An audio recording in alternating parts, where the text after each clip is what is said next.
Rich Mitch, I love you, yeah, buddy.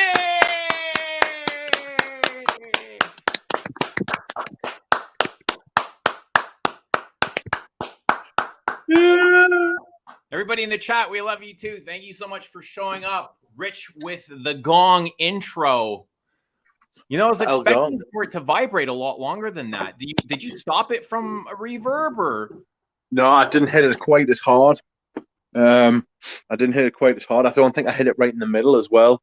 There's more. There's an art to gong playing. Apparently, I need to learn it. So I've learned recently, and there's videos. I actually went up on YouTube looking up videos like how to play the gong, and they don't really show anything. They just kind of practice like circling the gong with your hand or stopping it from. Yeah. I don't get the whole thing. I didn't spend much time analyzing it, but it was all really interesting and not at all what I was expecting from gong playing. That's right. The gong is an unusual. The gong giveth and the gong taketh away. It's an unusual thing. The gong. I don't know what I've invited into the house, but there we are. Quite strange. You won't know until you spend some time and get to know her. Is it a male or a female gong? Oh, I don't know.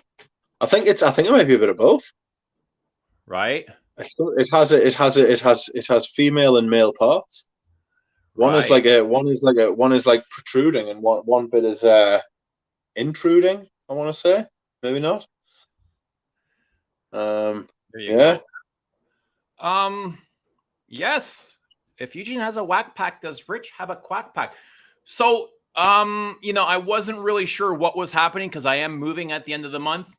And I wasn't sure if I was going to move before Christmas or after Christmas. And I thought, you know what, since it's my last year, my last month, and I've really enjoyed this place, I decided to stay till after Christmas. So I got myself a Christmas tree and it's all decorated. So there shall be a third annual and final Whack Pack Christmas tree toss. And I'm excited about Christmas more than ever now, just because of the tree toss. Let me give you a look. There's going to be a creed toss. A tree toss. There is the tree, and she shall go flying. And she shall go flying. Probably on the 26th of December. Boxing Day. Boxing Tree Day toss. Let me plug back in here. I know a lot of people enjoy those. I enjoy those too, even though I shouldn't be doing them. But, you know, we try and keep it safe. We make sure nobody's down there. Nobody's going to get hurt. And it's just for fun. Yes. Safety first. There's no point in having a Christmas tree. There's no point in having a Christmas tree toss if someone gets hurt. Right. But there's no point in having a Christmas tree if you can't toss it. Exactly. Is it a real Christmas tree? This is a very real Christmas, a $50 Christmas tree. Yeah, mate.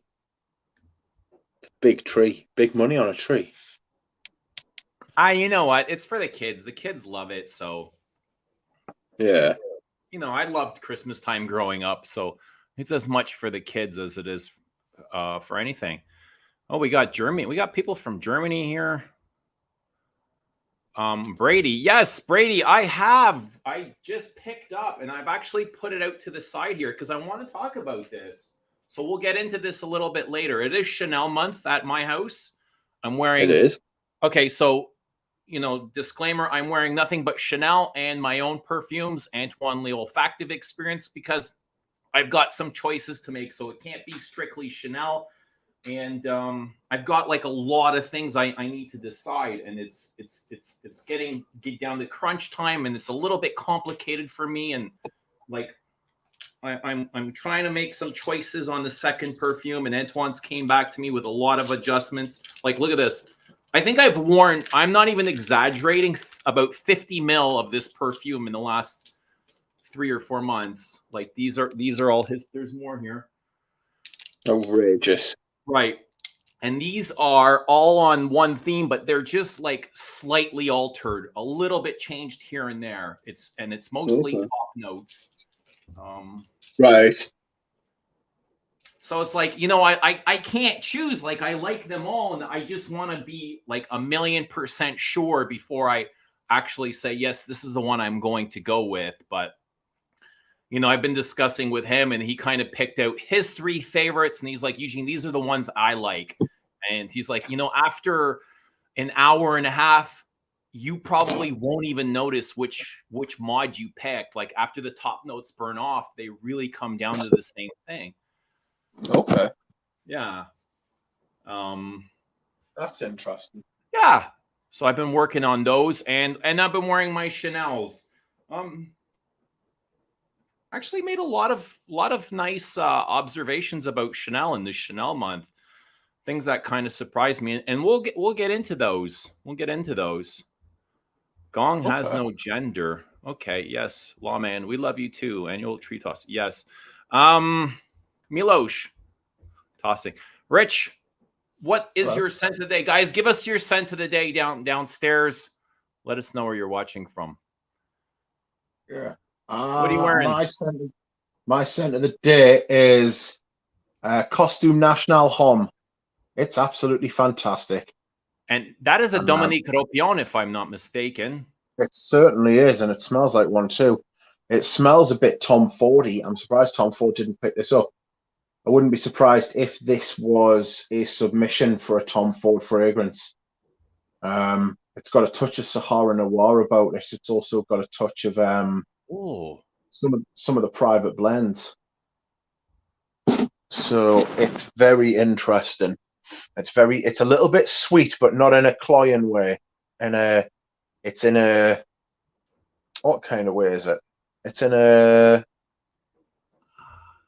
that dark, fruity Tom Ford private blend kind of way. It's got what's it got in the base? It's got cloves in it. I know that. It's really nice. I managed to get a partial to back up my 100ml. So I'm just going through the partial at the minute, but that's like one of the finds of the year. That's absolutely fantastic. We've got from Atelier Francais de Mathieu, Remi's in the chat. Hello, Remi. And Remi has the link. If he would like to come on, he's more than welcome to. I'm sure there are many people in the chat that would love to see and hear from him, because this guy is an encyclopedia of knowledge when it comes to perfume. And I've spoken to him several times, and it's always like so fascinating. I pick something up from him every time we get together. So, you know, if you have the time and you're comfortable, we'd love to see you, Remi. Click that link and just follow the instructions. Yes, that's right. But you're talking about Costume National Homme. I'm not familiar with that perfume, but I do have a sample here somewhere. Actually, one of my viewers had sent it to me. All right. I got the loveliest of viewers. And, you know, Creed's really been in the news lately. Yes. Right? And one of my lovely viewers, had sent me a bottle of probably my favorite Creed perfume, and that's Bois de Portugal.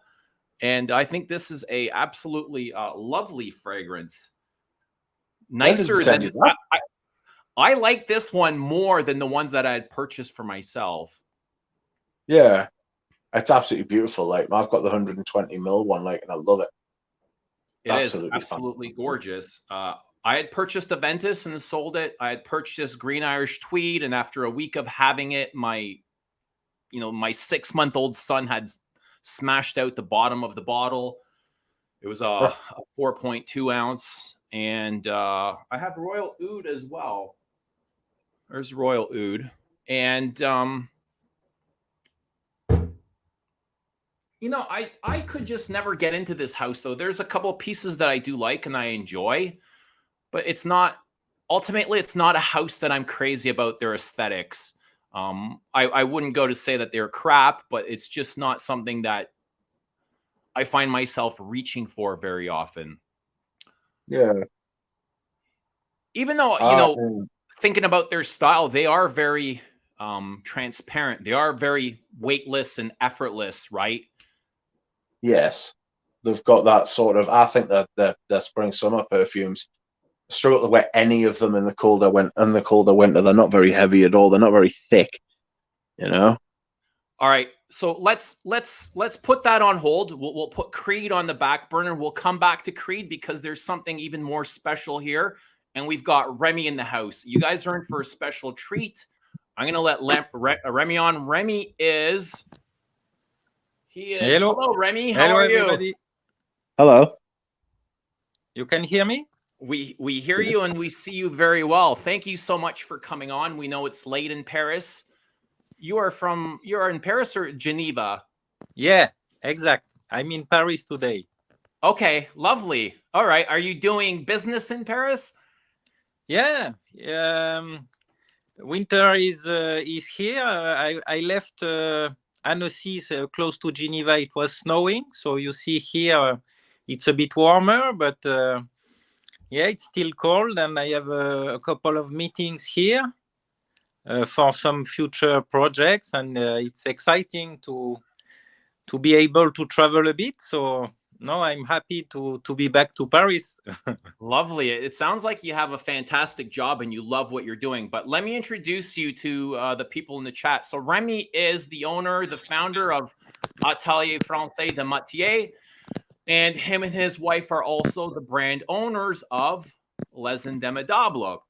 And I'm not sure, Remi, if you watch our streams or not, but you have a very big following of people in the comments, and they're always talking about your brand and they appreciate the things that you are doing. I'm sure you hear a lot of that, you know, yourself and in your personal life. What do you think it is about your perfumes that people are so attached to? Yeah. But it's actually the story started with the lab that I have created 6 years ago. After spending almost 15 years at Givaudan, so the largest fragrance house in the industry, I was in charge of the sourcing of naturals for the group. So I have been traveling all over the world for more than 12 years. And then I started this lab on my own with a few people, a few very high qualified chemists, and we did quite a big investment to get all the equipment and to be able to really produce and manufacture perfumes from A to Z. And I use this expertise also to really, we are working only with independent perfumer like Antoine, as you know, but Antoine Lee has a bit of special place in this journey because he's also part of our company.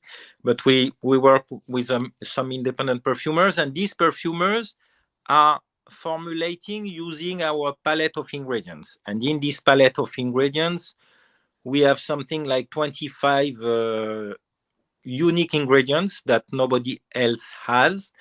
Basically, due to two reasons. The first is that I'm now sourcing some very rare ingredients from different vintage crops and the contacts that I have all over the world. And the second reason is that we have developed a unique botanical extraction technique using ultrasound to extract the aromatic components from plants. So you know that usually in the perfume business, people are using essential oil, absolute, or CO2 extracts. And basically, there are not so many extraction techniques, molecular distillation, but all of these are very old, I would say. So ultrasound technology is a totally new technique used today by very, very few people. And we are probably the only lab using this technology, which is a green chemistry. And also the extraction is carried out at very low temperature. So we really capture the real, I would say, the real smell of the plant. And this really helps our lab to have this specific palette of ingredients. And yeah, so we have all the tools, and with my wife we have decided a few years back to start Les Indémodables.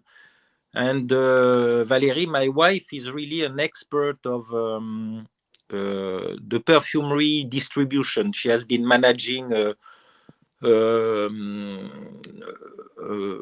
quite a company that has some retail chain of perfumery, and then she started her own really niche perfumery business, and she saw all these niche brands, and the idea was really to bring something new on the market and to really communicate and share the quality of the ingredients that we were using into our collection of perfumes, because at the end of the day, this is the jewels of perfumery, and I would say none of the brand are really communicating transparently on the real stuff they put into the formulas, you know. So when you put 5% of rose or 10% of ambre gris, like we did in the last Ambre Suprême, this is something very, very expensive. And for us, the most important is really the money that we put into the bottle. And this is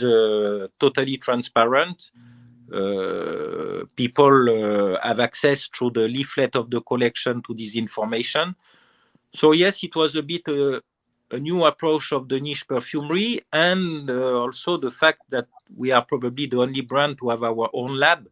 This is a very powerful tool, I would say, to go ahead with our own vision of perfumery without depending on anybody. So it's really wonderful, because we have the toys, we own the place and the where these toys are, and we can play as much as we want. And yeah, this is quite exciting to be in this position. So yeah, it's this is the journey that we have decided to to move, and we are happy to share with people like you, Jen, really passionate with perfumes, and we are delighted to work also on your project. Thank you so much. I appreciate that. Have you had other brands reach out or contact you in concern of, you know, your naturals or yeah, definitely.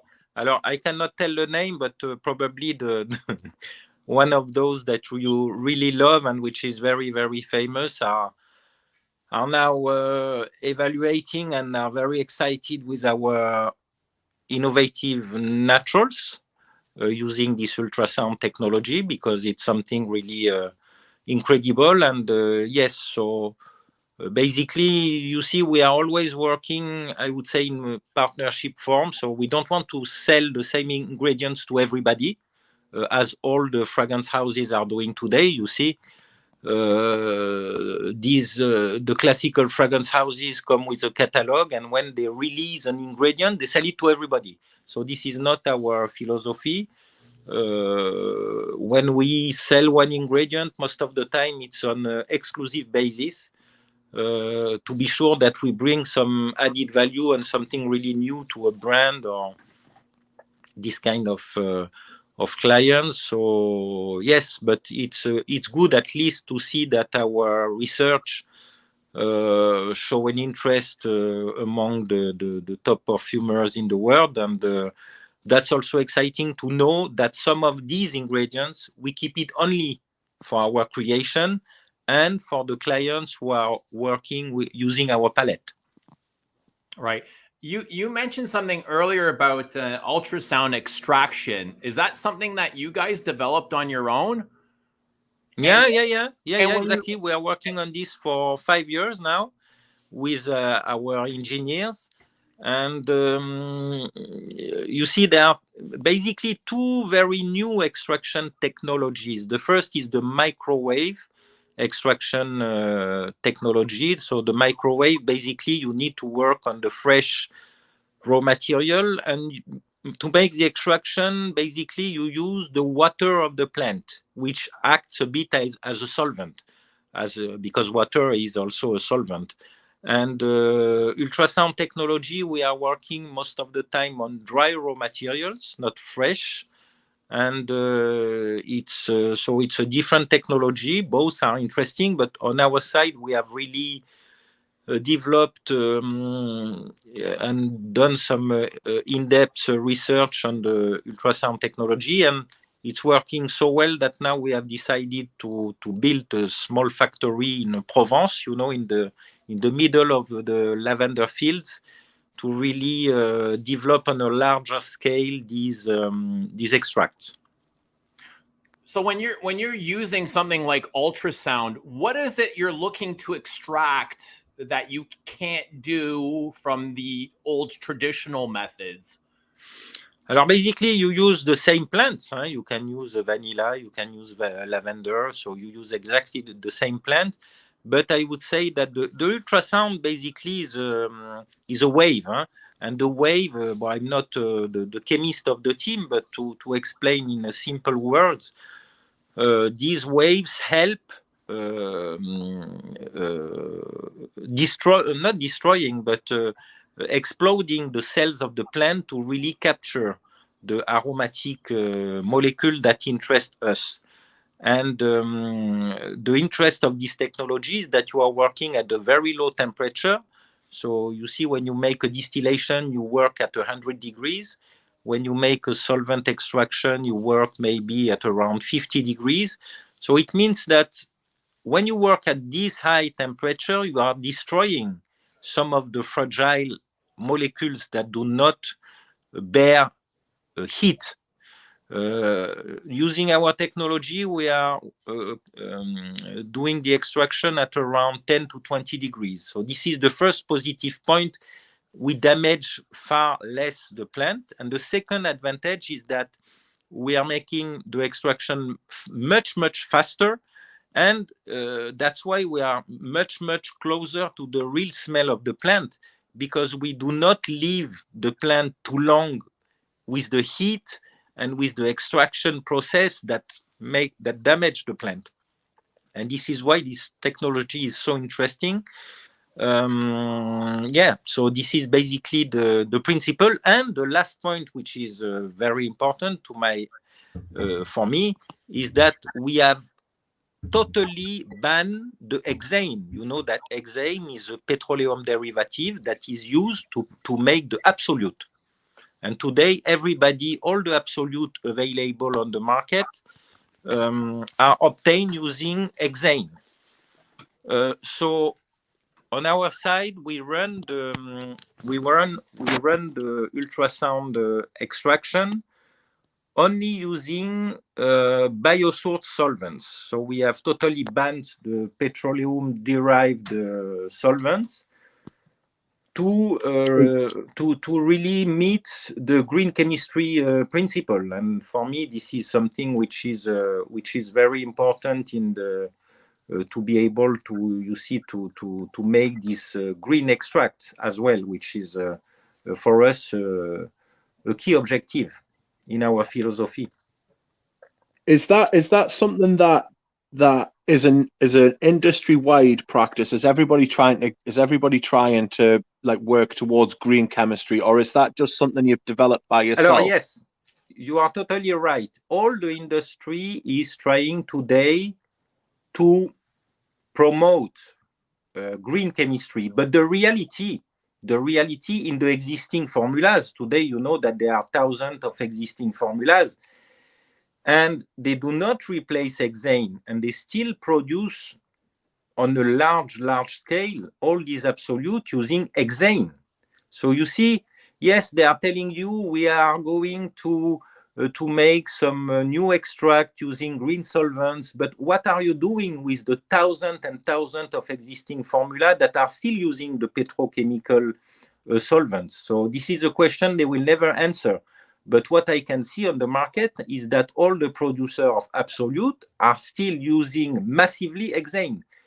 In our factory, we decided from scratch to totally ban from day one all the petrochemical solvents. So it was. We don't like the medium water in our company. We go when we do something, we go straight, and it's not greenwashing. And the problem with all these companies is that they are making a very nice sustainability report, but when you dig a bit into it, I'm sorry, but hexane, we know today through the regulatory that hexane will be forbidden within a few years' time because it's probably a CMR, a lot of suspicion with many disease, and so everybody knows that. There are some evidence, scientific evidence, but everybody is waiting for the ban. And until it is not totally banned, the people will do as before because it's easier. They make money, and that's it. Yeah. How does using like a higher percentage or concentration of naturals, are you affected by IFRA at all, or are you worried about having to change your perfumes, or sorry, the high concentration of natural materials? Because yeah. It's evident there's the colors and textures and the richness of your perfumes are much higher than what you would experience in more accessible fragrances. You're right, Jen, because we are lucky to be also retailers with my wife. So we see the comments of people like you and your audience talking about perfumes, and at the end of the day, we said, okay, in the world we are living in today, we need to be fully transparent. And when you ask to all the niche brands, all of them say, yes, we use the most beautiful naturals. And when you go into the details, who is transparent on the percentage of the very expensive and natural ingredient that they put in the formula? Nobody. Not very We are many. probably the only brand to really indicate in the leaflet the percentage of the most expensive ingredient that we put into the formula to really show that it's not only a trace or or something really. So that's the transparency we want to have. Second question that people often ask, and I think you can see it when you use these perfumes, is that at the end of the day, you could say, who cares about what does it bring to put a lot of expensive natural in a formula? The big difference is the long-lastingness, is also the volume and the different facets you will have on the skin, because you see a perfume which is full of synthetics, with a high percentage of synthetics. A synthetic molecule is a simple chemical molecule with a smell which is quite always the same. When you use a vetiver or rose in a high dosage in a formula, these natural extracts have hundreds of molecules inside, so it means that you will have so many facets during all the evaporation process. And for me, that's what makes the magic of a perfume, that every day when you will use it and wear it, you will discover new facets. And this is really the result and the outcome of this overdosage of naturals. We don't just do the overdosage of naturals to have a kind of marketing claim, but just because it's so different when you put it on skin. And at the end of the day, that's what we are expecting from a quality perfume. Absolutely. There's a big difference. These perfumes, I have them here. Vanille Havane. I have the ones that Antoine Lee had created. Rose Jamal, Musc de Sable. When you wear them, they're just so colorful and texturized, and they're vibrant, Rose de Jamal is a good example, Jen. You see, because Rose de Jamal, inside we have more than 5% of Rose Absolute from Morocco, which is the equivalent. We did the calculation of 100 roses in each bottle. You see, it's huge. Right. It's 100 roses in each bottle. You can imagine? Yeah. Now, are you ever concerned about IFRA and their regulations and having to reformulate, or is that something you don't think about? Alors, yeah, of course, we are following IFRA rules, which are sometimes a bit stupid, but at some point we need to. But I mean, it's always important to stick to the rules. But of course, depending on the market, you see, for instance, if you go in the Middle East, if you go in some countries like India, the people really don't care. But as for us, as we sell in some now in many countries, we follow the rules. Until today, I would say that it's not a big deal because we can still use until now the most beautiful and expensive naturals. I don't know in the future because you see when you see the discussion about allergens, for instance, everybody knows that allergens are only impacting a very small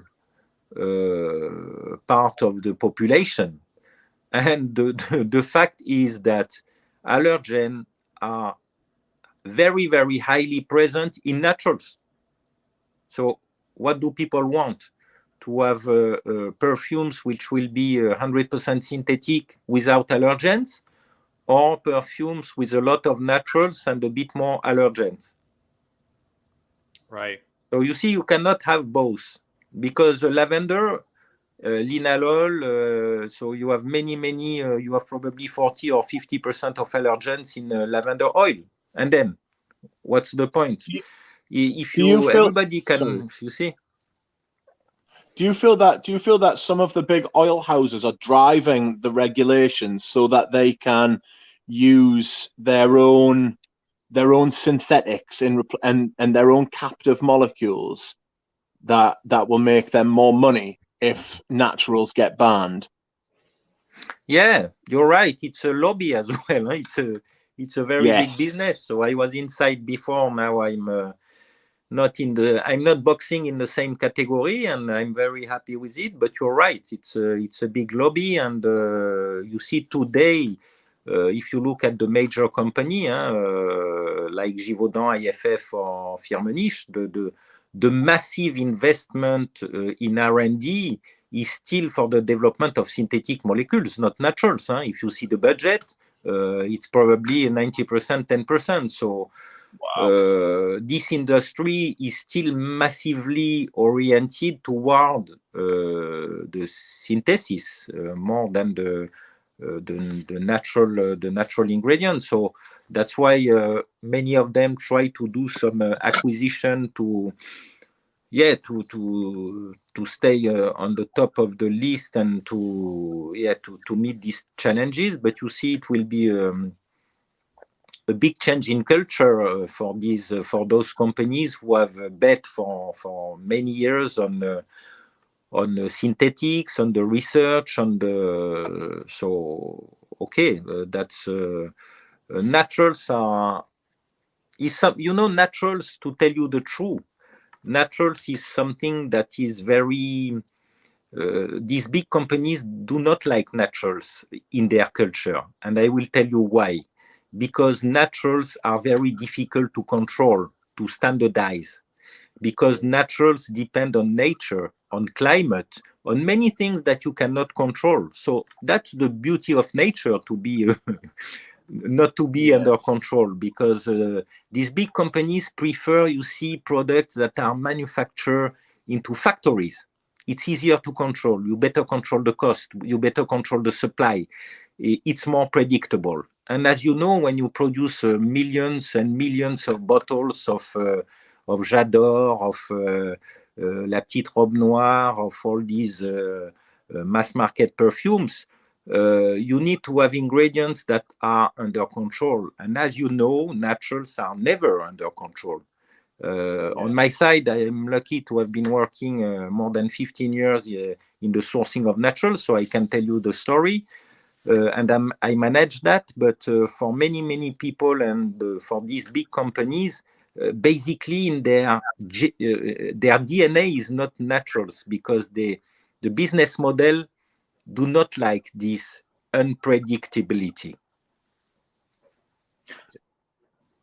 and I don't want you to give any of your trade secrets away, but are there any like loopholes of getting around regulation?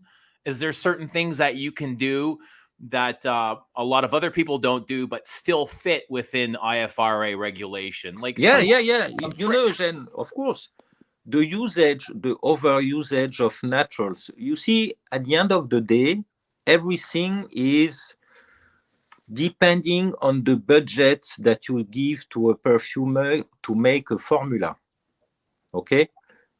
In the big houses, when you are working on a Lancôme or Hugo Boss or whatever, whichever of these brands, the perfumers has less than, I would say, 50 euros of budget to make a formula. Okay?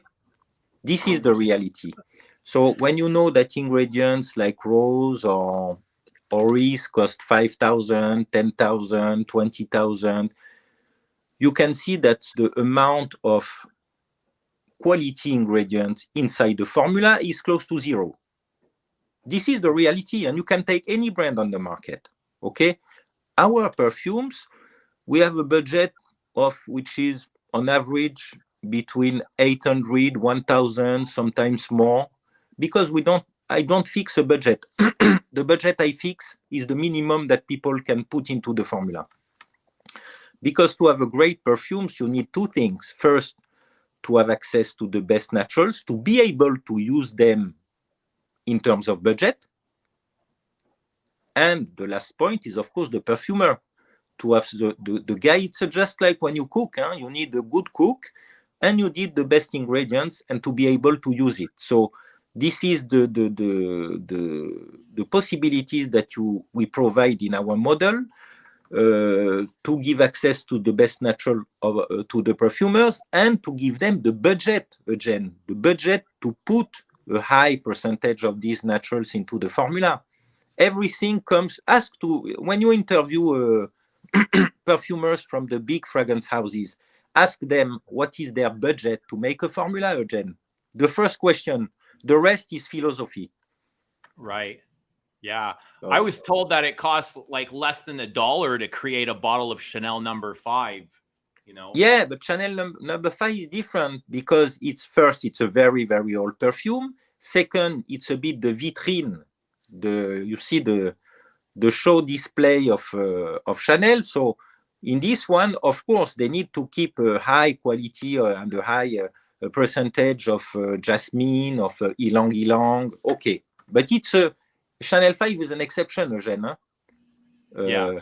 Now you take the 95% of the rest of the perfume on the market.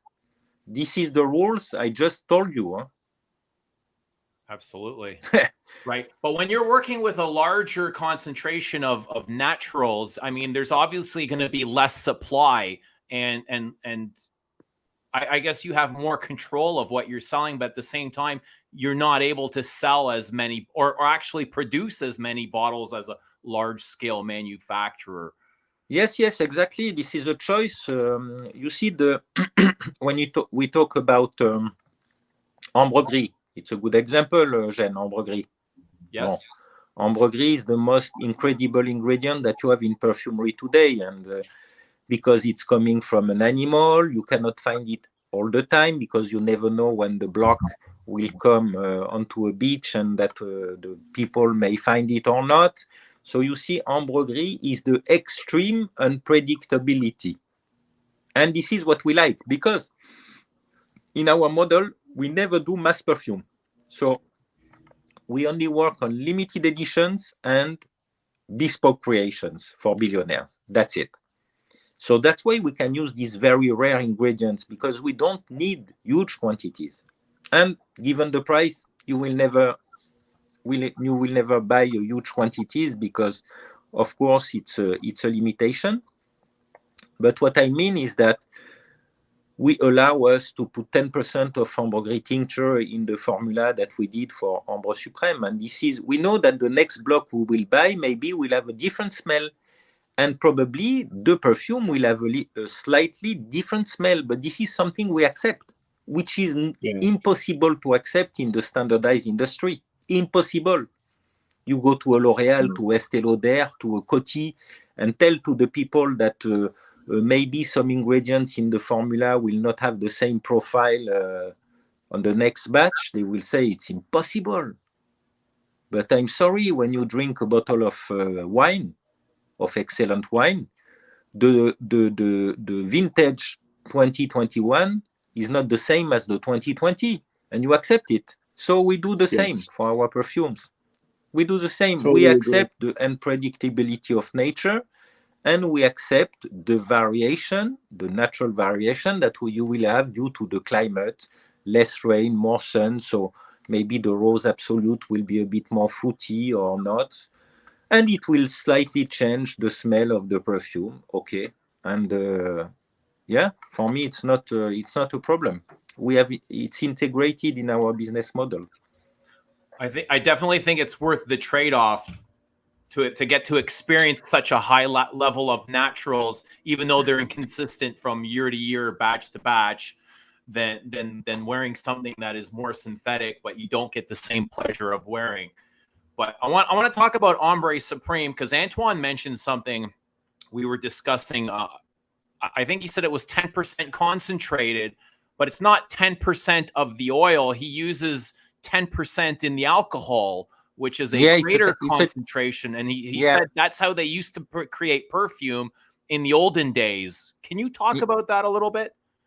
Yeah, exactly. It's a 10% of the tincture, which has a high dosage of ambergris inside. But what you need to know, Eugene, is that we spend several months to produce this tincture, because we use ultrasound to really also improve the extraction into the alcohol. And basically, it's still a very expensive ingredient that costs several thousand of euro a kg. That is very rare and long to produce. It's almost 6 months. And that's what makes the beauty of this ingredient, and it gives an elegance to a perfume which is totally incredible. And the idea here with Antoine was really to highlight the facet of the ambergris that we love, which is both mineral, salty, ambery, and animalic. But you see, the difficulty in this exercise and with Ambre Suprême was that the ambergris is a very fragile ingredient. So you should not mix it with some too powerful ingredients. Otherwise, you kill it. You definitely kill it. So it was really to use very sophisticated and also light ingredients to not to damage it. And it was a difficult exercise, because ambergris is a precious jewel, but which is very, very fragile. You see? Yeah, it does. I've noticed in my time wearing it, it starts off very light, and then it needs a little bit of time, but it does morph on skin. It starts to throw itself off exactly your skin, right? It's quite impressive. You're right. The fact is that you need some time. The evaporation curve, you have the feeling the evaporation curve is reversed. It means the top notes are really transparent, a bit floral, quite light. And after half an hour, 15 minutes, half an hour, the ambery and animalic notes is gaining volume.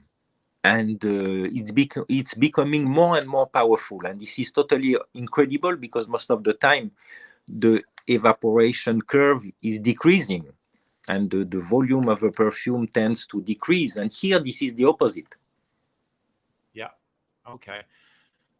Rich, you have anything you want to add? Yes. I was going to ask you. You've mentioned working with Antoine Lee. Yeah. Could you name any other perfumers that you've worked with? Yeah, we are working now with a young perfumer, very talented perfumer, who is working on 100% natural project, which is Eleonore Dostel, very talented young perfumer based in Paris, for instance. Then we are working with another perfumer who has been trained by Maurice Roussel. It's Delphine d'Entraigues. Delphine is based in Bordeaux, Alors Delphine is incredible because she has a double training, both of a perfumer and œnologue. Œnologue in French is for wine tasting. You see, she has the professional degree of wine tasting, and it's interesting because she's really at the bridge of these two very similar worlds, which is wine and perfumery. So it was very interesting. Her profile was very interesting for us, and she's a very talented and nice person. So we are working also with Delphine. So you see, we have a very specific profile in our partners. But I would say that the most important for us is really to meet the people and make sure that they agree with our philosophy, which is first to use naturals, to put money into the formula, to really work on quality projects, and yes, to have a good fit with the person. And for us, this is most important before doing business, because for us, the first important point is really the human contact and the fit before even talking about business. So we like to have also this different perfumer with different expertise, and we are not looking for too many perfumers, but really for the right person, embracing also our vision of perfumery. Are there any? Sorry, are there any ingredients that the ultrasound tincture won't work with, or will it work with? Will it work with any ingredient? What kind of ingredients you mean? Like any kind? Will the ultrasound tincture it work with any ingredient? Could you tincture anything using that technique? Well, tincture is an old technique, So for ambre gris, we know it's the most efficient. But I mean, when we do the ultrasound extraction, we don't use tincture, because tincture, is something that is very well, I would say, appropriated for ambre gris. But for the rest of the ingredient, not that much. So what we do for the rest of the ingredient, for instance, I will take the example of everlasting, immortel, we call it in French. And here we do what we call the full spectrum extract. So basically we associate different extraction technology, ultrasound, distillation, because each of these technology are capturing different molecules, and then we combine this extraction to make what we call the full spectrum extract, which has a incredible smell, which is very, very close to the real plant. So you see, we can play also with our technology to we work on cocoa, on many ingredients, and this enrich every year the palette of our perfumers, you see, with some new ingredients. You were saying earlier that your wife Valerie runs a boutique, a retail boutique. How has the last 2 years affected the market? Have you noticed anything, either positive or negative? Are people still buying perfume? Yeah. I mean, yes, of course, I would say a big evolution. I think the people now go to the essential. It means they really probably buy less, but buy differently. They want to know what they buy. They want to buy quality. Many people, Jen, and for me it was really amazing, but many people in Europe, especially in the young generation, stop using perfume. Stop. Because when they go in, let's say, Sephora or Douglas or this kind of chain of perfume retails, they are not happy with the experience. It's smelling always the same. They find all the perfumes smell the same. And many people don't take anymore any pleasure to the perfume experience, which is really a dramatic and a shame for me. So that's why we have developed a lot in our small boutique, and we try to convince our retailers to do the same. We do some private olfactive session every week. So we take 1 hour with each client to talk about perfume, take the time to listen to them, to present them the perfume. And for me, this is the only solution to really reinvent and at some point reconnect people to perfumery, because you cannot imagine, Eugene, the thousands and thousands of people every year that get out of the perfume market because they don't want to use perfume anymore, because there is no more dream. Yeah, you see, it's a mass product there, and we see so many people that they don't use perfume anymore. So for me, it's a big responsibility of the brands, of the big brands, of the major player, to slightly and year after year have destroyed this dream and this beautiful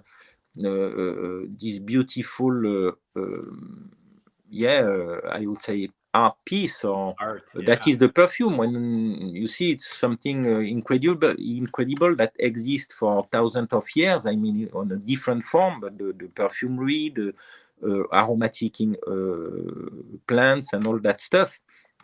And today, I think we came to a point where it has become such an industry that the people they are really.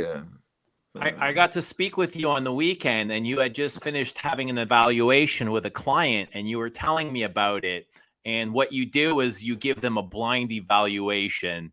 Yeah, that's something we do, because you see, at our boutique we sell our brands, of course, Indémodables, okay, and we have also other niche brands like Frédéric Malle, like Comme des Garçons, a few of them. And during this private olfactive session, as first, we don't want to talk about perfume for men or women, which is totally stupid, and we don't want to influence people, neither with the brand nor with the name. So the people, they smell during a session maybe between 20 and 25 different perfumes. And the only thing we tell them is we give a letter on the paper blotter, A, B, C, D, E. So this is what they smell. They don't smell Chanel, they don't smell Frédéric Malle, they don't smell Les Indémodables. There is no name and there is no brand. So we just smell. And after we smell, we start discussing about the perfume. And I think it's a good way, because you take off the mind of the people all these influence that you may have with the name Rose or Vetiver, or with a brand. And when you remove all these, I would say, marketing elements, you really come into the real olfaction work and experience without any marketing bias. And for me, this is the most important. And also for us, this is a good, I would say, benchmark to see if our perfume are successful or not, because we don't try to put an emphasis on our brand, because when you smell, you don't know who is who. And for me, this is the right way to really present perfumes. Do you ever come across any surprises on these blind evaluations? Like you'll get a big macho man and he'll pick a floral? A couple of months back, I had a client who came on a big Harley Davidson, and it was funny with a black jacket, the classical Harley Davidson rider, and he came and we started with the olfactive session. And he was a guy really fond of cigar as well, so he really loved perfume, and we discussed, etc. And at the end of the session, he saw that I was laughing, and he said, "Why are you laughing?" And I said, "No, I'm just laughing about your choice, because you only like flowers." And he said, "Yeah, and so what?" And I told him, no, but I love it. But it's interesting when we at first when we see your style and the fact that you are riding a big motorbike, and for me it was very positive experience, because it really shows that the guy was not influenced by all this marketing bullshit. And at the end of the day, he loves the rose, jasmine, lily of the valley, and he's riding Harley Davidson. And I love it because you see, it shows that some people, this guy was able to really get rid of all the marketing bullshit. Right. He was connected to himself. He knew what he liked. Are there... Okay, so I will have to leave, Eugene. Okay, yeah. Great. Thank you so much for joining us. Yes. Thank you. Before you go, can you tell the people where they can find you, either online or if you want to share? Do you have a Facebook or Instagram that you want to share before you leave? Yes. And also Les Indémodables. Valérie is taking care of the Les Indémodables Instagram. So they can contact me here because probably I'm not very active on the lab Instagram account, unfortunately. But through Les Indémodables, I think it's the best way. And of course, we will answer the question. And for me, it's always a pleasure to be to share with people like you, passionate with perfume, and I love it. And there is no forbidden question, Eugene, as you know me. Yeah. And yes, so I'm very open to this kind of dialogue, and I really thank you for the invitation. We thank you for being here and sharing all your wisdom with us. I will share your contact in the description below, and if somebody needs to get a hold of you, they'll know where to find you. Thank you so much, Remi. Thank you. Thank you. Bye-bye. Thank you. Bye-bye. You take care. Bye-bye. That was nice. That was immense. Yeah. Nice for a change. Yeah. To get a nice professional viewpoint on industry standards and kind of things that we on YouTube don't really have much access to. Yeah, that's right. We can take guesses at things, can't we? And we can take educated guesses. And we know what we know. But it's interesting when somebody like that comes on and they have like that authority. They have that sort of knowledge and experience, and they know what is like you said, he worked at like the big houses. He worked at the big houses for 15 years, for longer. And he knows what their concerns are. He knows what their motivations are. Very interesting. Yeah, very experienced, very professional. Really enjoyed that. Yeah. Great guy. Enjoyed it too. And like you said, you can ask him anything, and I've asked him a ton of stuff, and he's always really open and straightforward. It's interesting what he was saying about the old about like the green chemistry and stuff like that, and like the different forms of the different forms of like extraction and tincture and stuff like that. It's funny how it's moving forward, how they can be greener but also better as well. Like the ultrasound tincture, how it gets more of the essence of the perfume, like the whole essence, rather than destroying part of it during the process. Right. Like cold extraction. Cold extraction's like a big thing, It's interesting. It's interesting how that's possible.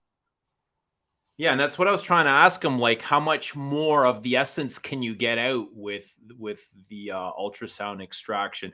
And I'm always curious, like, how do they come up with these concepts? Do they just sit around a coffee table and saying, how can we get more out of this? What process can we use? Yeah.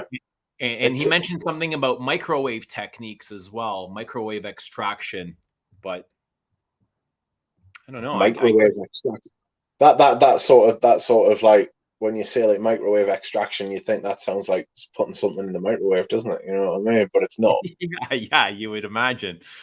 Yes, it would be pretty scary, that. Right. Oh, so have you tried? What were we talking about before it came off? We were talking about Creed before. Okay. It's have you read the book yet? Have you got it? No, I have not read the book. No, I have not. I know I've discussed with you, and you've shared a couple of interesting things with me. How did you find the book? Is there anything in the book that stands out that you'd like to share with us? There's some passages to be honest, like, hang on, sorry to cut you off. Like, I'm not a Creed fanboy. I don't care for Creed. People that love them, that's great. I'm happy for you. From this whole Creed story, the thing that most interests me is the background of Pierre Bourdon more than Olivier, more than the lies. Like, I want to know more about Pierre Bourdon or other perfumers. That's what matters to me. That's what I'm interested in. You know, those are the stories I want to hear. I don't care about Creed. We all knew this, you know, we knew this for truth years ago, before there was any book, before there was any talk of a book. We knew the history was bullshit. There was no history. Yeah, right. exactly. This isn't a secret. Exactly. This isn't groundbreaking news, but what it is, it's a reference all in one place. I'm glad that there's a book and there is a reference now for somebody coming in and they wanting to know the history. There is no history, you know. Yeah. Go read the Facebook chats. Go read the base note chats. You know, all the history is there already. It just took somebody to put everything into one place. But more than Creed history, I want to know about Pierre Bourdon. I want to know the other background stories. I want to know about Pierre Bourdon's relationship with his father, and you know, I watched a couple of Mr. Smelly streams where he had the author of this. What's the book called? Ghost Perfumer. Ghost Perfumer. And that was the most interesting part to me, was the relationship Bourdon had with his father. That's what I want to know. And man, his dad was like the evaluator for Dior perfumes. His dad was like in charge at Dior of what got commissioned and stuff like that. That's how he knew Edward Rudnitzer, sorry. The older Rudnitzer. And he didn't have a good relationship with his dad. He's when his dad was growing up, his dad was called Rene. And when Rene was growing up, his dad came back from the First World War, and his mind was like ruined. And he took like being an alcoholic. And he basically had to go and live in like a poorhouse or something like that, because he was just an alcoholic. And then one day his dad was looking around the house for his mother, and he went upstairs into her bedroom and found her hanging. So his mother killed him. So his mother killed him.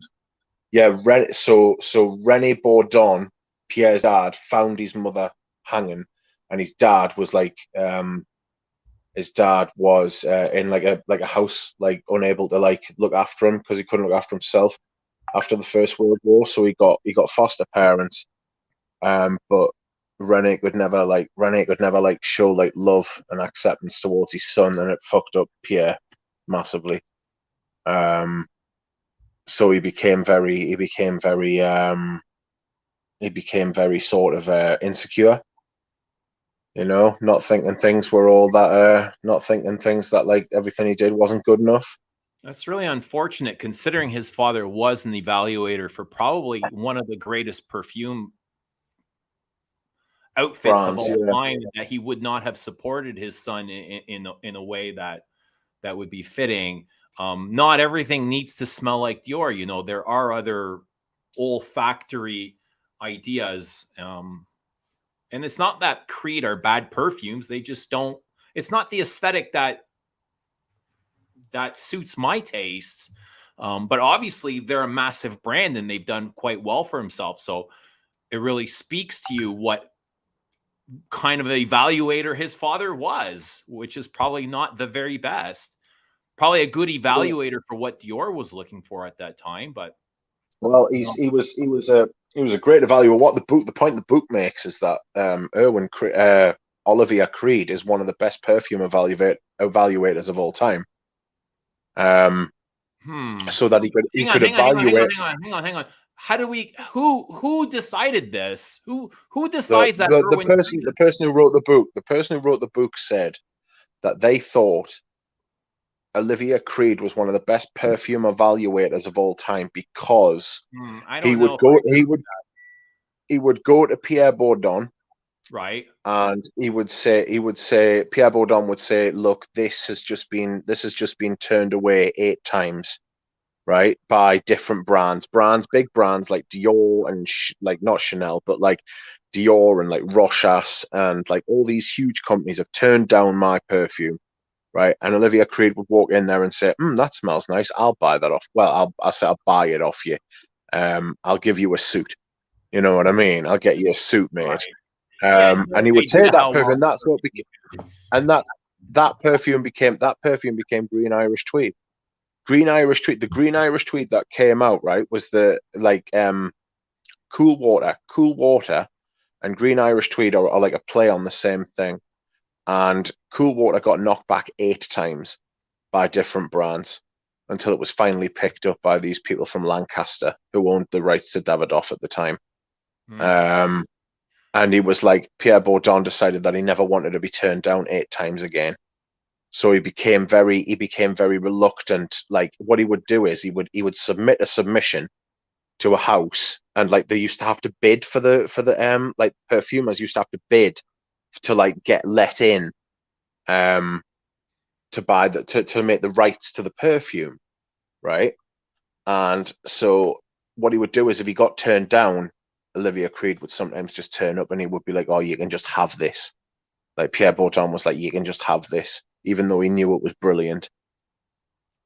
For free. Because like, he didn't he was like, he basically gave up the rights to his perfumes because he had the fear of being turned away, being rejected again, because of the problem he had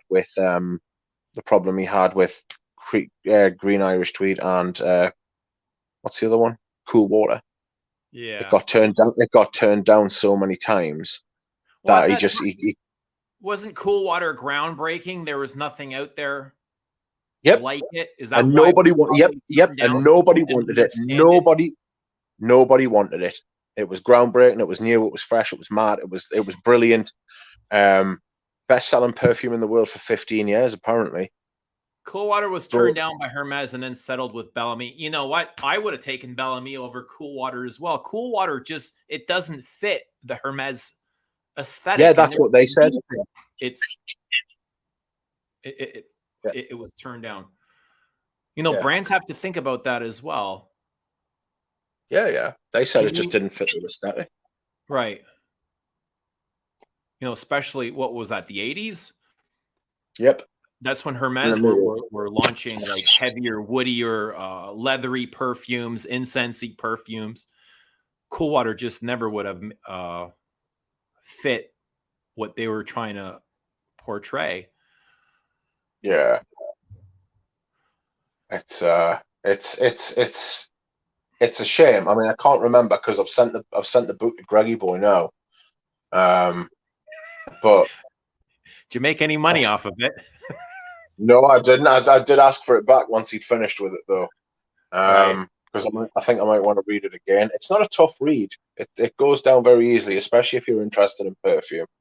Right. It's not Shakespeare. It's not Dostoevsky. It's not like one of the great literary tomes, but it is extremely interesting. It's no Tolstoy. Yeah, exactly. But it's not supposed to be. It's a book about perfume written for bros, written for guys that love Creed, and the majority of their fan base are bros, right? That want to be complimented, that want to be noticed. I don't find this brand to be the most artistic. It's more very fresh, very clean perfumes. Yeah. They're not challenging fragrances. There's nothing that really, I mean, Bois de Portugal is beautiful. I don't know the whole range. There's a few that I have. I have one of the women's perfumes. It's lovely.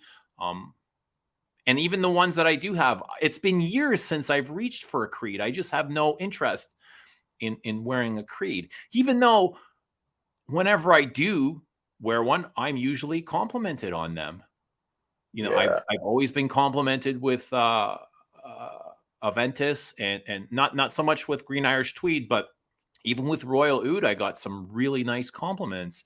But for me, that's still not enough to wear a perfume because I want to wear perfume because I enjoy it. I don't care about the people around me if they enjoy it or not. That's none of my business. You know, I spend most of my day with myself, with my thoughts and me thinking about my perfume. You know, if I get a compliment for a split second, that's nice and all, but it's not worth the effort. It's not worth me having to spend 10 hours with a fragrance that I don't care about. Yeah. Yeah.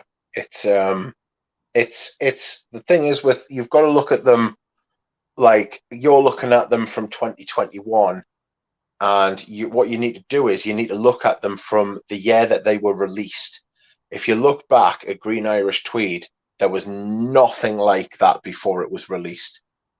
Same with like Cool Water. Cool Water is the first aquatic. People say it was Aqua di Gio, but it wasn't. It was Cool Water. Cool Water is the first aquatic fragrance ever. And if you look at it like that, the perfumes that he was releasing for them are completely different. Like you can smell like this is one of the things that people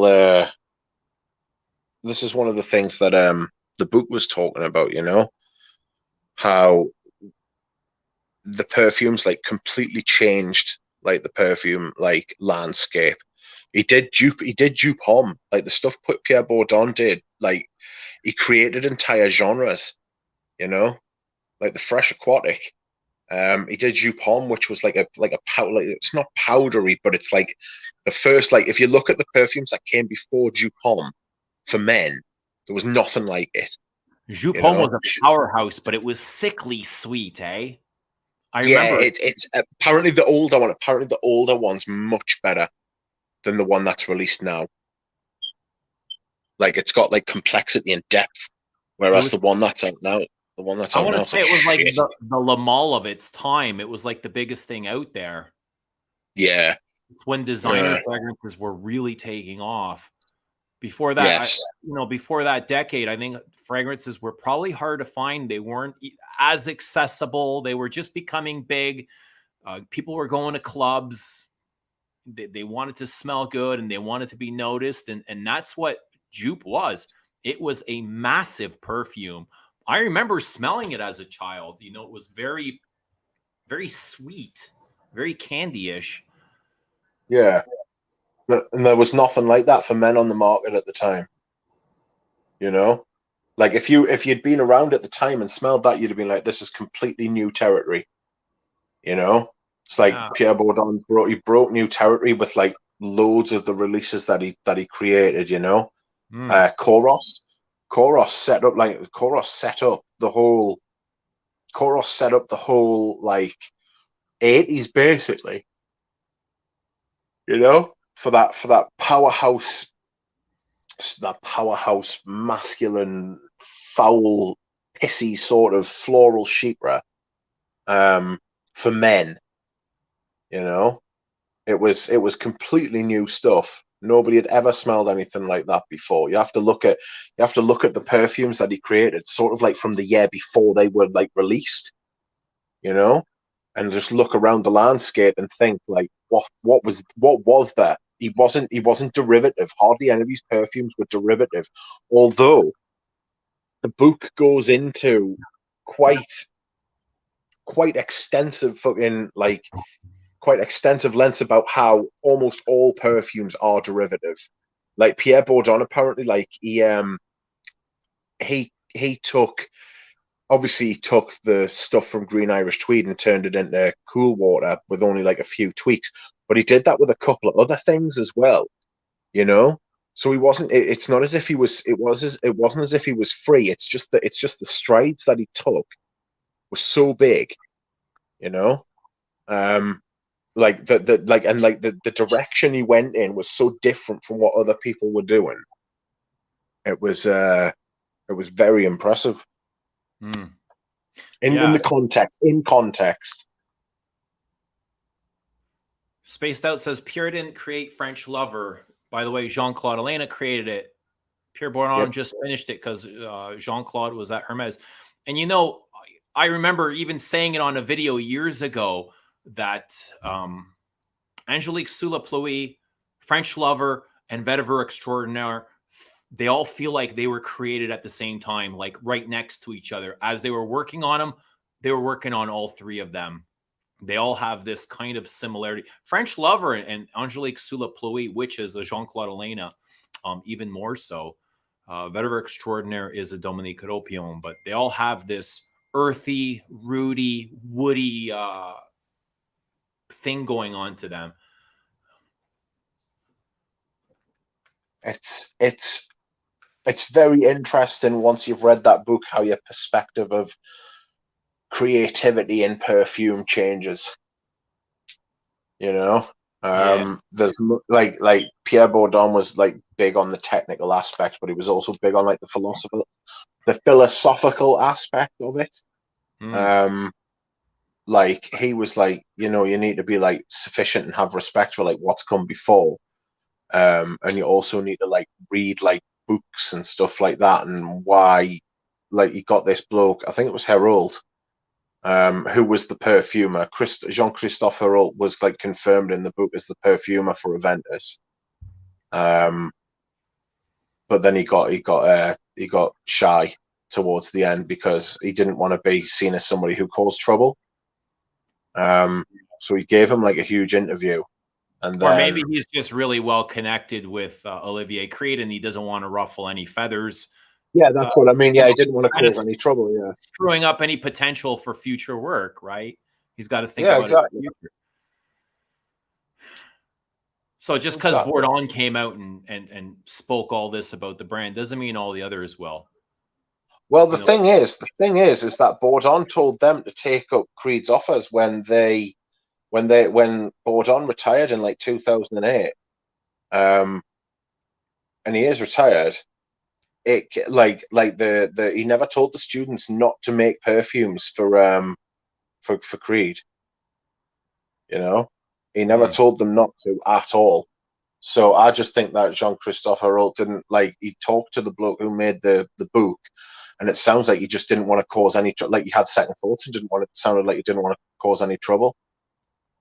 You know, but the big takeaway for me was just the amount of lies that gets spread in the fragrance perfume industry. Like the amount of lies that is just, I mean, the whole system seems to be based on bullshit if you believe this book. And this is just on the surface of what's coming out now. Can you imagine like what other news is out there? And I've, you know, as YouTube and perfumers are slowly coming together, I'm starting to hear some things too. And it's just like, oh my God, really? And things I've said I've never speak about because it's not my place. But with the age of the internet and so much interest in perfumery, stuff is slowly going to leak out and it's going to come out, and you know, people want to hear this. It's interesting, but this is just the tip of the iceberg. I'm sure, you know, it gets much bigger than this. You know, there were rumors that Jean-Paul Guerlain, and this is just a rumor, Jean-Paul Guerlain is not the perfumer of Habit Rouge. It was a flavoring house that created Habit Rouge. Is that true? I don't know. We'll never, you and me will never know. Only Jean-Paul knows that. And or if somebody else had created it. Yeah. Right. It's that there was also a bit in the book where it said that who was the last girl on? Jean-Paul Guerlain. Yeah, was he the last girl on? Yeah. Apparently there was He's the one that trained Mosted. Yeah. There's a revelation in the book about Derby and Samsara, and that they were created by a female. I think she was a pilot, and she was also somebody who studied something else. If I had the book, I'd be able to tell you. But I've obviously sent it away. The Samsara and Derby were created by a lady whose last name escapes us. I could probably go back through the chat and find it for you. But she was working with Mr. Guerlain, and she created those two massive Guerlain fragrances, you know. And it's just, apparently it's just impossible to be that like that sort of prodigious. Who is this lady? Because those are two really good perfumes. And what else has Yeah. she created is what I want to know. I don't know. Because I do not know what else she's created. It's in the book. these are like legendary status perfumes. Yes. Samsara, maybe even more than Derby. Yeah, it depends who you ask. You know what I mean? What's your favorite, Samsara or Derby? I love the eau de parfum of Samsara, but the eau de toilette is too much jasmine in the eau de toilette. Breeze of St. Ambrose saying, Antoine Lee said to Pursley that Ylang Lang is his big challenge. You should commission him to do it for you.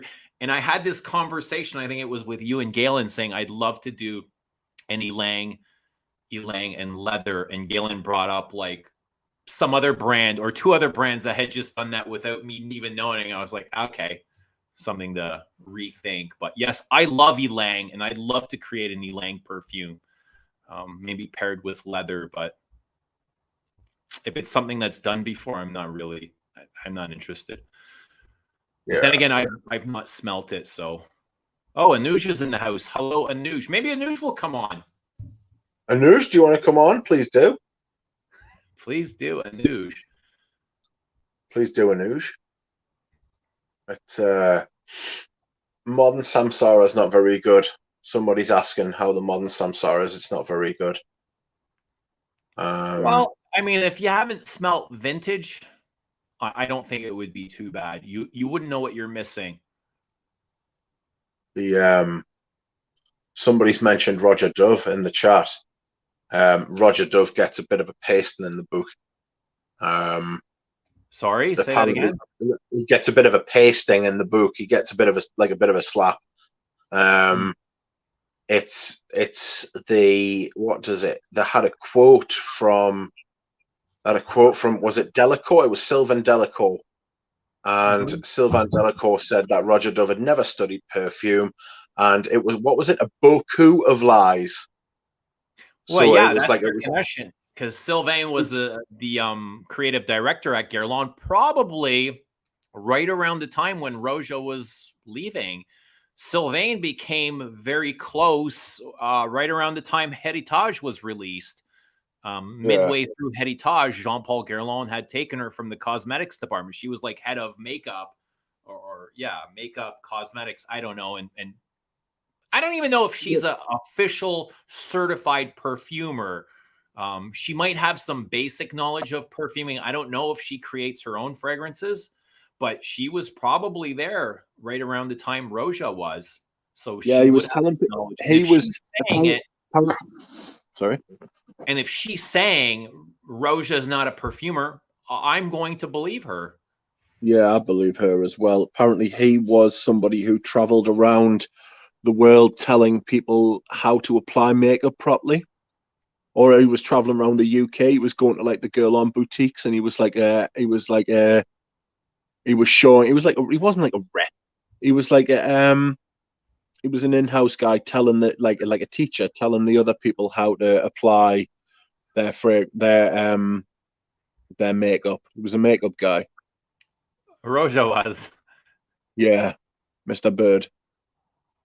Apparently he's very, very, very litigious. He doesn't like people saying that he's not a perfumer. I wonder what it is about that bothers him so much.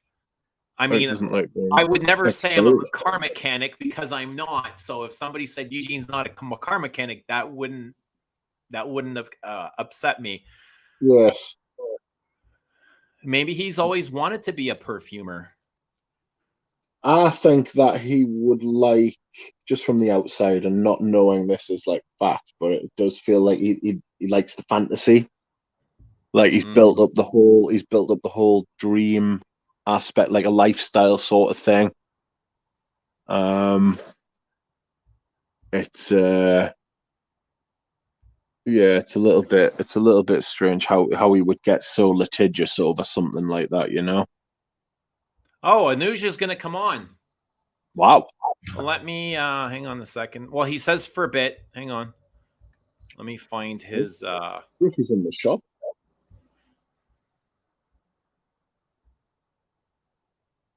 He broke a bottle of Nahima yesterday. Oh, All right, Noosh, check your WhatsApp. Anooj. He's a makeup artist. He is, yeah. That's what he is. I mean, there's nothing wrong with being a makeup artist, but it's miles away from being a perfumer. Yeah, exactly. So it actually says in the book that Sylvain claims he's not a perfumer. Yes. It's a quote, like a direct quote. A beaucoup of lies. A bouquet of lies. Not a bouquet, a beaucoup, as in merci beaucoup, as in like a huge amount of lies. Okay, so we got Anooj here. This is the owner of Enchante Perfume Shop, which is a discount perfume shop here just outside of Toronto. And this is the place where all these guys on YouTube are getting their vintages. Rich Mitch, Ramsey, Jonathan, I don't know who else, Rudy, all these guys. This is their treasure, their hidden secret. This is the man, Anooj. Hello, Anooj. What's happening? Can you guys hear me? We barely. Can you turn it up? Really? Yeah, it's up. Not a very Hello. technologically Speak into the mic, Anooj. Can you guys hear me now? Very, very Yes, faintly. Well, this is not good. How about you go away and then come back? Click the link and come back. Try a different connection. All right. I don't mean go away, like go away. Oh yeah, Ramsey started his own YouTube channel. So if you're not familiar, go check out Ramsey. I will try Just put in Ramsey vintage perfume and he'll come up.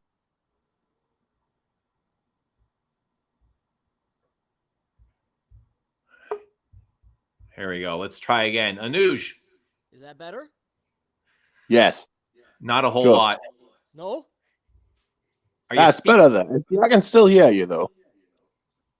But not well. Well, maybe nobody wants to hear me. Maybe that's the problem. No, we definitely want to hear you. I'm sure you have a lot of interesting insight on vintage perfume you can share with us. How's it going? Yeah, it's going pretty well. How about you guys? I'm good. How are you? Same shit, different day. That's how it goes. Yes. Yesterday was a bit of a chaotic day. I broke a bottle of Nahima. That was a real catastrophe. It was a disaster. Was it Parfum? It was Parfum de Toilette. Ooh. Those old bottles, the glass is so thin and fragile. The bottom of the cylinder, it just completely fell off. Like so. I don't know if it was already defective or dangling, or if I just picked it up and it nicked something, and it just spilled right out, and it still smells all over my warehouse. How big was the bottle? It was a 97 mil. Thank God it was used, but there was still quite a bit in it. But oh God! Wow, that's a big ass bottle. Yeah, well, I'm going to drop the link. I broke a bottle of Paloma Picasso, so there you go. Ooh, that's a good one too. Yeah. Okay, so here we go. I'm going to drop Enchante in the comments. That is the link to his website. Is there some place they can reach you if they want something specific, Anooj? Yeah. Through the website, they can always send an email. I just recently, in the last couple months, started a WhatsApp business contact because a lot of people just find it easier to use that instead to send pictures and stuff instead of email. Like if people want more, when it comes to stuff like vintages and stuff, going to a website is nice to get information, but you really want to see, a lot of people are interested in batch codes, or they want to see the top of a spray nozzle because, the cap is different from a previous version and so on and so forth, right? Yeah. I'm having a hard time hearing you, Anooj. I'm sorry. I don't know what's going on here. I can hear you better there. Are you putting the microphone up to your mouth there? Yeah, I am. Yeah, I can hear you better there. So when you take the mic away, it's harder to hear you. Yeah, we gotta get that's better. A megaphone. I think it's because I had my charger plugged in. I don't know if that was causing any issues. That's much better now.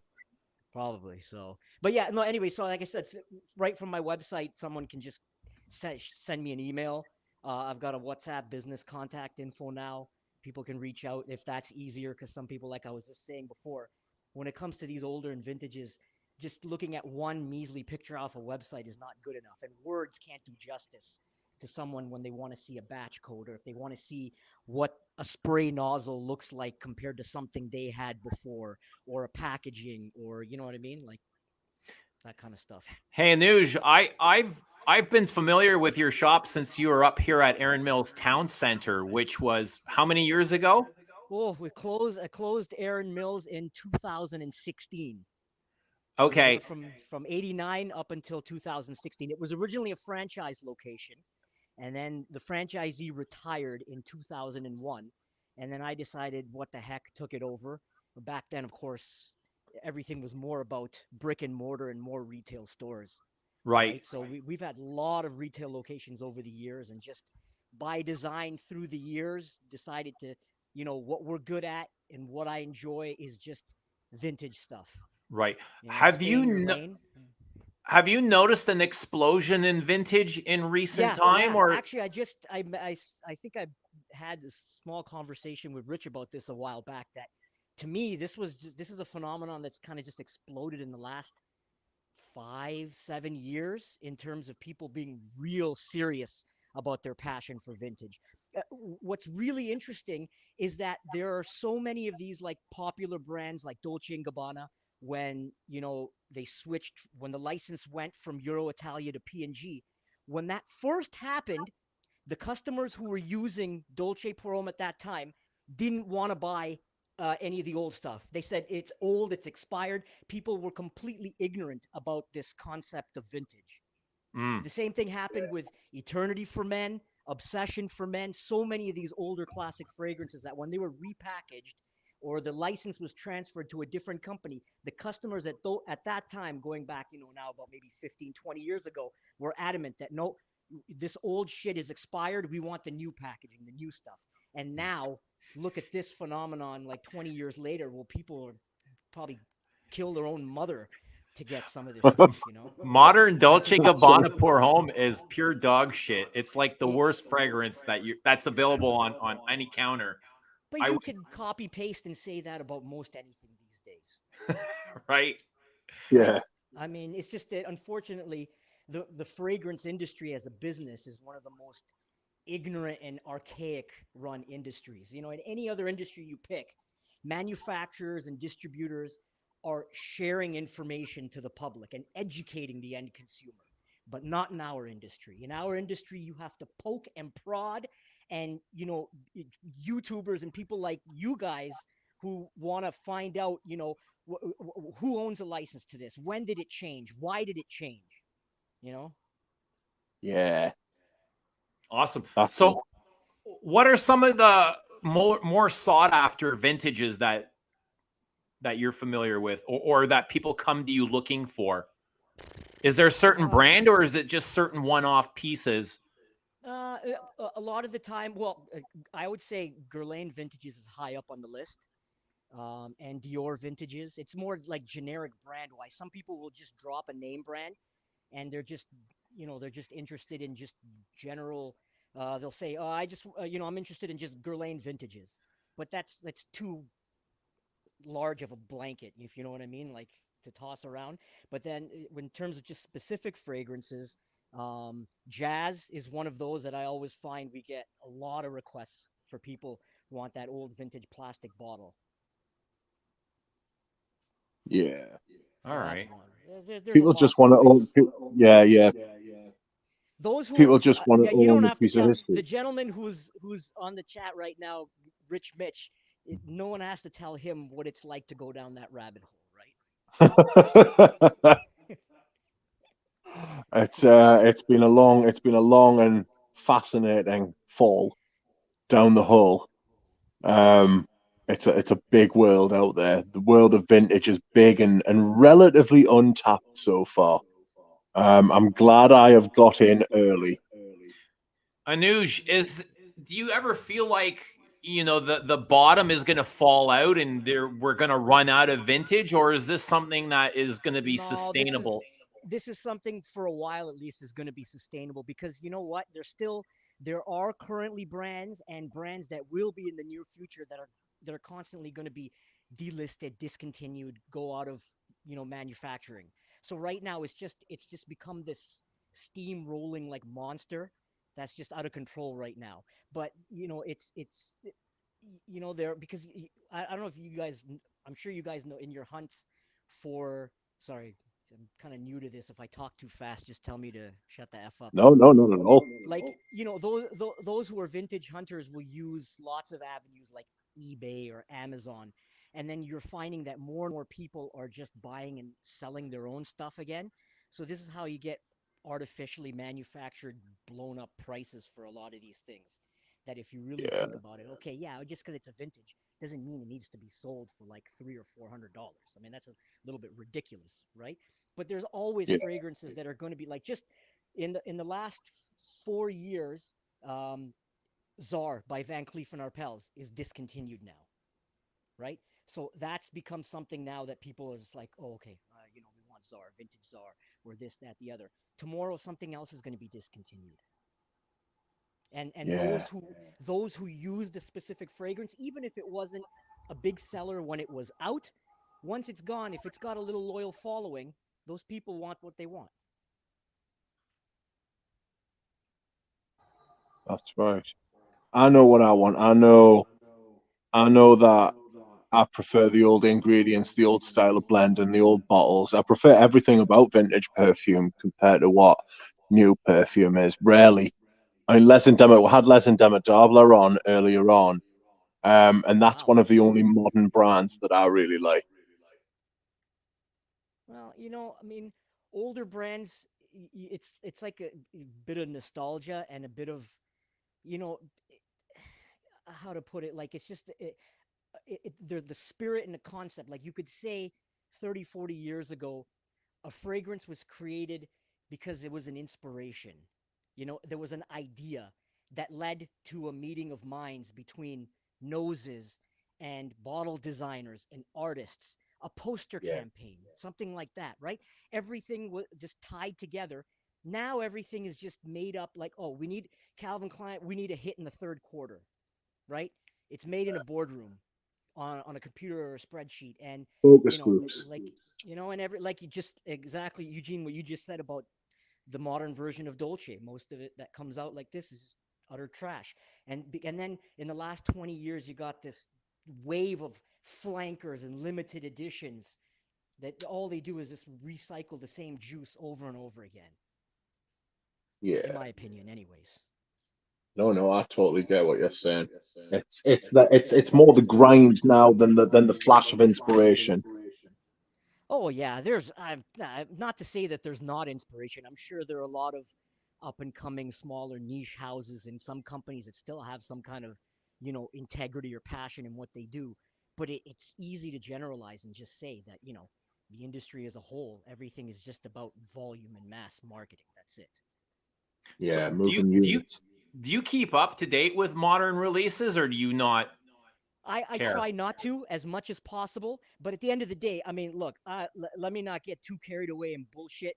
I'm not sitting on some high pedestal, thumbing my nose at anyone. I'm a businessman. I like to make money. If there's a new fragrance that's out on the market and there's a demand from my customers, and it's something that aligns with budgeting reasons, and something I think, okay, we can carry this. It's new, people want it, and it'll sell. I'll buy it. But for the most part, I try not to. We try not to deviate and just, you know, we did that in the past where every new launch we had to have it, or the distributor was pushing it to every new launch. You had to carry it, and you had to carry every item that came in the line, whether it was a body lotion or a shower gel or a deodorant stick, and blah, blah, blah. And now, I mean, in those days, a fragrance was maybe launched once a year, or a new one came out then every 6 months. And now it's like every few weeks, it feels like. Yeah, Right. It's just it too does much feel like overhead. that. It's just too much. This is why we stopped carrying. This is just for us personally, what I believe in as a businessman and as an owner. We used to carry some of the old original Creed products, but we stopped at a certain point because to me it just got out of hand, and I just said, this is just ridiculous. The overhead is too much, and there are a lot of these brands like this around where it's just too much. Yeah, absolutely. Yeah.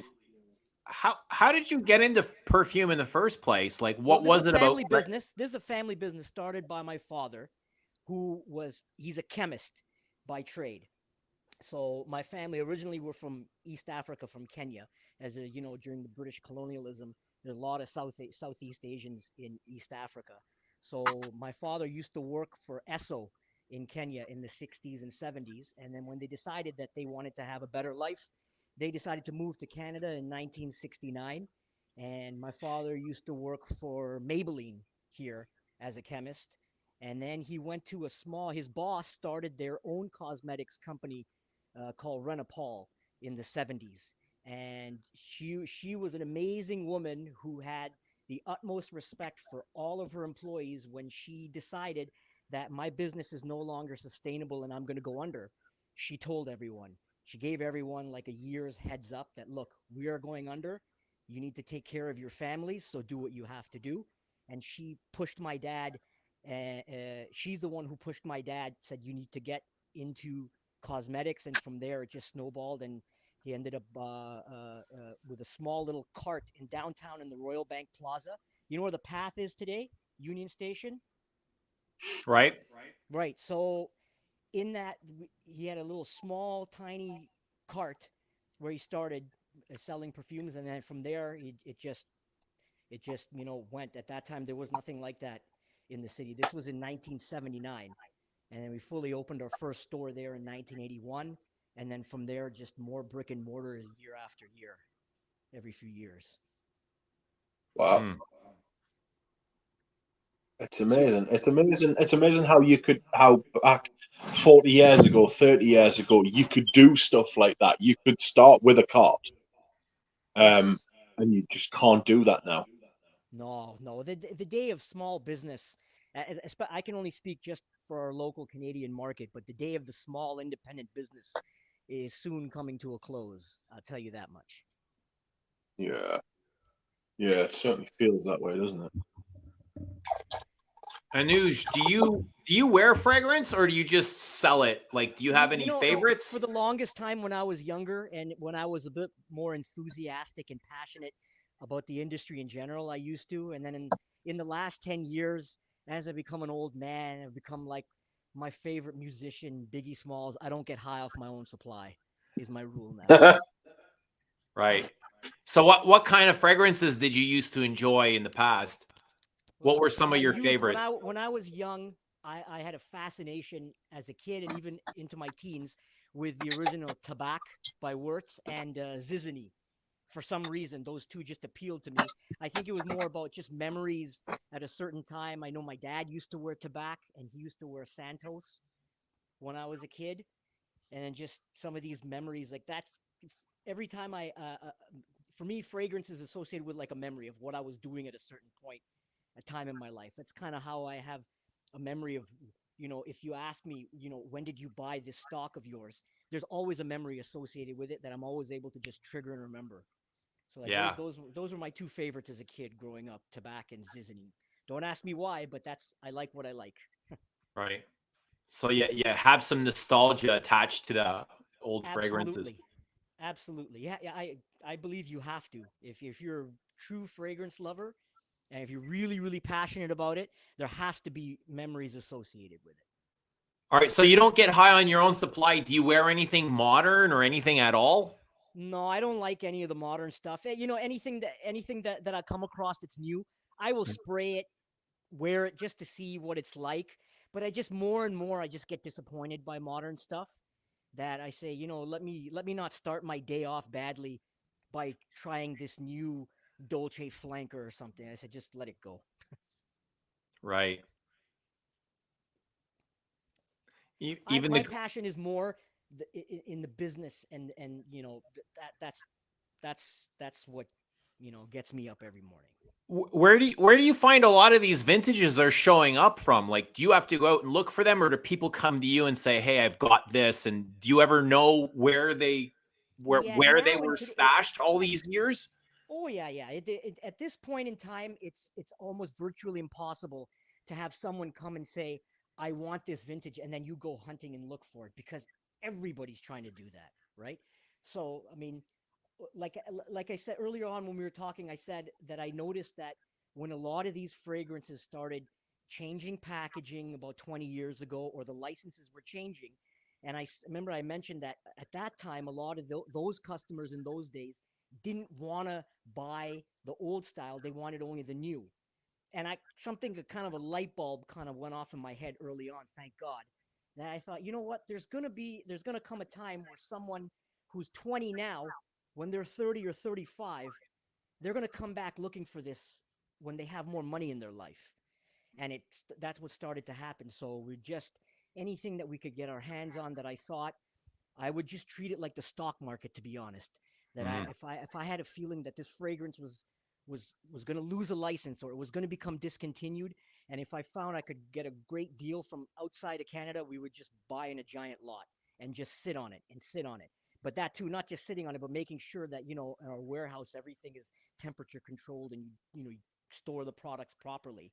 And that's basically what I've done for the last 20 years. Right. But don't you ever picture that the young men of today that are wearing Sauvage or something like that will eventually find nostalgia and want to go back and look for vintage Dior Sauvage? I think they will, but I don't think it'll be to the level of where it is now. To me, this is just like at some kind of unreal peak of people who are just so passionate about vintages. These things, everything goes in cycles, right? Yeah. But and the other problem is that for these younger people now who like something like a Sauvage or a Bleu de Chanel, by the time they get, there's just so much stuff coming out, and it looks like it's never going to end, to be honest. Yeah. Right? That's it. It looks like there's just no end to this horizon of new launches coming out, whether they're good, bad, or whatever. That they'll find something else to replace it. It's, as an enthusiast, it's an overwhelming sometimes, and I have a hard time keeping up with all the releases. And It as much as is. I It want to is. try everything, there's times where I'm not even familiar that something has been launched because of how much is coming out. Yeah, and as a retailer, I have that same problem. Trust me. This is what I do for a living. This is the business I'm in, and there are many times where, and I have no shame in admitting it, where someone will ask me, "Do you have this fragrance?" And I'll be like, "Oh, I didn't even know that existed." Right. Right. Okay. Rich, are you with But us? I don't want to take up much more time of you guys. I got to get back to some cleaning up here today. Today's garbage collection day at the office, so I'm going to get back to work here. But thank you guys for having me on. Eugene, I meant what I said. After the holidays, when I get a chance, we usually get these young students who come in and help to clean up and organize my warehouse. I want to have you come visit so you can have a look here. I would absolutely love that. I'd love to I'm see. going to reach out to you after the holidays for sure. And, if we get a chance, maybe, we can walk around a little bit and show some people some stuff here and have some fun. That would be absolutely brilliant. Thank you so much, Anooj. Rest in peace, Nahima Parfums de Toilette. At least you'll be smelling great for the holidays. Yes, but thank you guys for what you do. This is an awesome community. You guys are like, you and your whole group of friends are like some of the most honest people like that I've come across. And I say it, take it as a compliment, because over so many decades of business, I've seen so many fake and phony morons. You people are really genuine and great people, and it's really appreciative. It gives me a little bit of juice. Like, I love listening to these streams that you have and just doing my work, and I love it. Thank you so much. All right, guys. Nice to talk to you, mate. Thank you. Good night, good evening, or whatever, and we'll all talk soon again. Be well. Cheers, mate. All right. Bye, everyone. Bye-bye. And wow, we're 2 for 2.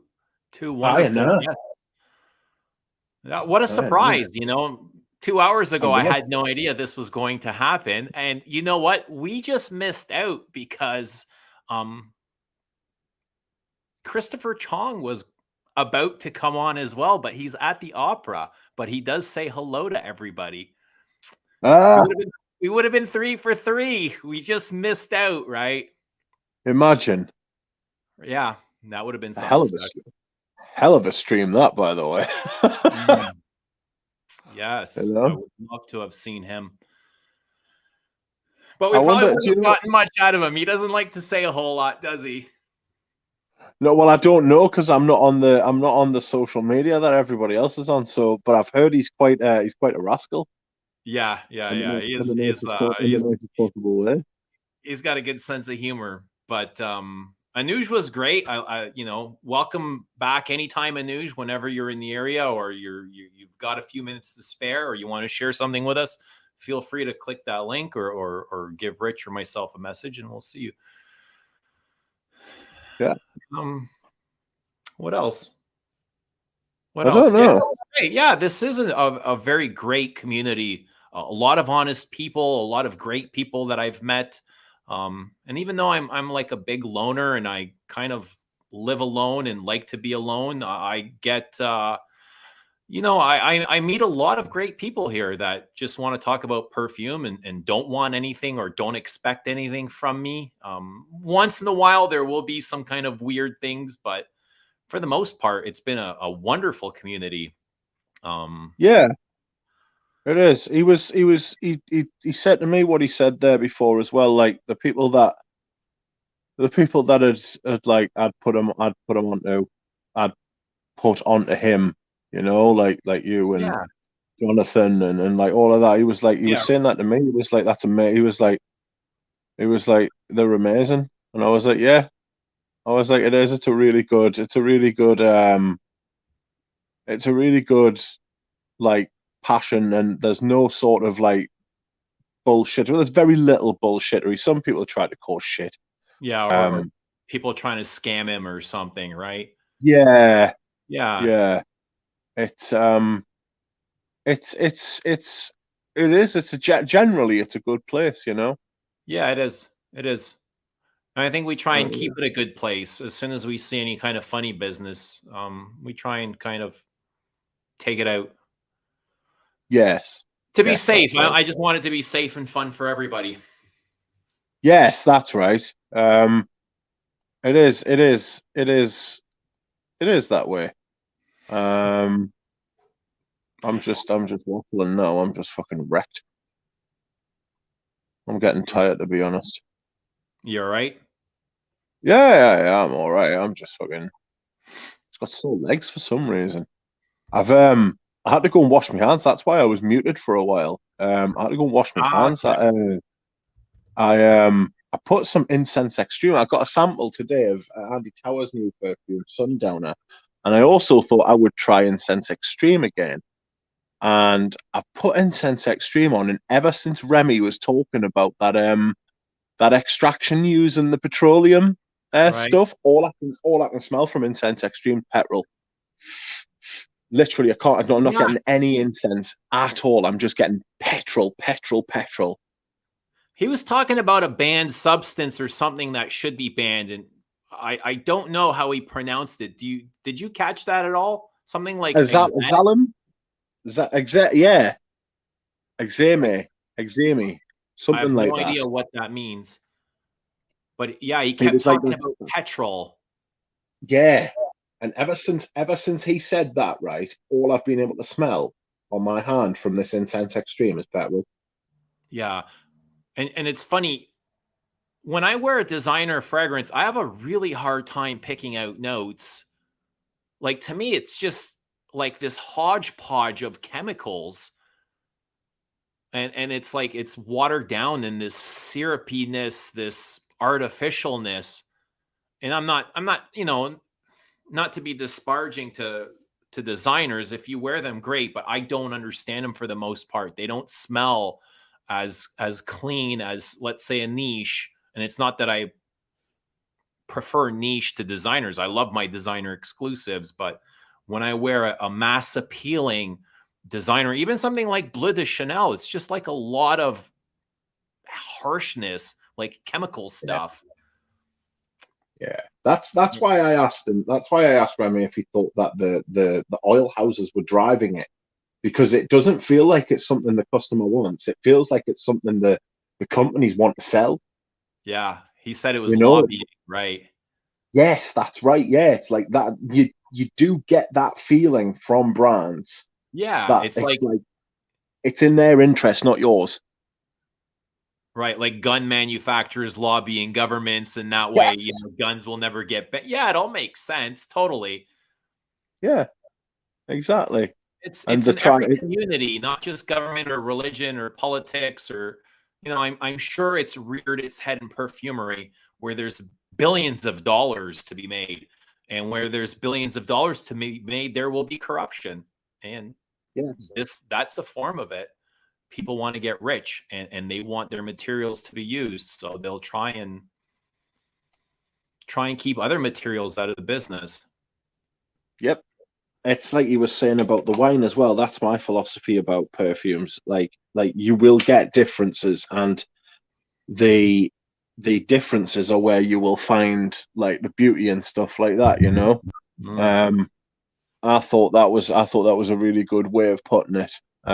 Interesting that he's working with that perfumer who's also a wine taster.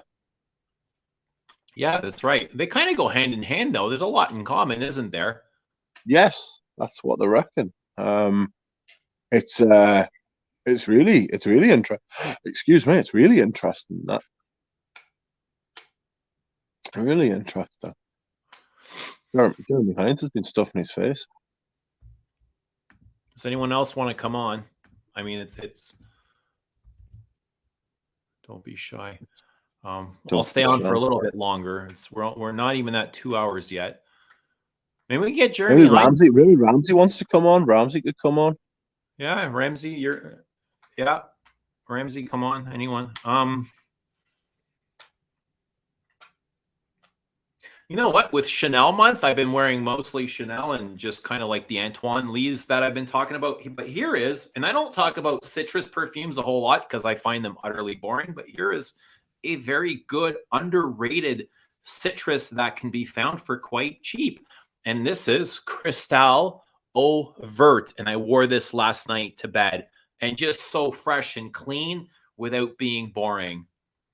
And I think this would be wonderful in the summertime. Crystal Vert. I've got a version of Cristal. It's a vintage. Flanker. Beautiful perfume. When did that come out? I don't know, but it's very sparkling. Like Cristal is a very sparkling perfume, but this is more, it really highlights the citruses. It almost feels minty and piney. Zesty, right? Maybe minty and piney. Yes, I am wearing Chanel on Chanel month. You know what it does remind me, or it feels like a lot of the Chanel Les Eaux that go for double or triple the price. It's kind of like that. Very beautiful. Really like that. Ah, that's right. Audrey Jane sent me loads of Cristal. I need to find. They're on my desk somewhere. I need to have a bit smell through them. I just got a sample set today of the Lorenzo Villarese, and the one that I was looking for, or the one I was looking forward to the most, isn't in it. I was like, Sandalo. Yeah, Sandalo. I'm starting to get the fear though. I'm starting to wonder. I'm starting to worry that the latest Sandalo might not actually have any sandalwood in it. It might be synthetic. You know. Oh shit. So that's what. So this feels like it's got sandalwood in here, but it's kind of butch and it's a little bit abrasive. I get a lot of wood. I'm still very confused with this perfume, and I'm not sure if there's truly anything to understand about it. It's not a bad fragrance. It's just not something for me. And the more I spend studying it, it's just like I feel confused and dumbfounded by it, and I'm not sure what it's trying to say really.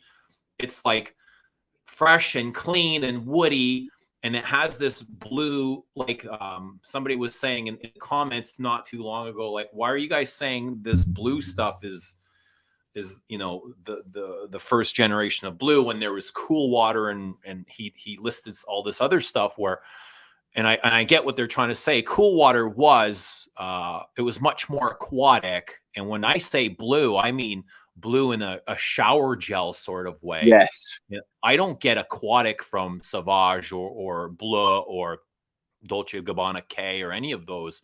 They are shower gel blue. So that's what I mean. So yeah, Like Cool a Water synthetic was blue. kind of like, Cool Water yeah, had that saltiness, didn't it? It had that saltiness that would make it smell a bit like water. And that's where yeah, the aquatic stuff came from. This doesn't smell like that. This smells like a gelatinous sort of yeah, like texture. very thick and syrupy, like like shower gel, really thick, right? But it does have Yes. this marine accord to it, or it doesn't smell like the ocean, or it doesn't smell like a mass of water, but it does have this freshness to it that feels like you have just coming out of the water. Do you know what I mean? Yes. Like that smell of marine on your skin. Yes. It Like the has salt. that. I don't get ocean vibes from this or aquatic. It's not watery, like it's not an O. Maybe there will be a blue O blue one Bleu. day, or an Oh, bleu. O Sauvage, right? Like But I don't ambroxan with get that. salt. I'm Like having it's a like hard time even pinpointing like the genre of this. Is it which one? The of Bleu de any of Chanel. them? Like, yeah, of all of them. I get the mint, I get the pine, I get the sandalwood, the cedar, the shaving, not shaving foam. Maybe there's a little bit of lavender here, but I get a lot of everything, but none of it feels like they belong together. Yeah. Yeah, it does feel a little bit weird with that sandalwood and the base for a blue Mm. fragrance. Like it is really quite strange. I wish I wanted a blue fragrance just to have one. I've never worn Bleu de Chanel, I don't think. Even though I've got the sandalwood, the Parfum version, sorry. And I wish I'd bought the Eau de Parfum because I think the Eau de Parfum is a better blue fragrance. I think that the Eau de Toilette's unwearable. I think it's just too. It's It just feels like it's screaming in your face. That's what it yeah, feels a like. hack job. And it's something Yeah, I used to enjoy back in the day before I didn't know there was better. yeah, yeah. It's got that thing. It's got that like ominous thing about it that it's like it's pleasant. Yeah, well, that's It's what like this is. This is a pleasant scent. Just like a shower gel, it's pleasant. It's not disgusting by any means, but if you want something that's going to be complex and it's going to sit with you all day and kind of challenge your thoughts, this isn't it. This isn't it. This is just to smell fresh and clean and to appeal to people in society. If you want to smell like a fucking barn, this isn't it. yeah. If you want to smell like a barn on fire, you're not going to get it with this. But Yes, that's right. It's very passable. It feels mediocre. It just feels like the thought. What can we get? It's like I was saying to Anooj. I think it was Anooj I was saying it to. Like all these fragrances that are released now are like put through focus groups. They're oh all yeah, data driven. They're all fucking a million data times driven. over. They probably spend It's, more time in focus groups than in the lab. yes, that's a very good way of putting it. That's something that's said in that book as well. Apparently, that came in the 90s. It's something that Pierre Bourdon, who had these relationships with like Lancaster, the Lancaster group for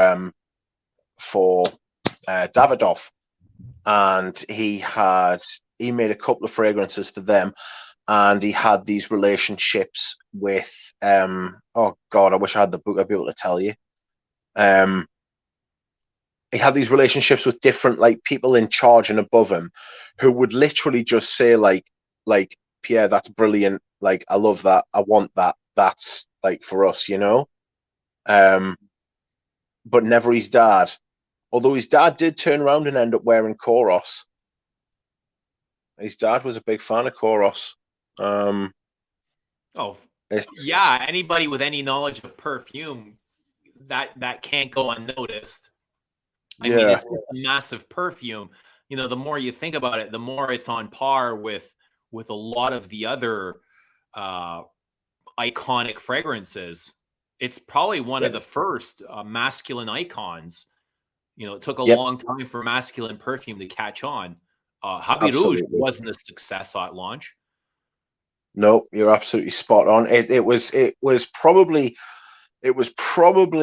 one of the only ones after something like Brute, after something like Eau Sauvage, Pour Monsieur to a lesser extent, because that was Pour Monsieur was very successful, but only in certain places and with a certain clientele. The whole Chanel thing was for very people who were into that sort of thing, but Eau Sauvage was a much more like across the board success, if that makes sense. And then you got into the 70s. You had your Brute, you had your Tabac, Moira and Vert, you had your Cologne, you know, just something you would wash your face with, and then stuff like Koros came along, and it was just like an explosion, you know. Madness. Jovan. There was Jovan Musk or something. Jovan. Yes, Jovan Sex Appeal. That's all Musk. stuff you can get easily at the drugstore, the convenience store, the gas station, most likely. Yeah. It's meant to be mental. It's meant to be crazy. I've never smelled it. I've never been interested in smelling it either, but I wonder if Anoosh's got a vintage. I don't know. I might text him, actually. Let's see what he says.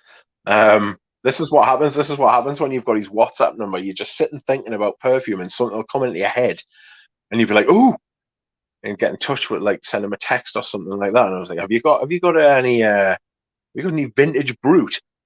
He's like, "No, leave us alone. It's 2:00 in the morning."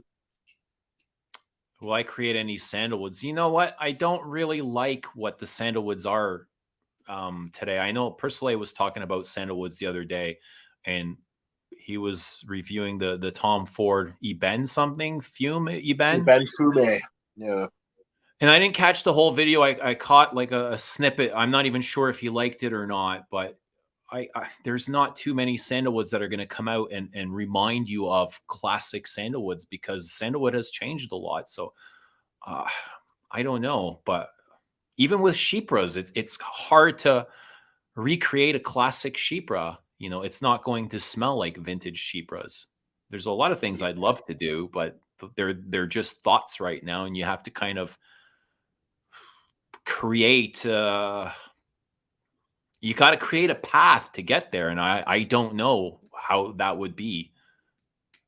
I don't know, you know, how to get over that obstacle, but we'll see. There's a lot of things I'd love to do.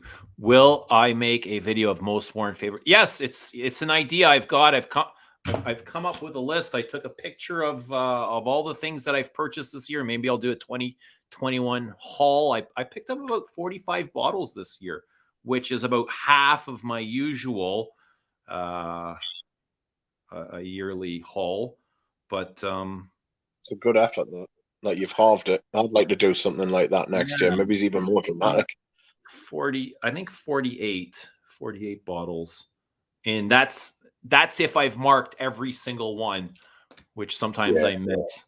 I've got a list at work, and I just kind of I write them down, and I'll write down the date. And I've got a big thick binder at work like this with all my notes in it, so I can go back to whenever I started buying fragrances, and I have the year and the fragrance and the date when I purchased it. So just I like to keep a record. Maybe I'll show that binder one day. I know my supervisor came across it one day, and he approached me, and he's like, "I found this binder on your bench, and it just had like millions and millions and millions of words in it." He wanted like some kind of explanation for it. And that's like before anybody knew I had a YouTube channel, and I had to kind of tell him what it was. I had to explain myself why I had this bind. That was before I would like mark my wearings on base notes, or, you know, I would just write down the perfume. I would write down the genre I get from it, the notes, the accords, my ideas, feelings, anything that I could think of. I would have things on my like to purchase list, things that I I want to buy, things that I don't like. I would just make all kinds of like notes, right? That's what I was doing. And he came across this thing. It's not like I was hiding it. It was in plain sight on my bench, but he's like, what is this book that I found? And I said, well, it's my notes on perfume. And he's like, why do you have these? And I said, well, I talk about perfume on YouTube, and it's something that I like to keep track of. And he's like, and then he started to dig, like, what do you mean you have a YouTube channel? He's like, can I know the name of the YouTube channel? Can you? So he went home and he watched it, and he's like so fascinated. And then he started to get into perfume, right? He went from wearing Le Male to Bleu de Chanel, and now he's wearing Mancera and stuff, right? Oh shit. Well, I mean, he never would have discovered Mancera. He likes it. He went to Maximum Fragrance there. He sat with Larry for a bit, and Larry showed him a ton of stuff, and he came out with Mancera, something Winwood. I don't know. Not big on Mancera. There's a story in that book about Mancera as well. Yeah. So he's taken a really good liking to perfume, and he's asking, like, he's really interested about me starting up my own brand. He's asking a lot of questions, and he's just been really cool about it. A lot of guys have actually started wearing a perfume since I've made it. I don't know. I don't want to say popular, but made it more comfortable for other guys to wear fragrance, because it's not a thing that's easily accepted amongst like butch men, right? Yeah. Macho men. That's right. My friend's dad used to wear perfume because he was like in the merchant navy, and he would go around the world, and like obviously in different cultures you have like different attitudes towards perfume. And he would come back from France with bottles of Chanel No. 5 in the 60s for his wife, like my friend's mother. And they would go to, and he would wear Pour Monsieur and Eau Sauvage. And they would go to the cinema, and he'd be standing in the line with his wife for the cinema, and blokes would walk past him and go, you smell like a queer, you smell like a puff, you smell like a gay, and stuff like that. And he'd be like, what the fuck you talking about? And like it was just a different time, different attitudes, different places. And I think breaking down those sorts of barriers, I think it still goes on. Of people being prejudiced against what they see as certain stereotypes that people have. Just the word perfume itself is like, it's not masculine. It's the thing isn't like with one of the things. Yeah, I know what you mean. The thing is in this country now is that, oh God, what was I going to say? I refuse to say the word cologne on my channel. I refuse to say the word cologne in front of my kids. Even my kids call it perfume now. Yeah, exactly. Like in this country, saying perfume like refers to like a female fragrance. We call it aftershave. Over here, we call it more masculine. Yeah, exactly. It's less insecure. Fragrance. It's fragile egos that don't accept perfume. Yeah.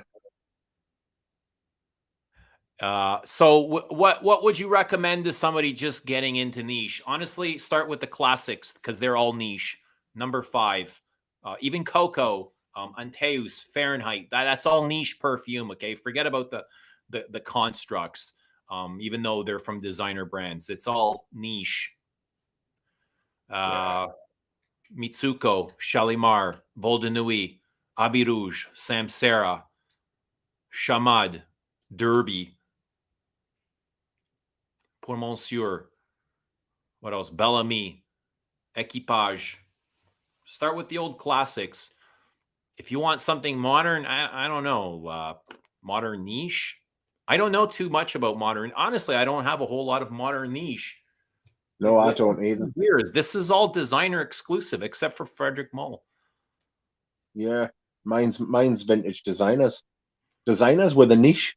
Designers were niche in back in the day. You know, like you didn't have niche. Niche basically didn't exist. I would steer you toward designer exclusives. Okay, if you're just getting in, start with Guerlain designer exclusives. If you want my advice about getting into niche, I would say buy sample packs. don't blind buy niche perfume, because you will hurt yourself. You will hurt yourself. At some point, you will fall flat on your ass, because there are wildly differing like standards and quality in the niche perfume market. It's very different from one brand to another. I would say sample. Tower's really good for getting into niche. What else? You try Villarese, but I've just bought them because I found the sample pack. So I don't know. I would also suggest the I don't want classics. to say go MFK because I don't like the brand myself, so I don't want to send somebody else there. I don't think it's very good perfume. I mean, there's a couple of pieces from the brand that I like, but I don't know. Like, I think L'Artisan is a good brand, but again, they might be too hard for you to wear. It's, I would suggest also Diptyque. Maybe start at Diptyque. Yeah, Diptyque's really good. They are different. Serge Luton. Yeah, but even Serge might be a little bit difficult to wear, especially for somebody just getting into niche. I mean, you could really catch on to the stories they're trying to tell and what they're trying to express. That's always fascinating, but they're not everyday wears. Like, you know, as much as I love and I respect Kouros, and I feel like we're in a time now where I almost have to apologize for not being into vintage because it's just exploded.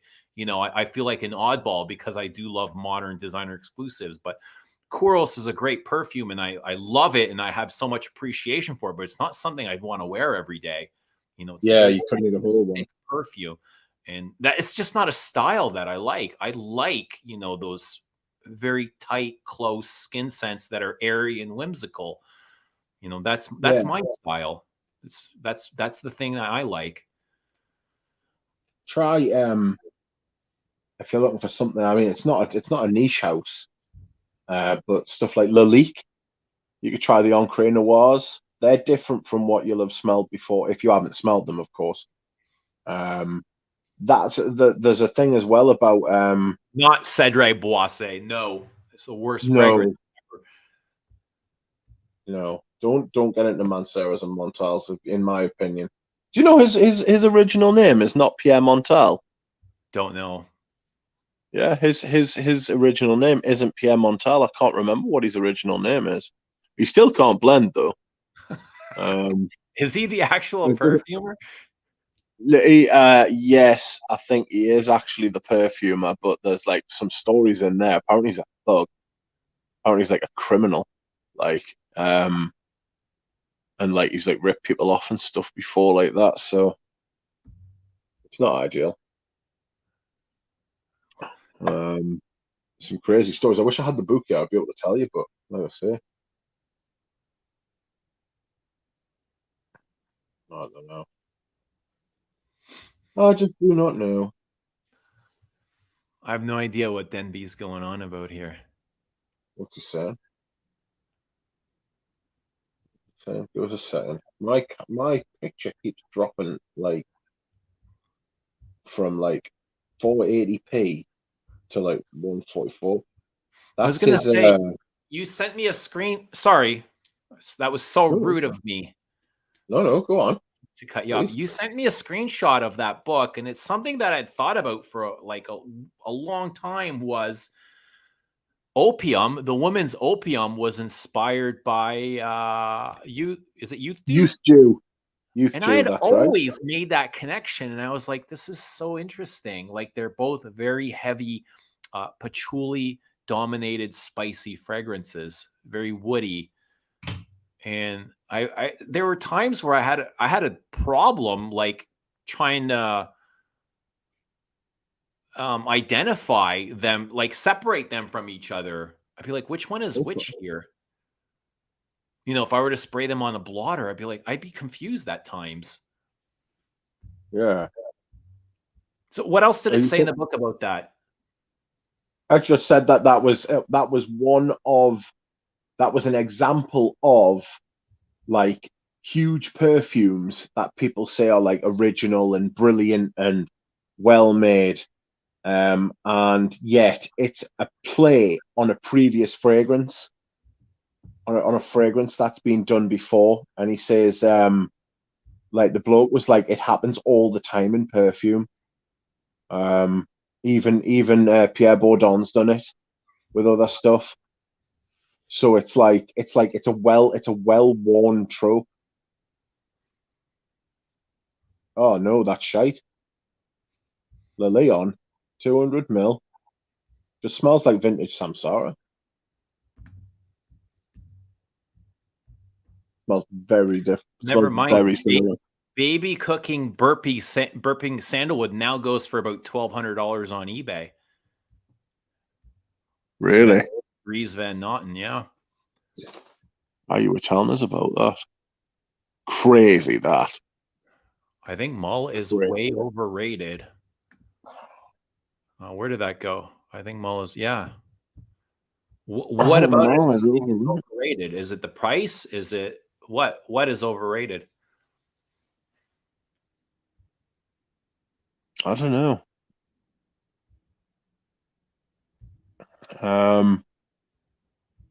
Dude, it's pretty great. Like, there's 87 people in this chat. If you ask them for a first recommendation for niche perfume, you're going to get 87 different answers. We're not all going to agree on the same thing. Yes. Right? Yeah. It's there are very few like, I mean, it's one of those things, isn't it? You can rarely get two people to agree on anything, never mind everything. Right. You know. People they get angry at me if I recommend something that they don't like. You know, I'll get called out. Yeah, and vice versa. Yeah, they get upset. There's a couple of people where you say something. They get upset if I talk about something they don't like. I've been called a sellout. Like, why do you like that? Oh, you've changed. We want the old, we want the old angry Eugene back. No, motherfuckers, he's not coming back. Yeah. People want to see it's people just want reinforcement for their own area. Yeah. Fritz is here. Better to move forward than move back. Fritz, you're 2 hours and 21 minutes late. Is that how long it's been? That's not acceptable. You know, what happens if you come to work 2 hours and 21 minutes late? I shouldn't be I don't know. I'm late quite often. Should go in 5 hours late instead.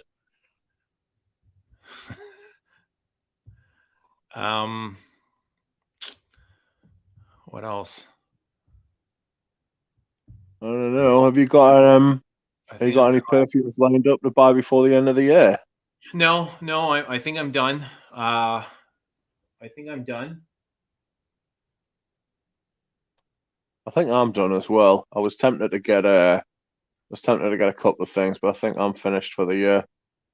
I'm trying to. I might get that Sundowner, because that's quite nice. It's got similar ambergris usage to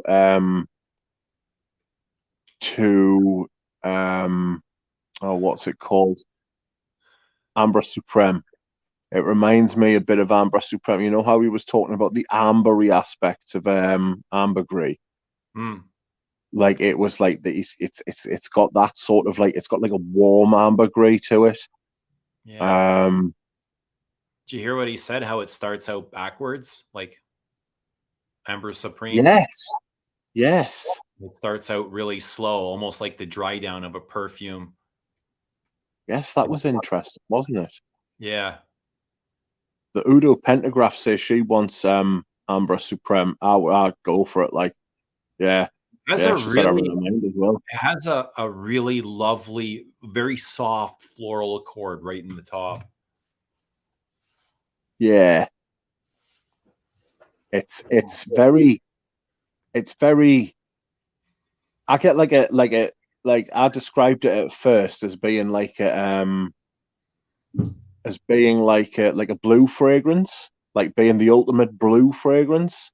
But Right. I don't. I would change that now to say it's not really like a blue fragrance. It's really what blue fragrances are trying to do without actually spending the money on ingredients. You know, like that sort of ozonic, fresh. It's so Sort weird. of, It has this contrast of, Ambroxan is really clean, but it then has that like really dirty facet underneath. yeah.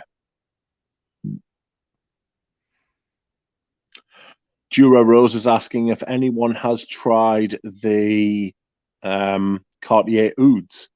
Yes, I have. I think I have all of them, but mint. Yes, I've tried and worn them, and I've sent Rich several samples of them. I think they're probably the best oud collection from all the designer exclusives. Yes. Probably in Western perfume. I haven't smelled any better ones. The ones you've sent to me are really nice. I would love to try the Santal and Santal. Is it Santal and Oud or Santal and Santal? No, it's oud and santal. I think rose was probably my favorite. Musk is very nice. There's oud and oud. There is the fresh one, oud radio, which is really, I don't get any oud from it at all. It's more of a just kind of this fresh woody thing, slightly smoky, spicy, strange, but it's a really nice wear. Oud and rose is very musky, very animalic, dirty. They're all really lovely. Cartier, Jarvenol, and Cypriol. It's, what would you say between Egoist and Bois d'Argent? What? What Bobby wants to know? Egoist or Bois d'Argent. Egoist or Bois d'Argent? If you're gonna go egoist, get cocoa. Just get cocoa instead. It's outrageous. Like masculine and feminine versions of each other. Yeah. But cocoa is far superior. I like Egoist. Yeah, I like Did you hear egoist. about that? Not to say I don't like it. Yeah, there's a story in that book as well about Egoist, about how it cost Chanel $50 million in the 80s when they re-released Bois Noir as Egoist. It cost them $50 million because they didn't do any market research and nobody wanted Egoist. Mm-hmm.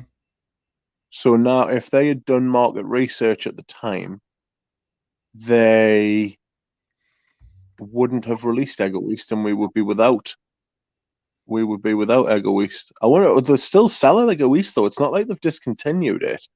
Right. You can still get it at duty free here. Yeah, you can get it in the shops. Yeah. Yeah, Egoist was a huge flop.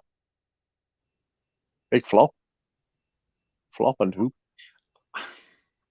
A flop commercially, artistically, not so much. No. It's really nice. I really like it.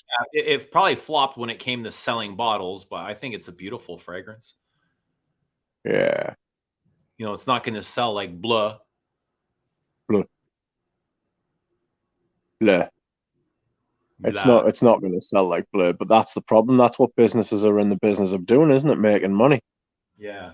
Businesses aren't in the make. And this is going to go against, you know what else I like? And this is going to go against unpopular opinion, but I like Chanel's Allure for women much more than the one for men. I used to really like the one for men, and then I went off it hard. It's got a horrible metal note in it now. I think the opening is atrociously commercial and mass appealing. It's not entirely bad perfume, but the opening is just something to it. It's just like, I want to stab my nose off.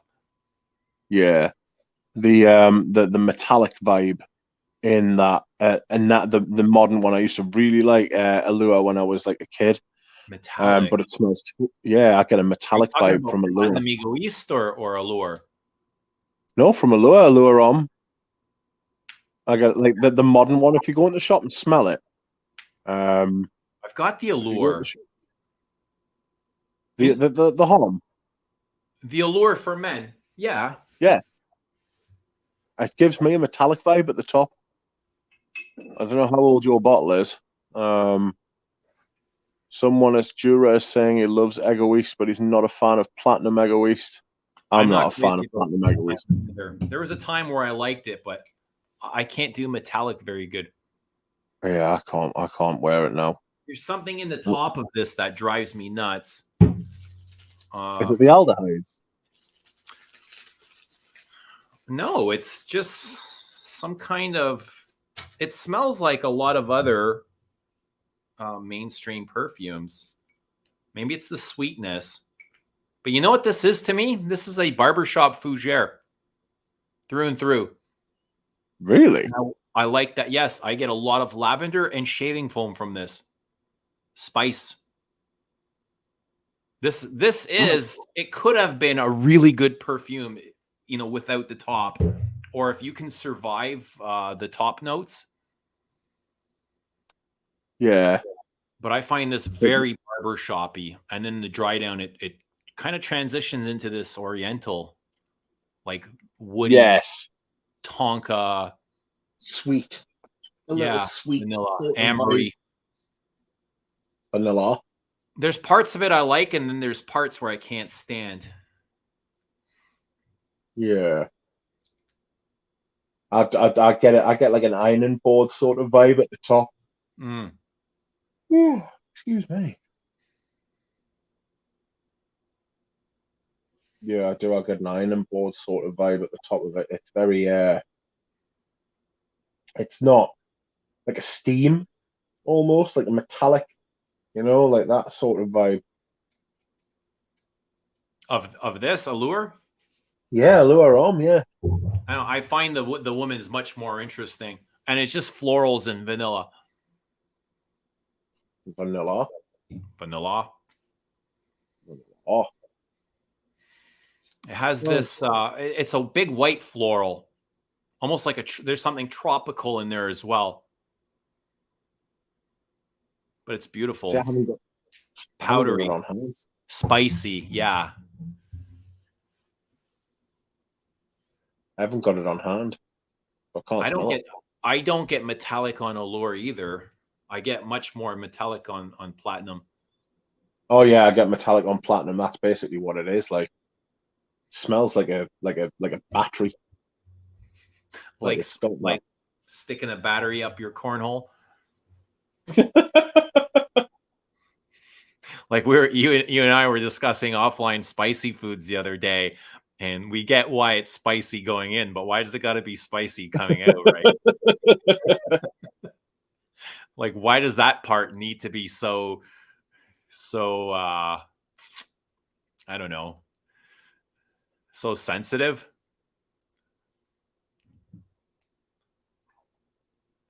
It's just there for. It's just there to cause pain. There is no point to this. The burning. Maybe it's to remind you, you know, before you go have another meal, make sure it's not spicy. You know, it's definitely a reminder of something. Your body's trying to tell you, maybe you've had too much. Maybe it's really not that sensitive, but because you've had so much, your body notices it. The problem is, right? The problem is, right, is that like when you hear the scientific explanation for why spicy food is spicy, it's mental. It's because it's a sensation the body doesn't otherwise know how to deal with. So it just records it as pain. Yeah. That's all there is to it. It just says it's pain because it doesn't know what it is. Madness. Total madness. That's the explanation I heard anyway. So Raskin has a new costume national called Secret Woods. Yes, I've heard that, Jura. I like I like Russian Tea by Rasconnay. I think that's a really good late winter perfume. Wear that in February. Mint, raspberry, tea. Haven't heard a lot about Mosque Milano lately, other No, than I the, haven't. the new line that they've launched. I think that's Yeah, enough. That's a lot, though, in itself. yeah, they've released a lot of perfumes in the last like Yeah. 3 years. So They're kind of a well-respected niche brand, though, aren't they? yeah, they use decent ingredients. Decent That perfumers. Yeah, they use decent perfumers as well. The Rasconnay one's my favorite one. I liked the Monte Cristo that they did, but to me it just smelled like a poor imitation of Monodiorio's Queer. Mm. And They obviously, sorry. they also respect the perfumer by displaying the name on the packaging, don't they, or on the Yes, bottle? yes, that's right. That's right. That's cool. It is cool. That's one of one of the things I wanted to ask, like Remi. I was like, that's why I asked him, like, which other like perfumers are you using? He seems to like using young ones, people with like new fresh ideas, so he's not going to get like a perfume that's been stored in like a vault somewhere for like 20 years. And a lot of that is You know? happening today. Niche brands are buying perfumes that are right off of a shelf. Sure.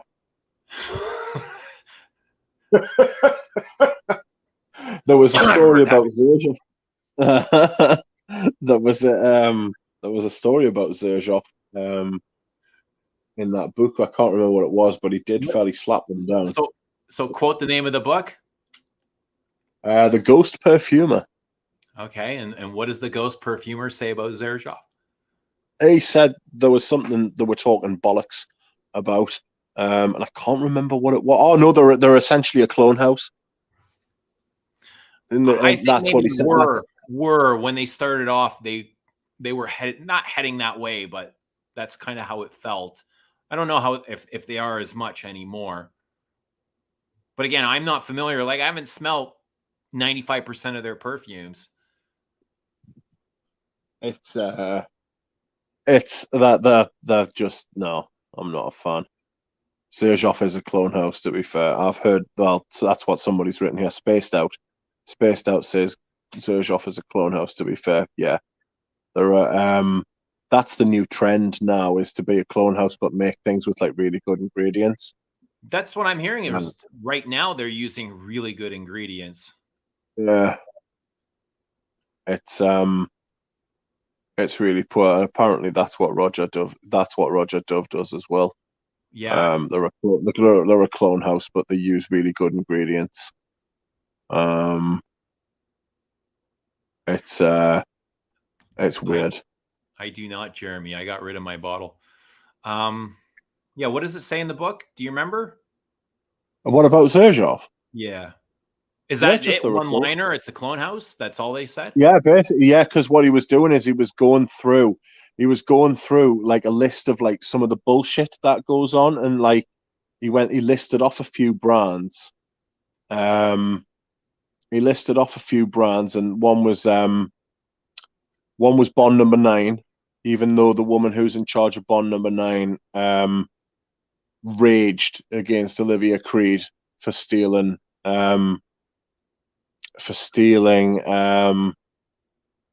Bourdon's ideas and like his business practice, and then raged against Olivia Creed for stealing Bourdon's ideas and raged against Olivia Creed for his business practices, and then she set up Bond Number 9, which essentially just like rips off other perfumers' work anyway. She said that about Zerjoff, saying that they're just a clone house. Then he said that Roger Dove was just a makeup artist, and that he'd never created a perfume in his entire life. And what was the other one? There was another one as well. There was another brand as well. Started talking about perfumers. And how Christian Carbonell. Right. Christian Carbonell's apparently got like 2 or 3 names. Yeah, so I people, think he did go through a name change at one time. I do yeah, remember it's that. Chris Yeah, Maurice. Yeah, it was Chris Maurice. He was yeah, called Chris. Yeah, he was that called rings a Chris bell. Maurice. Apparently, that's to do with the fact that he doesn't want people to think that he's making too many perfumes.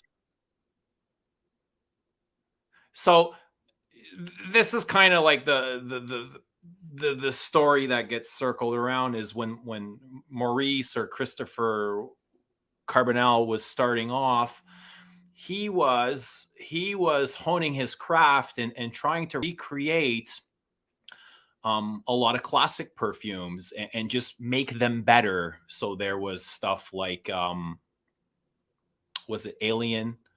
It was Allure Homme. It was I can't remember right now. It was Pure Havan, right? So when Zerzhov had started up, they came to him looking for some fragrances, and they pretty much bought these pieces off of him from a shelf, right? Without knowing what they were, without Yeah. realizing what they were getting into. Yeah, And I'm pouring water. and that's where, you know, the whole story of being a clone house came from, is he just bought re-editions of all these fragrances. So it was Pure Havan turned to Naxos. Uden was Chanel Allure Homme. And I can't, I'm not very familiar with the house, but this is kind of the story that's come out of Yeah, perfumers' mouths. yeah. So it makes us what it makes us. It's definitely not. I'm not as against. I mean, when I say stuff like clones are theft, I really mean like those Middle Eastern houses which just blatantly rip off like perfumes and sell them Right. at like We'll actually do a GC exam on them and try and reproduce them right. as closely as right. Yeah. That's right. Yeah. And that's what I would refine my definition of that down now.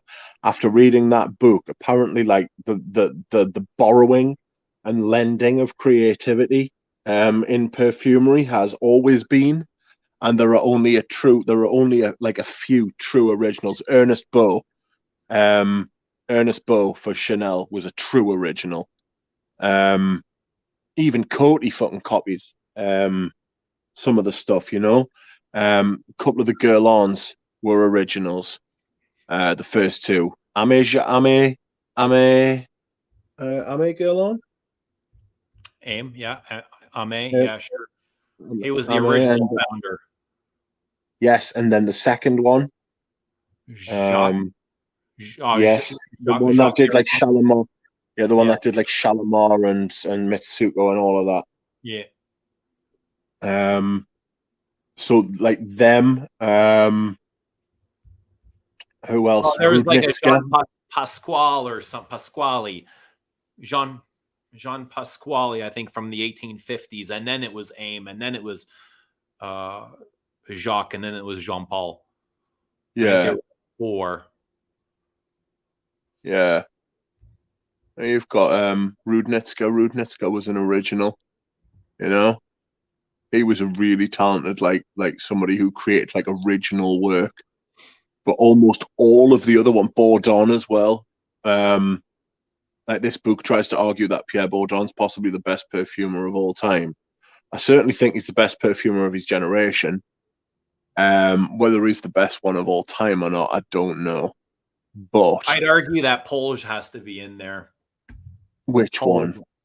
Well, Father Polish. Grandfather Polish. Polish. I mean, depends how far back you want to go. Jean Paul definitely has to be there. Jacques Paul.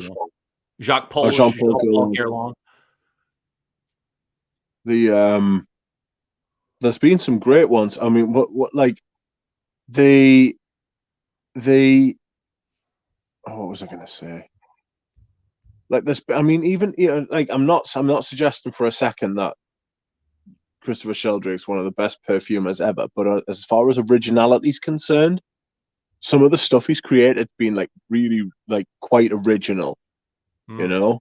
I'm not saying he's like one of the best perfumers ever, but he creates original stuff. Look at Vetiver Oriental, Shergi. He was co-signed Féminin Dubois with Pierre Bourdon.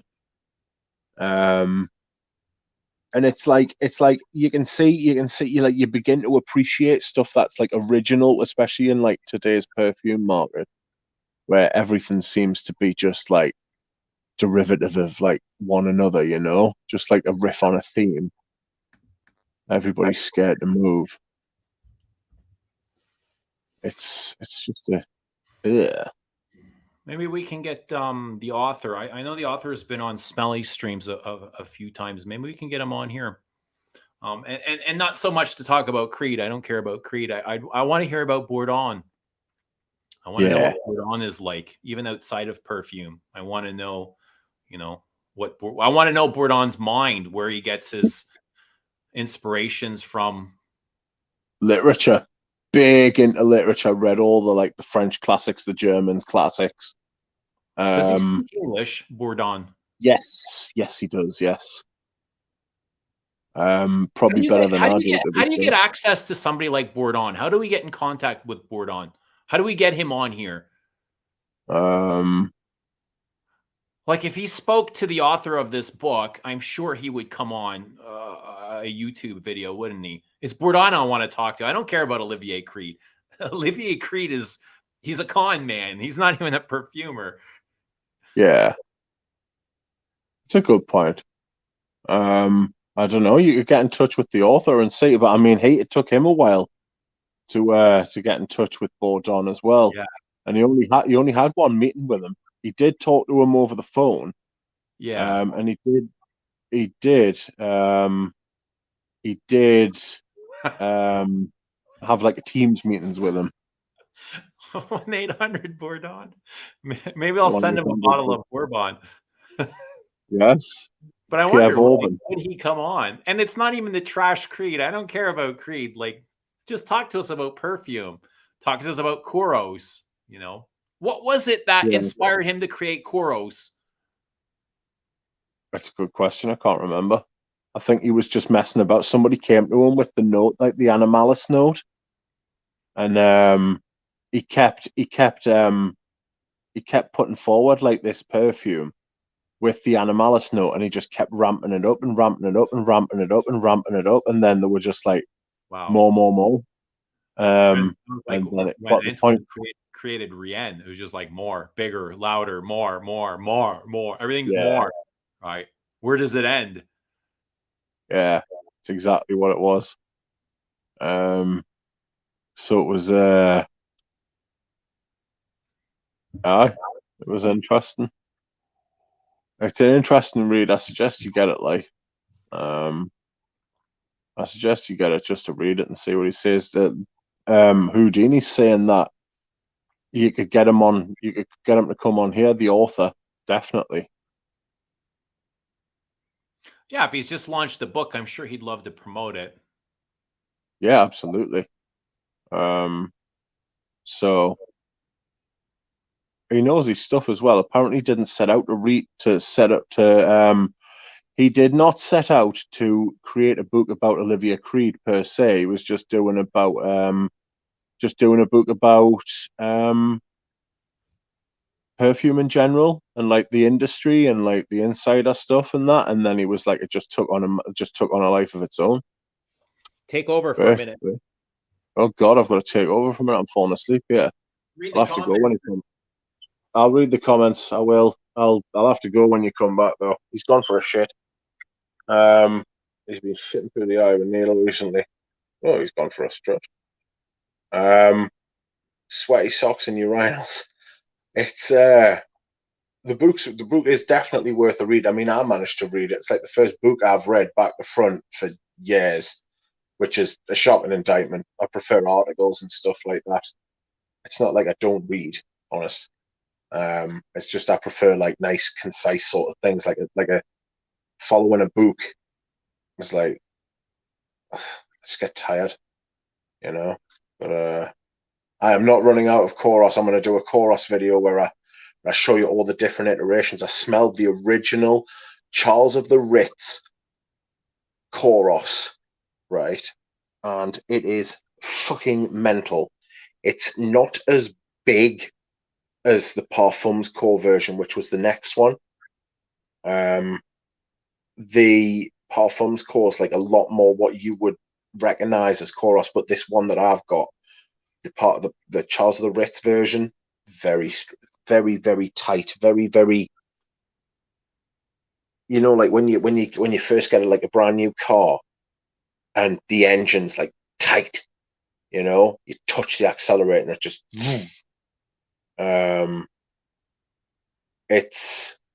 It's a fucking.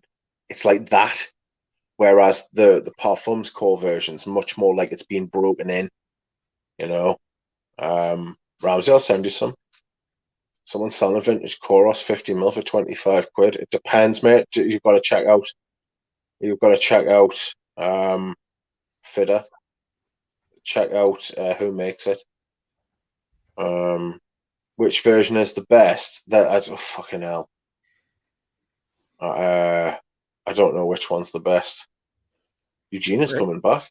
Rich, bang the gong at what is it? Bang the gong at midnight, man. My mother's in bed. I can't do that.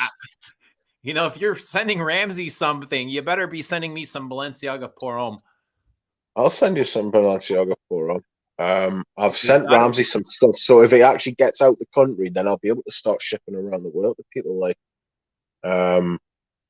which will be interesting, as long as I don't get a knock on the door. Smoke a gong? I shall not smoke the gong. If I bang it so hard it starts to smoke. Man, if I smoke a gong, I just like start crying and fall asleep. It's not for me. No. Yeah. Drugs don't go. Yeah, I'm not. I must admit, I can't smoke anymore. It just makes us want to go to bed. Yeah. And First hide cry, under the covers these days. First, it makes me want to cry. Jesus Christ, I've never cried on it. Like, every time I've cried, like I start crying and I feel horrible. And I'm like, oh, I'm such a bad person. It could be good for therapy, that.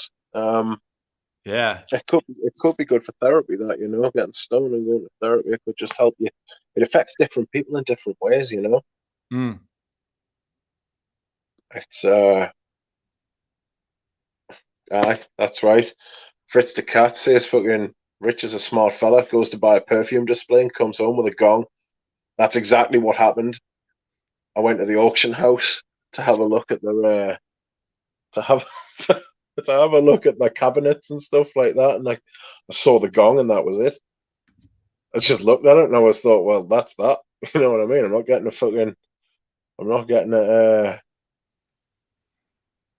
one of them now.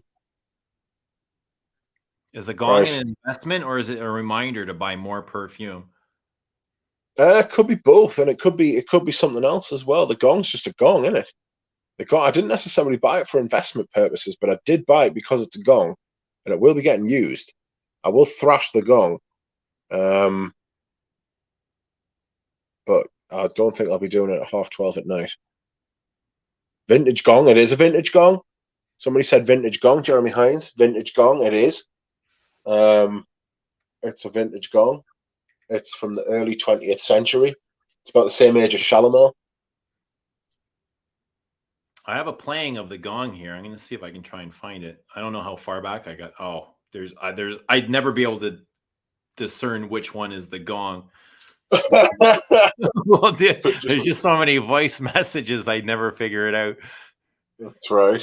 Like constant barrage of bullshit messages back and forth all day long. Yes, that's right. That's exactly what we're doing. It's mental. Right, I'm gonna have to go because I'm falling asleep and I've got to be up early at 9:30. All right, Rich. Thank you very much. I will speak to you again soon. I hope someone else comes on. Thank you. Yeah, if somebody wants to come on, here's the link. I'll talk to you tomorrow. No problem. You will. I'll speak to you soon. Cheers, mate. Bye, chat. Tonight. You'll be up for another few hours or so. Yeah, possibly. That does tend to happen when I say I'm going to sleep. But my eyes are heavy. I had 2 naps today. It's fantastic. Anyway, I'm off. I will see you later. Cheers. All right, later. They're asking Cheers, about your gong badge code. Yeah, it always gets kind of goofy, doesn't it? But talking about weed, I met up with a friend at work a couple weeks ago. He smokes a lot of weed. He smokes every day. He smokes at work. And I said, bring me like a little small pinner, you know, just a little piece. And he did. He brought me like a little thing. It was small, like a needle, very puny. And I came home it was like 2 months ago, a month ago maybe. And I sat here and I smoked it. I haven't smoked weed in like 6 or 7 years. And smoked the joint. It was like just a couple of puffs. It was really small. And I put it out and I didn't feel anything. And I went to go meditate and I meditated for an hour and there's like, oh, there's nothing here. Like, I don't feel anything at all. And then somebody had called me and I was feeling really lightheaded. And I didn't notice until I started speaking and my voice felt delayed. And it's like, I wasn't very conscious of myself. So it wasn't until about, after I had meditated for an hour that I realized I was slightly high. Yeah, weird. Interesting. But no, I don't like to smoke weed. I don't even drink. I haven't gotten drunk. It's been years. Years. I'll have a drink, but I don't like to get drunk.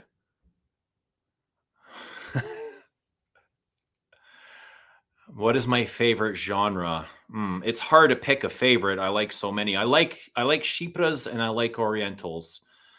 And I think the reason for that is they both display really good facets of contrast. So, Chypras, I love green, earthy notes. And that's what I get from my Chypras. And from my Orientals, I get texture.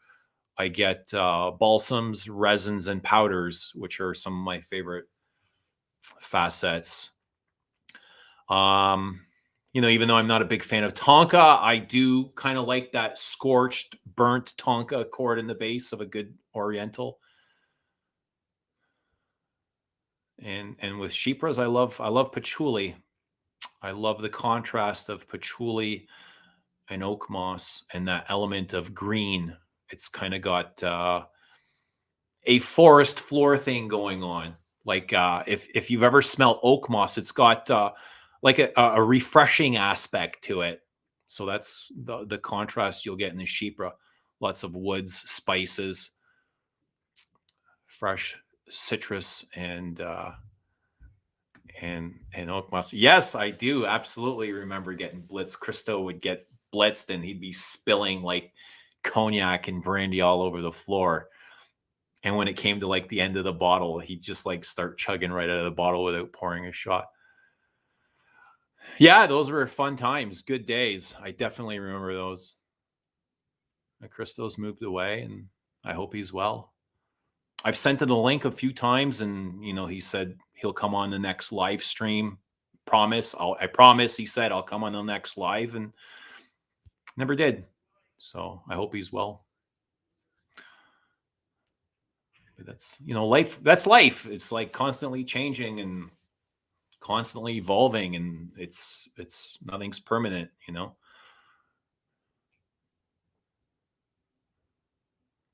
I think Boy is a good first exclusive? I love Boy. I think it's an excellent perfume. Oh,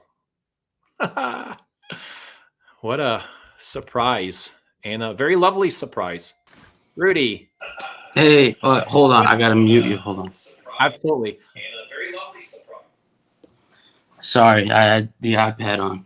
Hey, it's good to see you, man. What's up, Eugene? Good to talk to you. I don't understand why my volume's so low. Can you hear me, though? I hear you very clear. Let me put headphones on. If anything, it's a little bit loud. Yes, Whack Pack is alive and well. You with us? I don't hear you.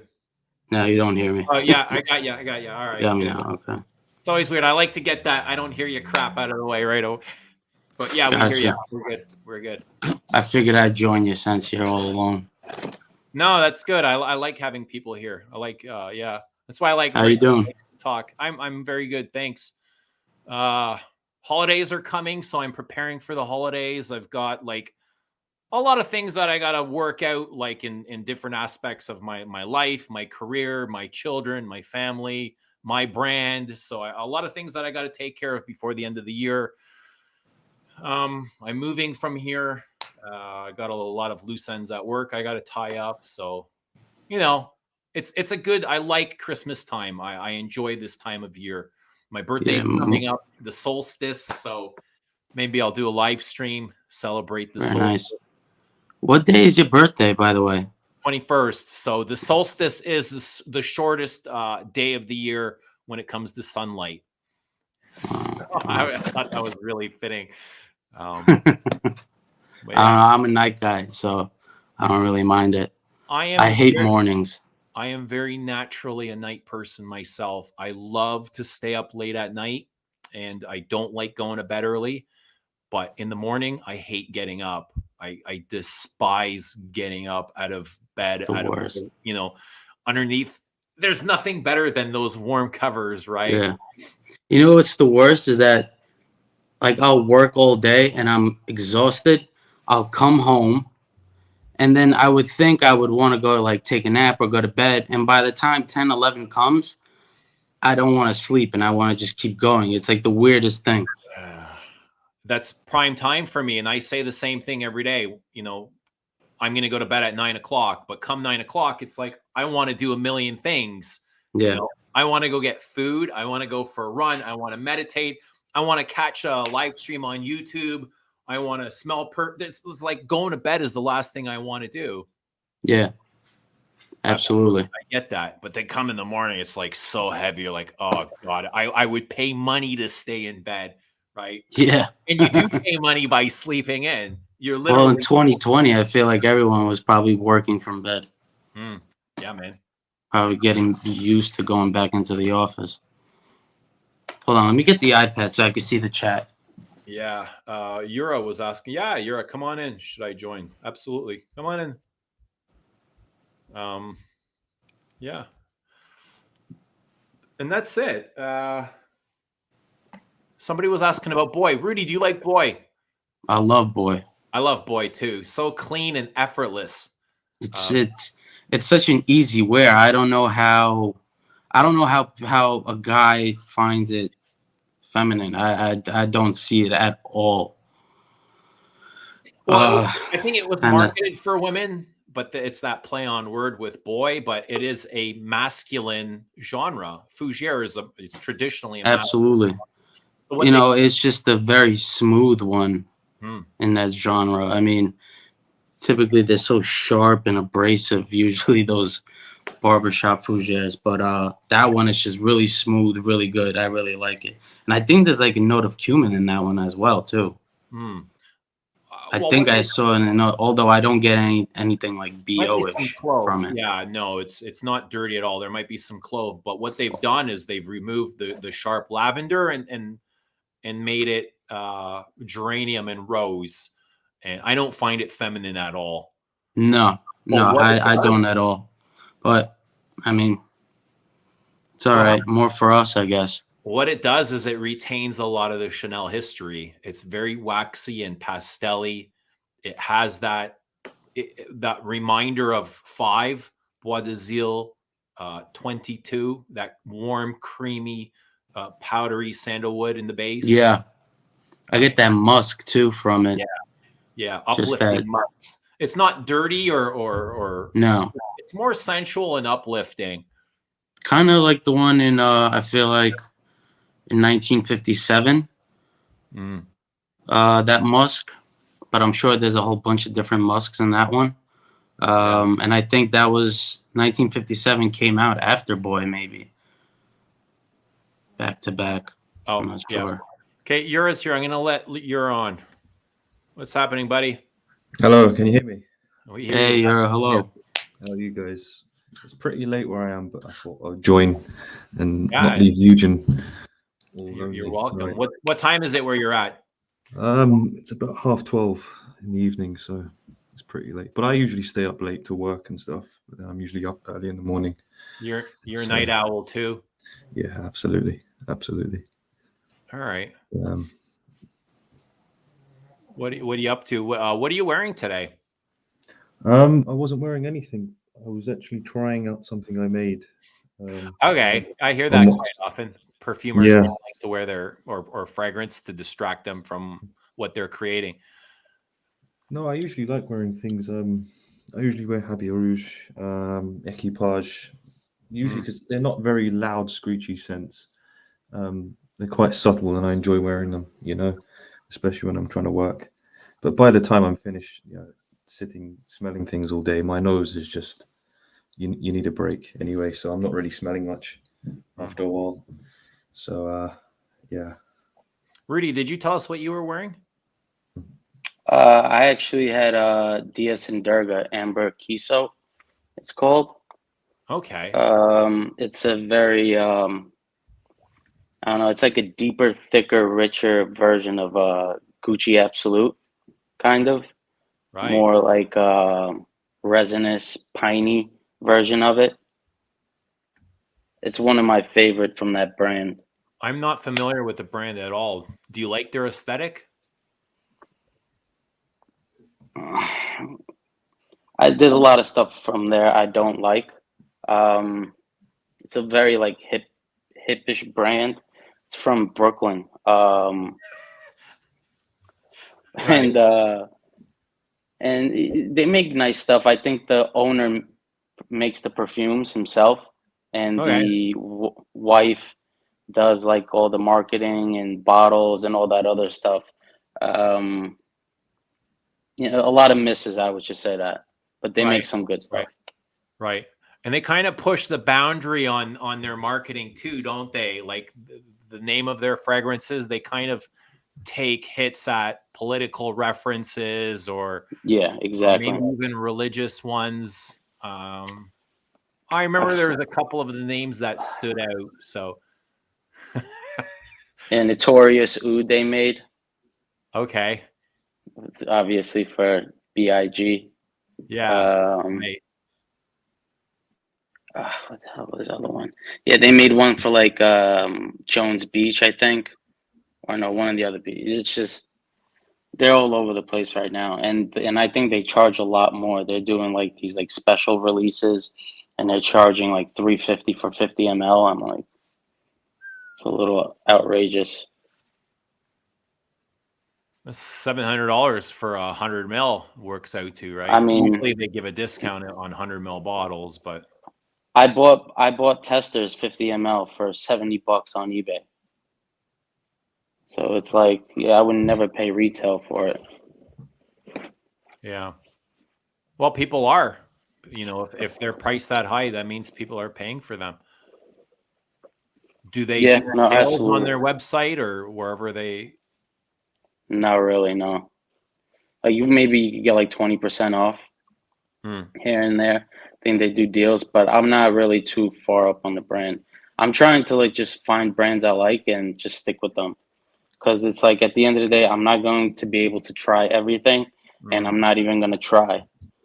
It's hard as an enthusiast to keep up, especially when you're at this level and you already got hundreds and hundreds and hundreds of bottles, and you know that you'll never be able to use them all. So that's kind of where I'm at this point. It's like, what? Yeah, I'm over it. Yeah, what do I want to put my money into? Are you a collector of perfumes? Yeah. I wouldn't say to the level of most people into perfume. I probably have about 25 bottles, but any things I really, really love and enjoy. Yeah, and I get the sense that most of your stuff is like classic or very vintagey. Yeah, just things. I mean, I usually spend a lot of time trying to figure out whether I really like it enough to buy it and it has a meaningful place in my collection. But the thing is, I'm saying that now, but how will I be in 20, 30 years' time? 25 bottles could be, triple that, so yeah, but at the moment, I mean, most of my money's going on materials. Yeah. So I can't really justify. Like I've spent, today I actually bought some more jasmine, Egyptian jasmine, some jasmine sambac, and tuberose absolute. So that was quite a hefty price. Is it the indolic type jasmine, like the night blooming? The Egyptian is more indolic. Sambac, not so much. I prefer sambac personally. I think it's such a beautiful smell to it. It's quite strong. But yeah, most of my money is going on materials now, as you can imagine.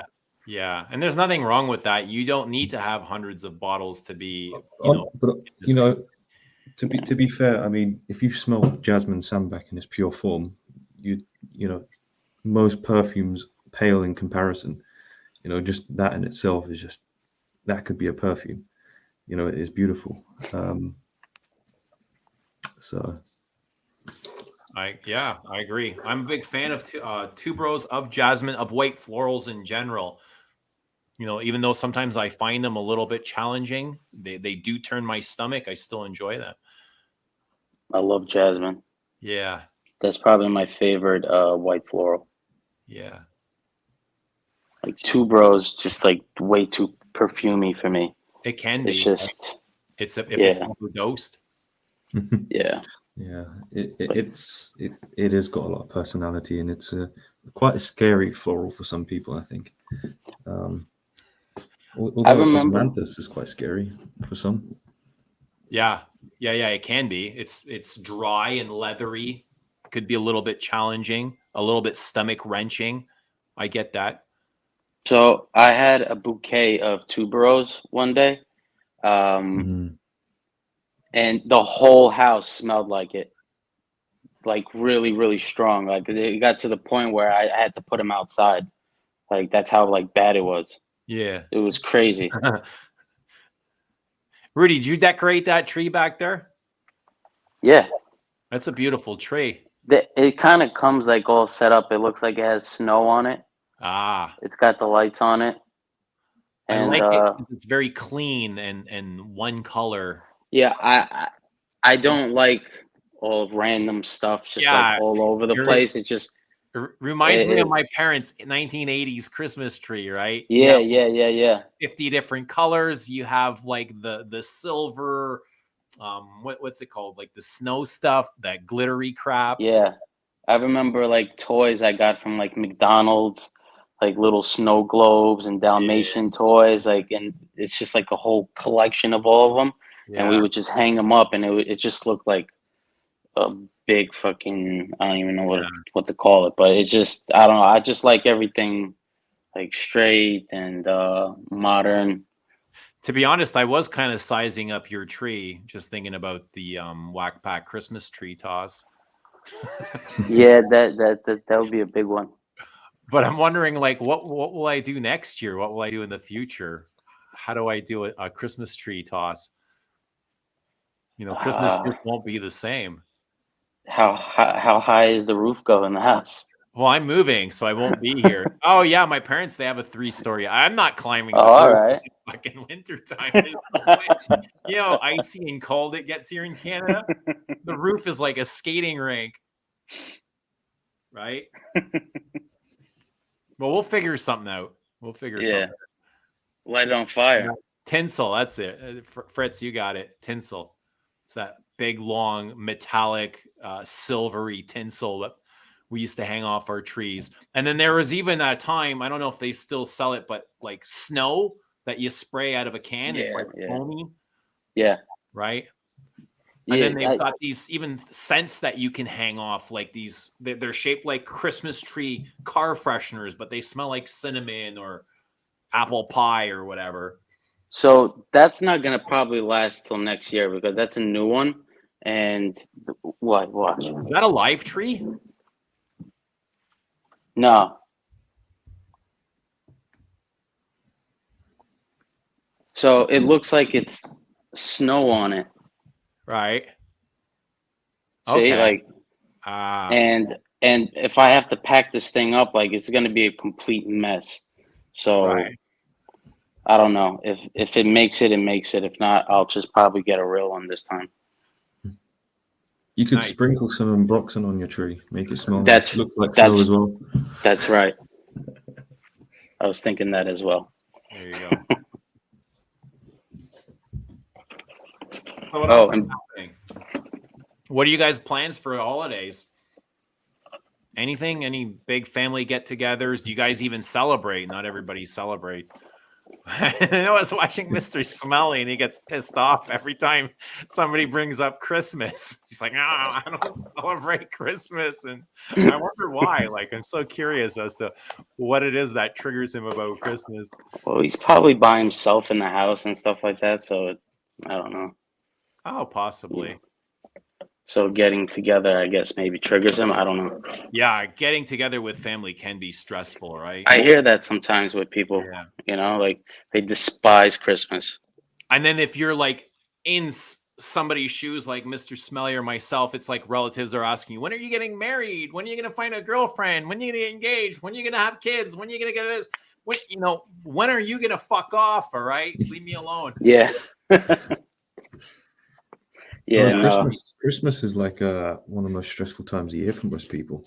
Like suicide rates go up and everything because the pressure of trying to get gifts, financial pressures. It's that time of year in this part of the world where it's very dark and it's kind of depressing, short days.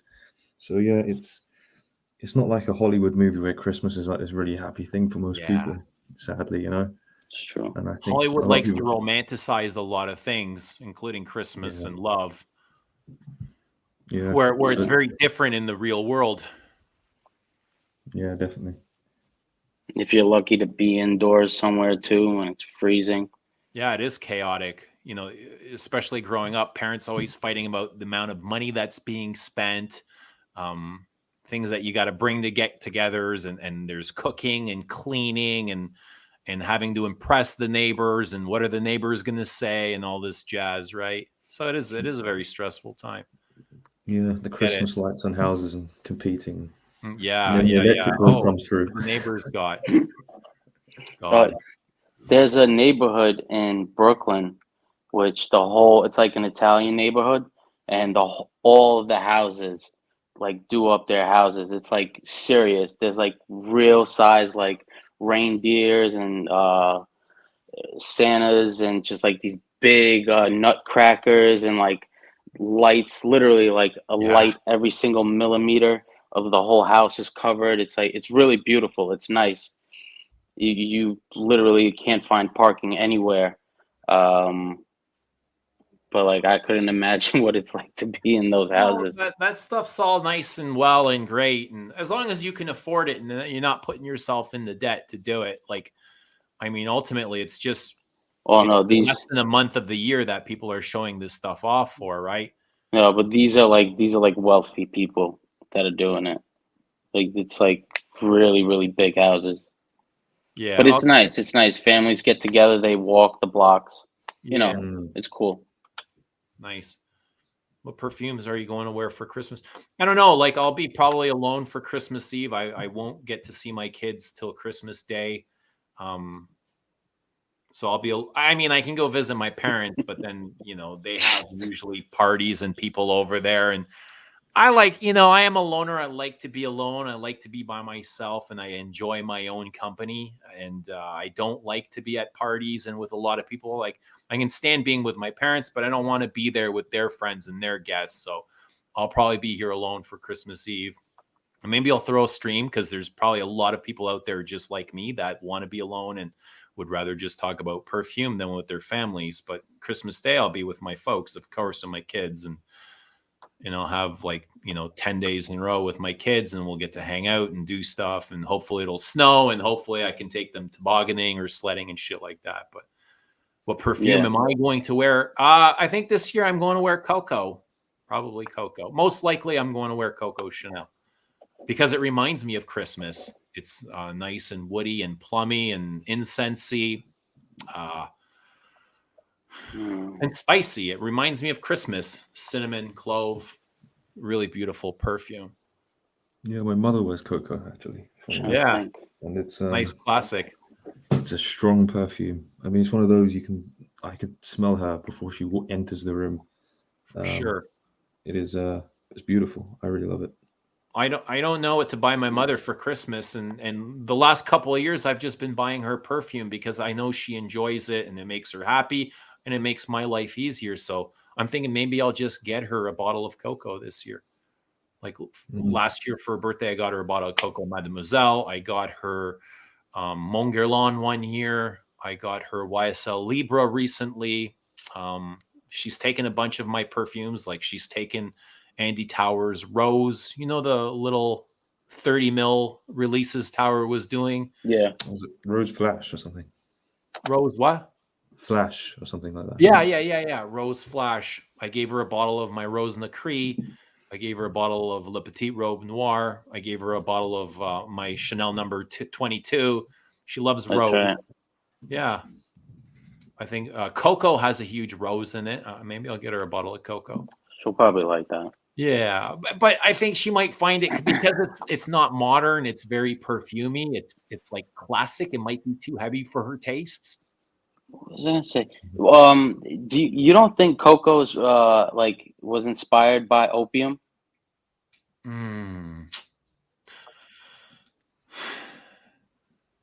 I got that same kind of to me feeling.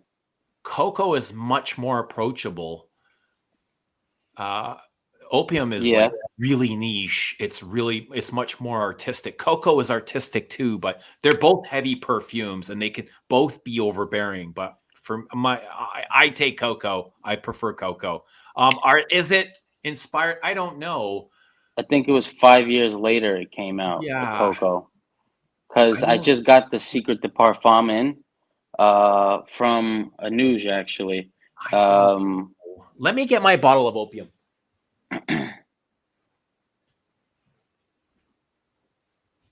Emilios is talking about Lyric Man. Funny enough, I love Rose, but I'm not actually a fan of Lyric Man. Lyric, I tried a sample recently, and I did not like it. No, I don't know. Lyric Man felt fake. Felt like a fake rose. I don't know. And I wanted to like it because again, I am a fan of the old Anooj, and I love Rose, but the top was nice. I liked it in the beginning, but then I don't know. It just felt kind of flat for me. It's a lot. And you have the EDT. This is the EDT. I don't know what the date is on this, but it is an older bottle. Yeah, I don't know. I see what you mean, Rudy. I definitely see what you mean. It's very heavy and very perfumey, just like Coco. You know, like I don't know. I just got a resemblance because it was just weird because I had a EDT sample of Coco, and then I got the Secret de Parfum, and then just looking online, and I don't know. It was just they were both on me, and it kind of clicked. Oh, this is a lot. Like this is very powerful stuff. I was about to buy the Parfum too. This is not approachable, eh? But neither is Coco, really. Like, you got to go really light with the trigger. I don't know what it was, but something in Coco just didn't react with me. I don't know. It was just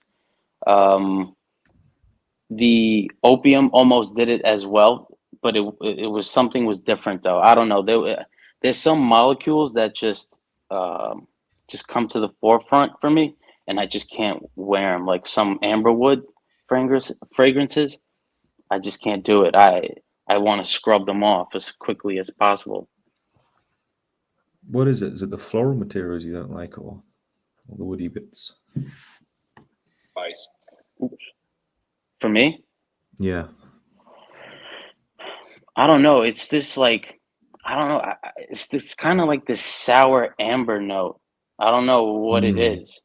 It's kind of like a sour. Yeah, I don't know. Yeah, a sour amber maybe. I don't think it's the florals. I don't mind that, but I'm trying to think. Yeah, maybe Coco Noir would be more modern and more palatable for her. But I do prefer Coco Original to all of them. Yeah, Coco Noir feels a lot easier everywhere. Yeah, I try that one as well. Much thinner. Like Coco is thick, right? It's like thick. It's like That's When I- interesting, actually, It's because like too usually when they crowded. go for noir, it's usually something heavier and darker. You know, the night. right? Yeah. Noir felt more mainstream. Absolutely, I agree with that. Yeah, it's much more approachable. It felt like a regular designer But when I most perfumes tried it. from the 2000s are much more approachable than the 80s. Yeah. Like we're talking, what was opium? 1980s, late 70s. And look what I just got recently too. Oh, okay. What's in there? What's up? Yeah, I was looking on like you probably saw it already. On Chanel, and like things are being like removed from the website. And I was just thinking, I'm like, all right, what on there would I want that might get discontinued? So I was like, screw it, let me grab this. Oh yeah. Oh, that's the EDP.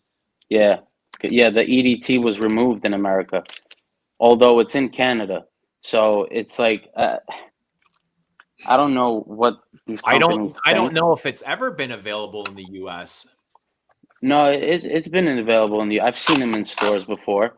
It's just I was just never into them at like authorized ago. retailers carried Pour Monsieur. Yeah, like Saks and I didn't know that. The EDT, the Bloomingdale's. 1955 classic.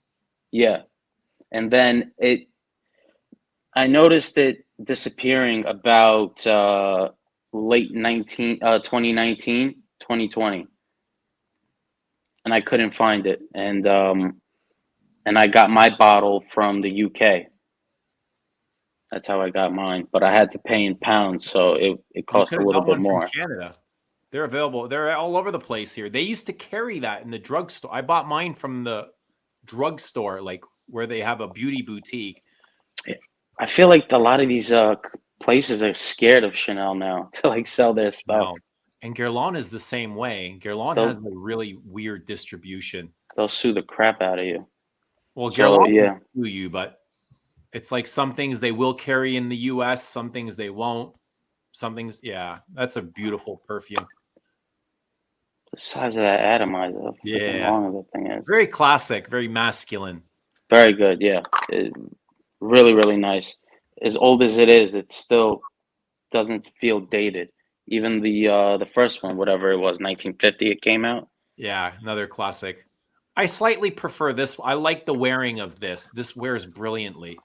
Yeah, I can fall, winter for this, and spring, summer for the EDT. I'll probably do. Nice. It's $100. Sorry, talking about Guerlain, I visited in London because I'm back in Ireland now, but they opened a Guerlain store in Covent Garden, and it's up there till March for the first time. So I thought I would just give it a visit when I'm over there. And I am still recovering from the eye roll because the guy proceeded to tell me how the perfumes are all natural and there's no synthetics. And I wanted to scream to him and say that bottle of Shalimar over there is mostly vanillin. Yeah, but I didn't. Hardly a drop of natural vanilla in it, right? I know, but he was trying to sell it, obviously, and that's his job. And I was polite about it. But yeah, I got to try some Guerlains I've never tried actually, like Spiritus Double Vanille and Queer Beluga. Actually, I thought that wasn't too bad. Were you able to form any opinions about SDV? It starts off nice, but then I find it just falls apart, to be honest with you. Like at first, it got more vanilla, like a really nice vanilla-y smell at first, but then it just sort of fades away for me. It's like cooking vanilla. Yeah, like vanilla extract. Like spicy cooking vanilla. Yeah. But then I have a beef. I'm sorry, Jared. Go. No, you carry on. It's fine. No, I wasn't gonna say anything. No, yeah. I mean, it was a really nice sort of almost realistic vanilla, but then it sort of just falls apart into I don't know vanillin, and then to be honest with you, you can sort of sense that Guerlain in it though. That was quite apparent. Yeah, I have an issue with them. I have an issue with Guerlain. I don't know. Number one, they made postings on Instagram with all the celebrities. They've gone all Hollywood Guerlain, and I called him out in the comment section, Yeah. and I was just like, oh, you've gone Hollywood, keep your caps, your your little strings, and blah blah blah, lower the prices, and like you're a heritage brand, and you're just pissing people off. Like that's the only people buying Guerlains, whatever. And they blocked my comments. Like only I can see them. Really, eh? Yeah, so they were blocking all my comments. I didn't know they could do that. Yeah,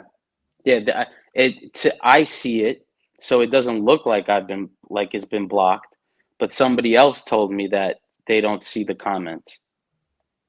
Interesting. I didn't know you could do that on IG. So I'm like, Someone's comment. they're nice perfumes, but like, come on, I'm like, these little sweet, like little gourmand cookie things, like they're not worth 360. No. Yeah, 430 Canadian dollars. But that's what the market's calling. That's what people want. They're creating what people want. They're creating for the market. They just released another one, didn't they? Recently. Yeah, there's a musk coming out in January. Yeah, and I think it's just a re-edition of their Blanche something or other that was released a few years ago in a limited bottle for an exorbitant price. And that's another thing as well. He was insisting on not letting me spray it on strips. I finally got some on skin, but he was waving a fan in my face, and I couldn't really smell anything on the fans anyway. I found that kind of ridiculous. I find it quite irritating when a sales assistant won't let you spray or enjoy the fragrance the way you like. Like they demand you do it a certain way. And I don't want any part of that. Well, looks I tried a Gucci Midnight Stroll as well under your recommendation. Did you try it? Yeah, I kind of get the churchiness, and I think it's mostly the cade in it. Yeah. But when it comes to churchy things, I'm actually struggling. I'm trying to make something myself that really reminds me of church. It's quite a hard thing to do, to be honest with you, because sometimes your memories are very personal, if that makes sense.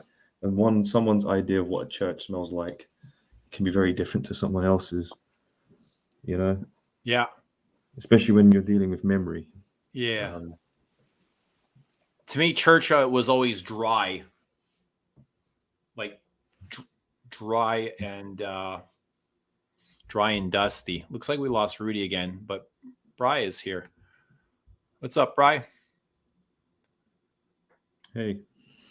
Are you with us? Hey, can you hear me? I hear you. Yes, we hear you. Let me put my headphones in. Are Chanel or Guerlain going to do a tobacco soon? Yes, Guerlain is coming out with a tobacco next year in their Absolutes d'Orient.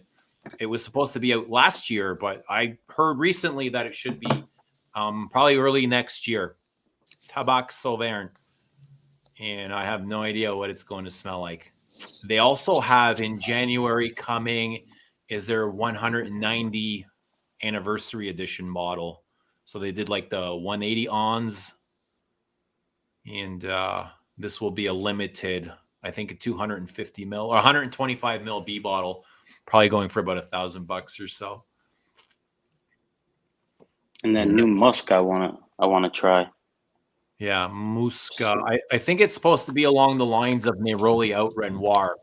That's what I read. Yeah. There's never enough musk for Rudy. But it's not the kind of musk that we're looking for. I think it's going to be very clean. It's white. It's white musk, they said. Yeah. Like on some 1957 vibes, or? Yeah, it's not going to be the dirty, good stuff. What's up, Ben? Have you tried Healy Cardinal? I have. It reminds me of a lot of Avignon. I like Cardinal. It's like a citrusy incense. Yeah, incense is very varied as well. Even someone mentioned their witch church. It depends what church you go to, what incense they use. Church. Yeah, it varies. Like sometimes I got some Greek Orthodox incense, the actual little pellets to burn, and it's very different to the stuff you get like in a Catholic church, let's say, it's very floral, rosy. Some of them even smell like Chanel No. 5. You know, Right. it really varies. You know, and that's what I'm saying. It can be very a personal thing. What churchiness smells like to you? That makes sense. I just like the theme. To me, as long as it's got a lot of incense and it's dry and it smells something along. I like that type of fragrance. I'm drawn to those. You got Roger Oman, haven't you? I do. Yeah. Slightly churchiness to that with the It is. incense. It's a very complex perfume. It's hard to call it any one genre. That one's good. Yeah, it is good. It's the Sultanate of Oman. That's the one I have. Sultanate of Oman. Yeah. That's the only one I actually like from that collection. Really? Yeah, everything else had like banana and strawberry in it. Another one, it's just kind of like a rose oud. Yeah, going in hard. It got discontinued. Denby's excommunicated. Denby going in hard. Is Breath of God a good churchy? It is. Breath of God is another. It is. Oh, it's a very good. That perfume is insane. I smelled it the other day at Lush and it was fucked. I did not like that at all. Like it was just like no. Okay. Like it smelled like shit. Literally, I don't know. I didn't like it at all. The Lush one, right? No, that's how I felt the same time. The first time I tried it, I thought it was absolutely vile and disgusting. I did not like it, but I really came around to it. I think it's a brilliant fragrance. I want to find my bottle. Yeah, go ahead. Yeah, those Lush fragrances are expensive. I think how much do they run? I don't know. I went on their website. I'm like, how much can these damn things be? I'm like, this website sells, little balls for the for the baths and stuff like that. I'm like, how much could it be? So they had like $200 and something for like 50 mLs or something like that. I noticed. I was like, yeah, it was expensive. All right, just scooped up a bunch of incense fragrances. But here's Breath of God. I heard someone describe that as a shit. I kind of lagged out for a second. I think it's the aldehydes and melon that probably threw you off, because that's kind of the same thing that threw me off in Parfums de Trace. It has a aldehydic melon vibe in the top. And I was like, oh, it smells like halitosis. Like Breath of God has melon in it? Yeah. Oh, wow. It just smells nothing like if it would have had lemon in it. That one I love, though. Breath of God? No, Parfum de Trace. It's very woody, very incensey, like dry woods. Isn't that discontinued? Is it? I've not heard. On floor? Which Rudy? Breath of God? Breath of God. I did not know that. I didn't know. I've not heard it. Yeah, that's probably gone up in money. But this is, I really like this. I think I saw a 100 ml bottle for the Cassie for like. I think for a first timer, it's like probably not the easiest thing to wear, but don't give up. Somebody was asking about DHI for $100. Yes, for $100. Yes, absolutely. Yes. Yeah, that's a great. Yeah, it's a. I don't know. I mean, either presentation doesn't matter. I wore Hobby Rouge for the first time today. Catherine, what's happening? And how was Hobby Rouge? It was great. It's so citrusy in the opening. Like that's all I get, just straight citrus. Yeah, it's got an eau de cologne top. Yeah, really lemony. But then it just evolves, and you start getting those leather notes, and with that vanilla as the day goes on. And it doesn't wear heavy, which I liked. At least not on me. I got the EDT. It's quite powdery as well. Yeah, really powdery. And I think that sort of powdery rose puts a lot of people off. because they think it's they like, kind of think it's old manish. yeah, or even old lady-ish. But Yeah, I that love too, it. yeah. I love it. Here's something that gets called like the greatest incense perfume of all time. Like this is really high on everybody's list, but Is that Avignon? this is Avignon, and Mhm. honestly, I just Haven't don't care tried for it. this. I have only Kyoto. This Not like that one. Speaking of Kyoto, I put on some Aesop Hawaii after I showered after work and stuff, and people compare Hawaii to like Kyoto from the Incense Collection and Hinoki as well from CDG. It's nice, like a incense cypress type of thing. It's nice. Yeah, it's really relaxing to me. Wait, so you don't like that anymore, Eugene? I thought you liked that stuff. dude, I had a bottle and my sister came over and I showed it to her and she liked it and I was like, take it. Like, I don't care for it. And then I kind of regretted it. Like a year later, I regret it. I said I should probably try it again and see if my mind will change. So I bought another bottle and I got this. And again, it's like, I don't care for it. Like, it doesn't give me what I want from an incense. Is it better than Midnight Stroll? No, no, not a fucking chance in hell. Like, there's no comparison. No, Not for me. Strong. I mean, if you like this, that's great, but I don't care for this at all. Two different types. Midnight Stroll is so good. Incense. Yeah, to me, I think Eugene gets really. Yeah, Eugene says he gets really churchy incense from Midnight Stroll, but I don't get really church dark. I don't know. Really? You don't get the smoky dryness from it? I get the smoky dryness, but to me. Oh, go ahead. No, go. You were first. Okay.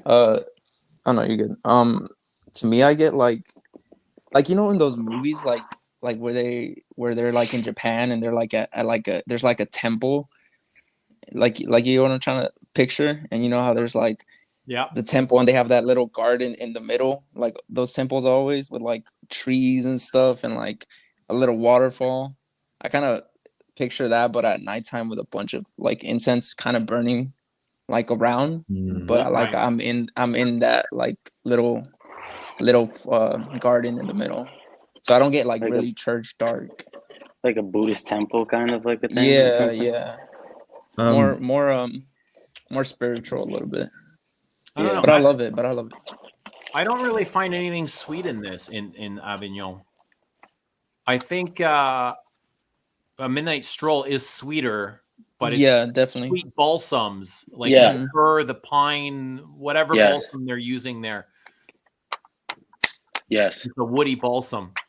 If you like incense, there's I don't know if you heard of there's a subscription brand. They're on Instagram called Drop the Hoo Ha, and they recently released a perfume. I know the perfumer, called Cosmic Incense, and it's one of the best incenses I've smelt in a long time. I don't know how available it is, but it is a very, very good incense, and it's very interestingly made because it uses olibanum oil and absolute. What is that? And most perfumes only use the oil, and the absolute is a bit longer lasting, and it adds a different dimension, more dense. It's a very dense incense perfume, and to me, it's quite churchy, to be honest with you. And if you like that sort of thing, but I definitely would recommend you check that out. Did you say Drop the Hoo Ha? Yeah, I think it's called that. Drop the Hoo Ha. Yeah, I'll check it out. I also go ahead. What's that, Brian? Oh no, I got a couple. Shout out to Rudy also for putting me onto this Indigo Perfumery. I DM'd him on Instagram and I was able to get like 10% off the Les Indémodables. Free shipping too and no tax.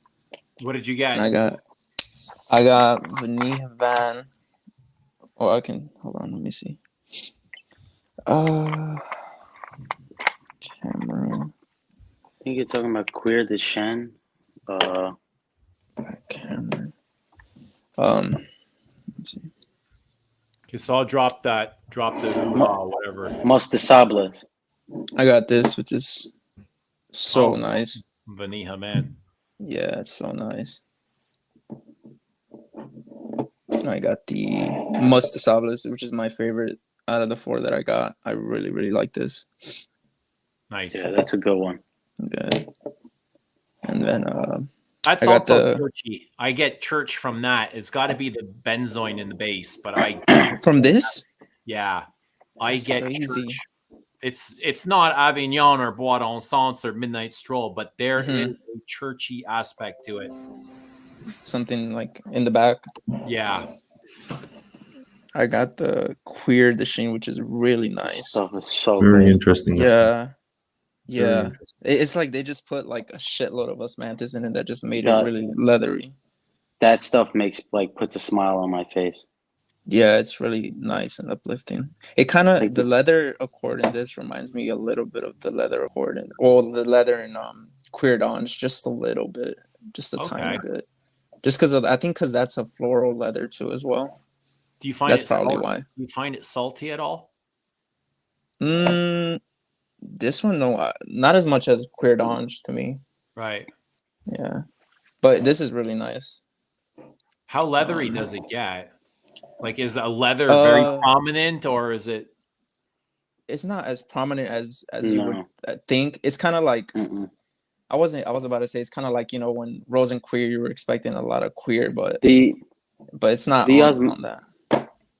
So the osmanthus in that one is sometimes when I get like leathery osmanthus, it's usually like almost like bitter to get that kind of leathery smell. But like this just smells like the flower, just like the purest osmanthus you can think of. It's like it smells like a peach tea, like like a peach tea. It's just so refreshing and nice.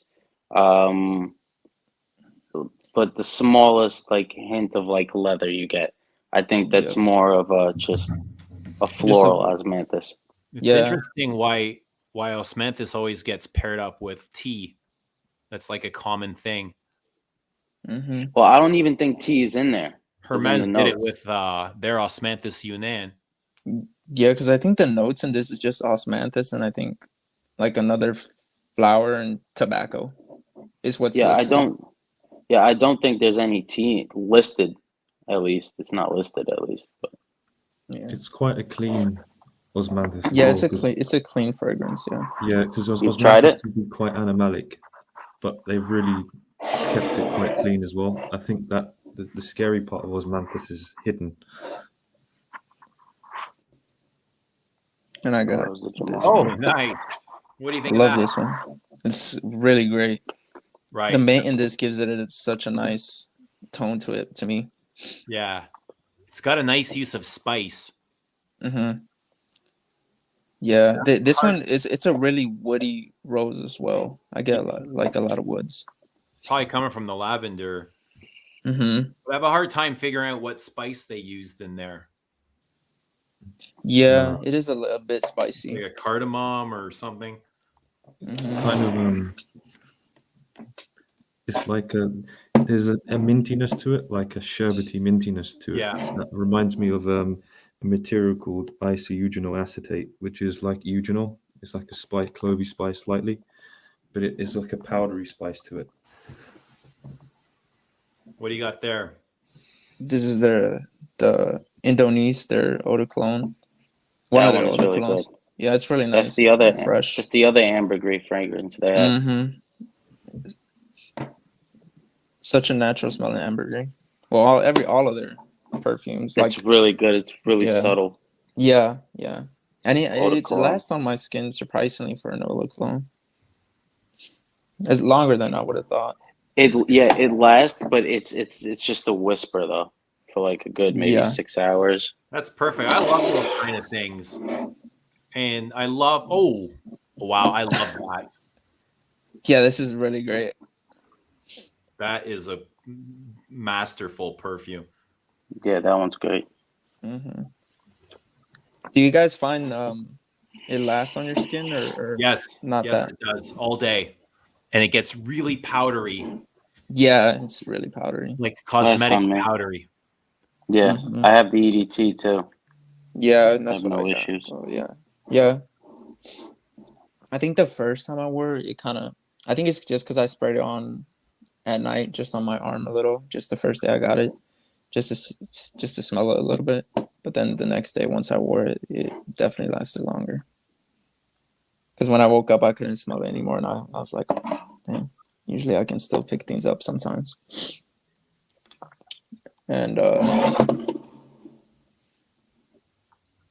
oh yeah, buddy. Yeah. Don't tell Rich. Yeah, I know, bro. Good thing I pulled this out. I was like just low key waiting till like Rich went to bed so then I can get on the live. So now we can just talk about Le Lion all night.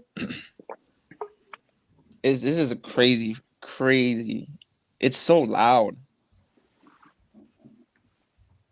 Yeah. What do you get from it? Hi, Eva. I get some smoke, resins, a little bit of the lemon in the top when you first spray, but that doesn't last long at all. Do you find that those citruses last long for you, Eugene, or you just don't really... You know what? They're an afterthought. There's not something that I spend much time thinking about, but I definitely get a slight bergamot, more of a lemon, like this slightly bitter lemon. Yeah, it's bitter. It's not a fragrance that brings up thoughts of citruses, that's for sure. Yeah, no. Yeah, this is just so smoky to me as well. Absolutely. Let me bring in, there's one more guest here. Talking sense, Ben in the house. Hey guys, how you doing? Hey, Ben. Yo. I just thought I'd crash your stream because you're talking incenses, and I was like, "Hey, this is my jam." Hey. Perfect. Yeah, you're welcome anytime. Do you have some kind of beef with Avignon, or what's up? What are your favorite incenses? I love Avignon, but it's just so cold. It's like you spray it, and it just feels like, this is for the undead, you know. This is like definitely like some kind of vampire fragrance, but I do like it. But I just feel like sometimes it's just a little bit too stark. Like it just wants something just to, like, it's too minimalist almost.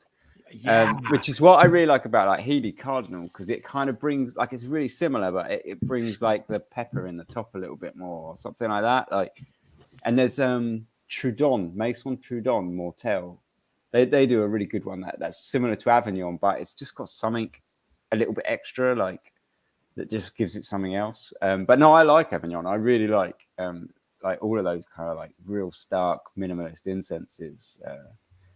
But I mean, like, so like, but you got the frankincense here. But has anyone tried the Xerjoff with from the Renaissance collection? So you got Naxos and you got Renaissance, then you got Zafiro. That's the one, Zafiro. Yeah, and it's all a Lemmy, isn't it? I find that to be quite churchy. That's the only one I haven't tried. I'm not familiar at all, man. Same, no. It's really interesting in that it's like, it's really churchy, but it's churchy in like it's somehow different, but it's still very austere and but the incense in it is like, it's all like Alemi resins and stuff. So it's slightly different, and it does have this kind of like dried fruit. I mean, they call it wines, but it's more of like a sticky dried fruit kind of effect to it. So it's more than just incense, but I still find it like real kind of stark and like a kind of, very austere, kind of churchy kind of vibe to it. It's all right. I like it. Very dry, but I quite like it. I'm not familiar with it, but there's been so much made about incense Avignon that, you know, how it's like the greatest incense perfume. And now after I've had it for several years, I just like, I've never been like completely wowed by it. I feel like it lacks that resin, that contrast of smoke and resin and that dirtiness, right? Yeah. It's definitely got that. It like takes the seat as like the kind of cult classic, doesn't it? For like incenses, I like Nuit de Feu for like Louis which Vuitton. Yeah, but it's a completely different kind of incense. It's not that churchy thing. Not at all. No, but it's very like, again, it's very like starkly like. I really love just that stuff. Leather and incense, and that's it, right? And I love that stuff. Are you familiar with Bois d'Encens? you know what? I'm not. So this has been hyped a lot, but I think it's worthy of all its hype and more. It's actually been forgotten about. Nobody's talked about this for years. What I love about this more than anything is, it's got that piney incense, but deep down in the base, and this is a soft perfume. It's not a very loud performer, but deep in the base, like after hours and hours and hours in the dry down, it has this animalic labdanum that comes out, and it's just like it adds a completely new facet to this perfume. And that's really what, like, I love the top, I love the mid, and I love the whole incense thing, but when I figured out it had that labdanum thing, it totally, like, it twisted my mind. I was like, wow, like, where is this coming from? Like, you really need to wear it and let it develop before that end part comes up. And once it does, it's just like completely golden. It's really cold, that one, the Bois d'Encens. When I first spray it on. Yeah, the top is. I feel it's like, I don't know. I feel like this icing effect when I first spray it on, like the first 5 seconds when I smell it. There's spices in it. It's just, but they don't tell you which spices it is. It's just black pepper spices. Probably, yeah, maybe, yeah. I love this. Like, love it. The whole Monty line gets a lot of hype, doesn't it? It does, but there's not a whole lot I like from the line. They have other incense, the satin, and that one gives me a migraine every time I put it on. So I can't enjoy it for that sense. But it's also a sweeter take on incense. I think there's some caramel in there. They keep a good stranglehold on the distribution on the on those, because you don't find them on discounters at all. Yeah, you won't get them discounted. Is it the leather one that everybody absolutely loves? There's a couple of leathers, I think. There's like a Queer Noir. Is there a Queer Amethyst? There's a new leather that just came out. And again, they're all very sweet. Ramsey is commenting about incense not lasting very long. That one I told you, Drop the Hoo-Ha, Cosmic Incense, lasts pretty long, and it's because it uses Olibanum Absolute, which is different to the oil. It smells very different. It's much thicker, more dense, and it really increases the longevity of the incense accord, and that's what's really interesting about it. So I would recommend trying it.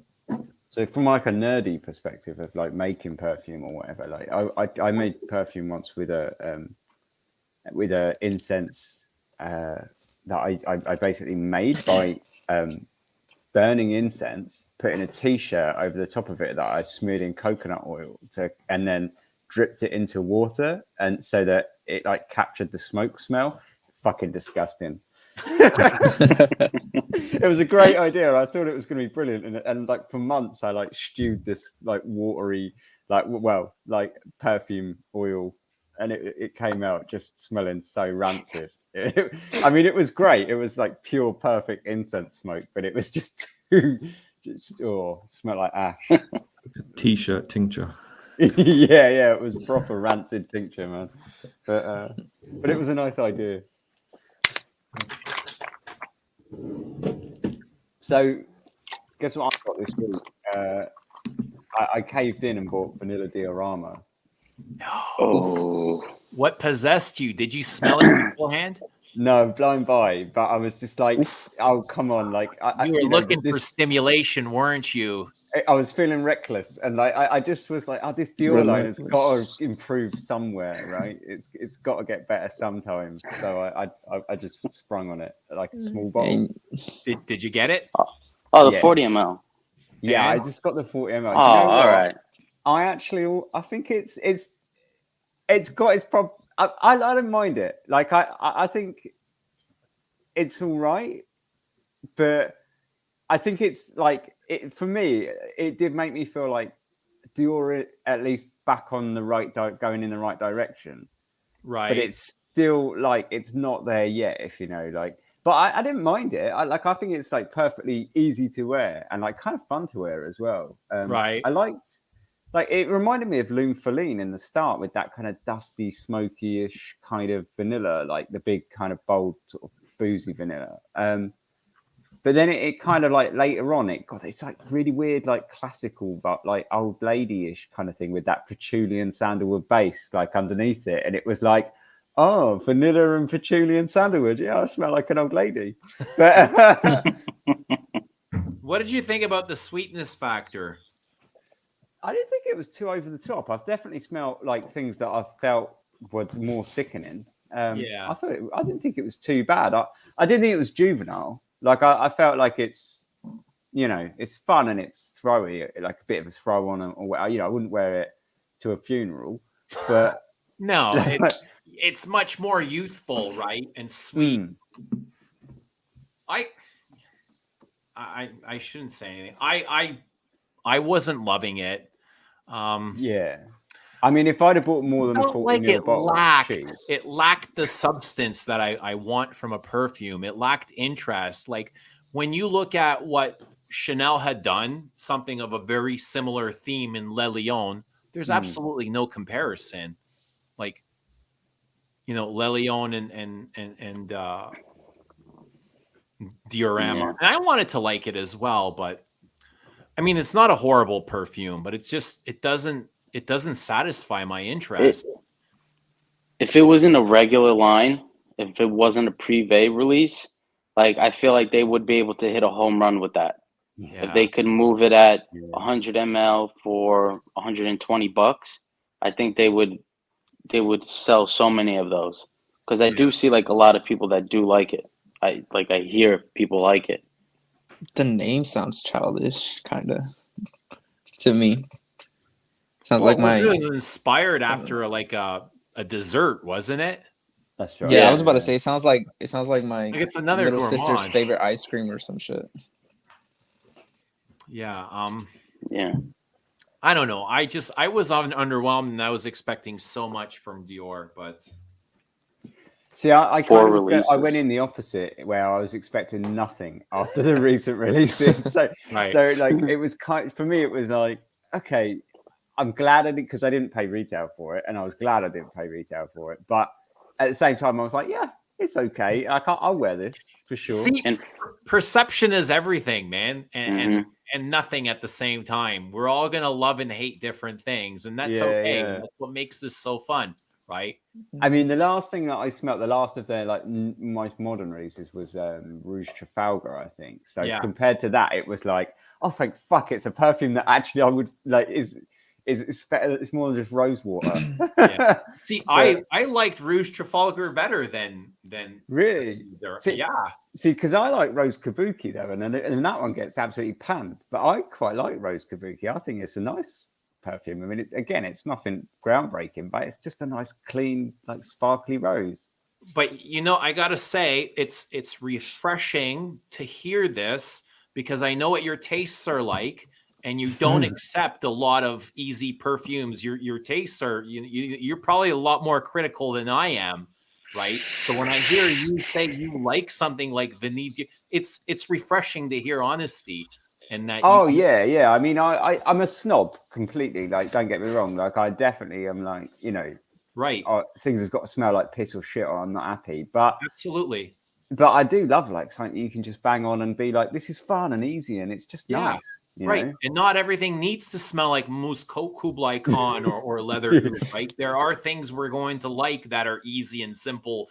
And sometimes there's like, you almost hesitate before you say it in the YouTube video, because people don't expect that from you. And what are they going to say? Like when I come out and say, I like Rouge Trafalgar, which is the truth. I do, people don't expect that, and they don't accept it. They don't accept. They get irritated with you, like you fucking sell out. You hack off on me.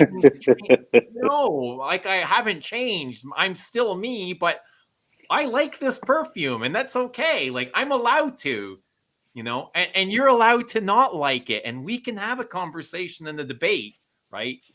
But there's no need for all this fucking extra bullshit. I think, disturbingly enough, if I went down through like the list of things that I wore the most this year, Rose Kabuki is probably number one or two, because I wear it so often, because it's just such an easy throw on that's like smells pleasant and clean, and it's like a nice musky rose, and that's it. I mean, like, sure, like, you know, like I've worn stuff that I've enjoyed more or felt has been more of an experience or you know, whatever, right? But you don't want that every day because fuck, man, like you just can't do it, can you? Like you sometimes you put something on and it's like, this is brilliant, but you know, it's work. Like it's imagine wearing the night every day. Right. And I don't know if you were here earlier, but I was telling Rich, as much as I love and appreciate and respect what Kuros has done, it's not something that I want to wear every single day. For me, if I wear it twice a year, I'm okay with that. So my bottle will last me a lifetime. But at the same time, like Rose Kabuki is the same thing. I don't want to see it more than 2 times a year, right? So it's good that we have variety and we have change and we don't have to wear the same crap all the time. I've got like a fuck off bottle of Eau Noir. It's like probably my favorite perfume of all time. And I wore it for my 40th birthday, like 2 days ago or 3 days ago, whenever that was. And it's the first time I've worn it all year. but without a doubt, it's like my favorite perfume of all time. But I just don't wear it that often, you know. It's like I knew I was like, oh, it's birthday. It's got to be Eau Noir kind of thing. And when I sprayed it, I was like, God, it's been such a long time since I've even smelt this. Like, yeah. Absolutely. That's the one with the juice is green, right? Yes. Yeah.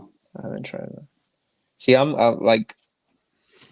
kind of more newer to fragrance, so I haven't gone into the Dior, but just it hasn't caught my attention yet. Just even when I first started getting into fragrance, Chanel caught my attention more. Dior seemed a little more. I don't know. I've never smelled. I don't know if it's their marketing. Really, all the good stuff they removed from America. Yeah, that's all. They just discontinue everything. Literally, all the good ones. I don't know. Oud Espan. I mean, because like I'm saying, like that crazy.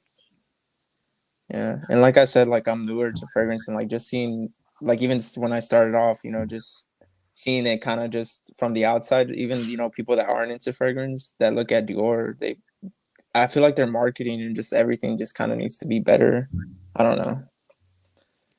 Like Chanel, like just how, like, it's so good and just what's the word I'm looking for? Precise and like consistent. Just consistency. And it's approachable is key. too. Yeah, that's LVMH. LVMH doesn't know what the hell it wants to ever do. I mean, they just want to tear down, right? Yeah. Tear down and water down. I think Chanel are just more self-assured in what they're doing. Yeah. That makes sense. Yeah. Dior are a bit all over the place, and I think they will be a bit. And Kirkjan is in. I mean, I personally think that they really need to cull at least half that collection of their. Oh yeah. It's just there's too much. I agree. So, the woman at the rep at Dior was telling me a couple of things that might be going. Dior Amour might be getting the axe. Ooh, that's one I like. So take that with a grain of salt, though. So any 68 people here don't go spreading it. But that's the Irish one, isn't it?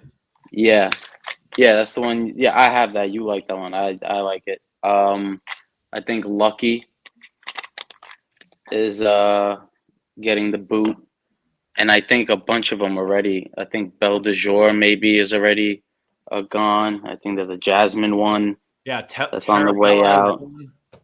Tarabella's gone. Yeah. Fev, they're still selling it on the site, so I don't know. People keep saying it's gone, but it's still around. Yeah, so a lot of those florals I think are going. I don't think. I think they thought the Asian market was gonna take it up, but I guess not. Interesting. Ben, have you tried Le Lion? Do you know what? No, I haven't. Everyone's like absolutely like loving it, aren't they? But I haven't even. Do you know what? I've not even looked it up. I don't even know what the notes are. I assume it's a bit of a vanilla and citrus thing, judging on what you were saying earlier. Is that right? Yeah, like a Shalimar Oriental type of thing. Okay. You know what? I gotta say, like the way you are, the light is hitting your face right now. You look like a very young David Bowie. Well, I take the very young part. So I was 40 years old a couple of days ago. So if I can feel very young at the moment, you're retaining your youth, and I'd say like a 1960s David Bowie, 1970s Bowie. Oh, well, I'll take that. Yeah, yeah. I think the thing with Chanel is like you're saying, like they've got a much more consistent like brand, haven't they? They've got a stronger voice. Like people kind of know what to expect from Chanel. Whereas Dior, if you say Chanel to someone, like, most people picture an image in their mind of, you know, what Chanel creates or you know their image. But if you say Dior, people are just like, Yeah, they've really shit the bed, haven't they? Yeah. I think it's almost like they need to wipe everything out and start from scratch, right? And kind of develop a brand story that they want to follow and stick to it. Right? Yeah. And you know how go here, go there, do this, do that, and discontinue this and this not selling, get rid of that, you know. Create something beautiful and hold it, stick to it, right? I mean, forget creation. They can't even stick to a name. So they switched from Privé to Maison in 2018. And then in this year, they went back to Privé. Right. Yeah. And then they're changing like from Gris Montagne to Gris Dior, and they're changing other names. I don't know what other names. It's so stupid. Yeah, it is. It's like they're so undecisive, yet they're this $1 billion, you know, corporation that is supposed to be leading the way. They're supposed to be trailblazing. But I mean, that's just like fashion houses like that. They're supposed to be like trailblazing or whatever. But I feel like Dior is done nothing but chase trends for ages now. You know, chase after certain markets. I mean, even with like the Dior Privés that I love, like, you know, like Udis Bahan, Au Noir, all of that stuff. The leather one that stinks of shit. Leather Oud.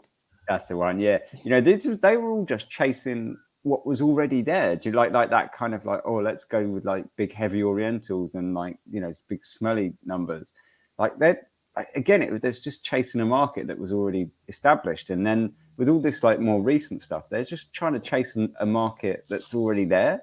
And I think that's why they keep swapping so much, because it's like they're chucking shit at the wall and seeing what sticks. Yeah, exactly. And they're literally just chucking shit because their perfumes are shit, right? Yeah. They are like shit. Yeah, let's pray that one of these sells like really, really well. And then we'll keep that one and we'll remove whatever others. And we'll just keep doing that. That's what it feels like they're doing. Yeah. And there's no sort of like how or why. So there's no cohesive brand image at the end of the day. That's just like, you've got a few sort of blobs of shit that's stuck. Like Sauvage. The weird thing with Dior is, I mean, they have some brilliant perfumes. I mean, if you think Dior Homme, Fahrenheit, or Sauvage, it's like they bring out something brilliant in a load of chaos, in a weird sense. Yeah, and maybe they have a couple. Future, maybe in the future they might do something. It might still be chaos, and they might bring out another great masculine or perfume. But compared to like Chanel or Hermes, who definitely have a brand identity, that they have an aesthetic, they know what they are, and they sort of stick to that, and people know what they're getting. I don't really see that with Dior. Yeah, yeah. I've Look been at saying Tom that Ford. for years. They have no idea who the fuck they are or what they want to do. Same thing with Tom Ford right now. Yeah, like Estee Lauder has completely like destroyed the brand completely. Like now all they have is these like rainbow bottles that they keep coming out with every year. They've like removed half of the stuff. Like it's insane. Yeah. I'm sort of worried for Guerlain a bit as well. I hope. I mean, Guerlain, you know, somebody says here Guerlain changes names too. I hate the practice, and their marketing has been doing this for years. And the marketing team actually thinks they are brilliant when they discontinue a perfume and everybody flocks out to buy them. Well, no, they're not buying them because they're good perfumes. They're buying them because they're going to be discontinued and the value is going up. But they don't get it, right? Mm-hmm. They don't get it. I feel look what they're doing with Louis. A bit of a bomb as well. Guys, can you guys hold the chat? I'll be right back. I got to go downstairs. Yeah. Go ahead. You're talking about the art and material? Yeah, I feel like it bombed a little bit. Like it didn't get a lot of sort of excitement, did it? Even from like big Galan sort of people, no one really kind of jumped on it. I don't feel like. I mean, I'm only going on what I see, which is not much, admittedly, but I think a lot of Galan, like even perfume lovers, were a bit like, "Oh, here we go again," sort of thing. Yeah. You know, it's just like when you keep doing something, it's kind of like the boy that cries wolf. You know, when are they going to do it again? So it's not something to be excited by. You know, it's nothing new. Yeah. In a sense. And then they did you could sort of customize your bottle, right? And then I think I knew like 3 people that ordered them like day one, and all 3 of them got fucked up orders. The bottles weren't at all what they ordered and stuff. So it was like, yeah, you customize your bottle, but we'll get what you get anyway. And I mean, with that sort of price, you can't do that. No. And you know what I see happening is, because now these bottles are refillable and you can twist the tops off. Watch these bottles evaporate. I can see that happening now with Guerlain, and they're gonna have to send everybody new screw tops and all this crap. It's like, I don't know. It's insane how they're trying to sell these, I think, to like higher end people now. Because if you're going to charge $360 now, they have the highest priced exclusives now, other than maybe Cartier. The pricing is ridiculous. I mean, think about it. 200 ml costs $550 American, and Chanel is only charging $350 for a 200 ml. And I would say the Chanels are way more better than the Guerlains. I mean, in my eyes, I'm not gonna spend that much money for vanilla. You know, cooking vanilla. You know, like I don't know. Do you guys like the Orient collection? Oh, I haven't tried them. From Guerlain. I like the bottles. They're very pretty bottles. My favorite is discontinued, Ombre Eternal. Oh, that was your Enchante Mythique is nice. Yeah, I have Enchante Mythique. I really enjoy Queer Intent is nice, but it's so freaking strong. Like, I can't wear that often. Do you have it? Santal Royale, same too. Yeah, those are all the ones that I have. I have a Bois Mysterio coming in. Yeah, I have that one. Yeah. Do you enjoy that one? Spice galore. Yeah, I like that one as well. So Ben, are you gonna make some videos? I think they're all pretty loud, right? Huh? Yeah. Me? Yeah. I know. I got a channel, but I don't really like make videos anymore. I struggle to find the energy. I hear you. I love Perfume, and I love coming on like a live stream like this, like just jumping on or whatever and chatting Perfume with people. But I do struggle with Fragcom in general a little bit. It's so full of wankers, and I'm not sure I want to be another wanker. Like I just don't know if I need to add my noise to it. It's funny because like I do like making the channel and that, but I only ever made it as an outlet for myself because I didn't know anyone else that liked perfume. So it was just like, I'm just going to talk at the camera for half hour about a perfume. I don't know if anyone will watch it or not.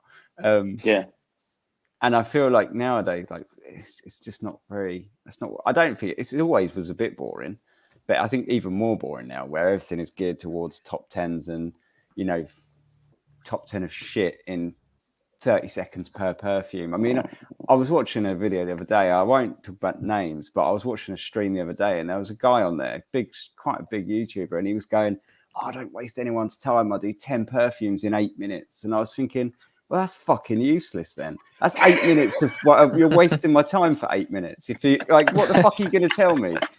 It's like less than a minute of perfume. Oh, it's a perfume. It smells decent. Cheers. Next, you fucking fat wanker. Smells like laundry detergent with a pinch of raspberry.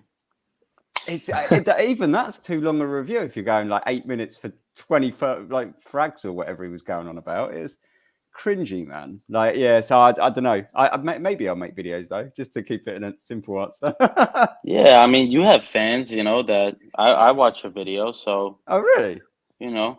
Man, I remember so- coming on one of your live streams when you had you were just coming out and it was 8 viewers, Ben. Yeah. I think you were probably the only viewer, to be honest. Yeah.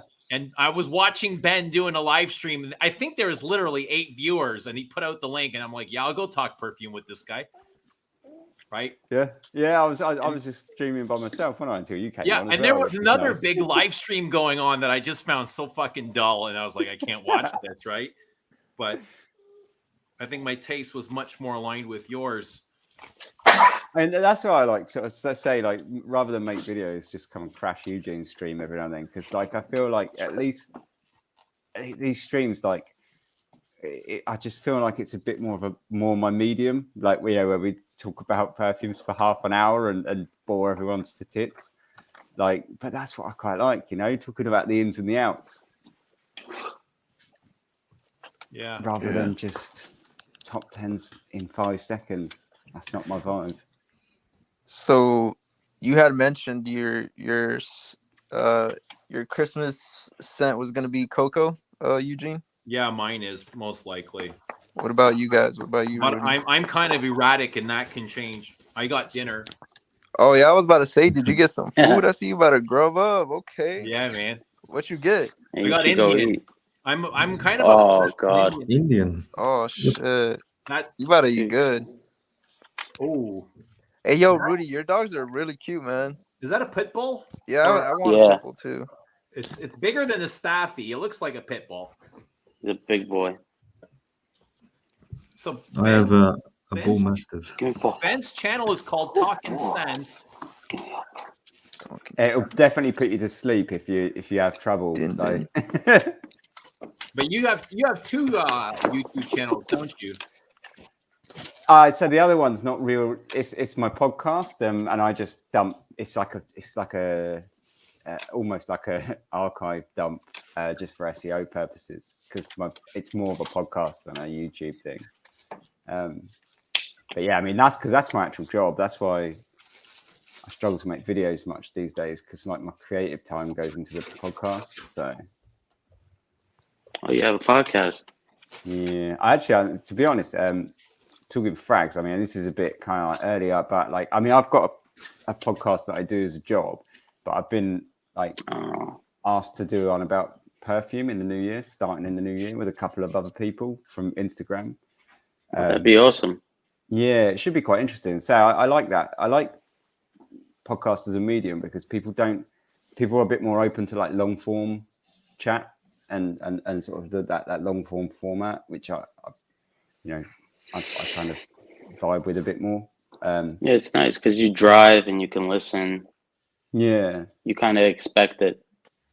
yes. I mean, I don't know when that's going to happen or what it's going to be called or anything. But basically, because it was a couple of people from Instagram who have quite big followings actually, and they just basically needed someone that can do podcasts, and they just thought, oh well, he does it as a job, so we'll get him involved. So they spoke to me about it, but I think January maybe we're going to start it. So that'd be quite fun. They need a lead singer. Yeah. They needed someone who would put it all together for them, basically. Podcasts are nice. To be honest, sometimes to catch up, since I know Eugene sees the comments about whenever I comment on his videos. Since I found his channel kind of late on, I just go through all his old videos, and sometimes just at work I'll just play some of the old lives as a podcast just through my headphones. Yeah, and that works. You don't need to watch the video. As long as you're hearing what's going on, that's the most important thing. Yeah. I used to spend hours watching Eugene, but this is going to be awful because I've completely forgotten his name. Who was that guy you used to do a lot of stuff with? Way back? Yes, Christo. Yeah. I used to watch a lot of that back in the day. Yeah, it was probably when we were both really angry, right? Yeah, it was brilliant. Yeah, Yeah, What man. do you Is mean, is Eugene? Christo still into perfumes? Do you still see him, or is he kind I of? know I haven't spoken to him in a while, but I imagine it's difficult to get away from perfumes. I think just because he hasn't been present, I don't think that he's stopped enjoying fragrances. Yeah, he posts pictures of perfumes that he's wearing on Instagram.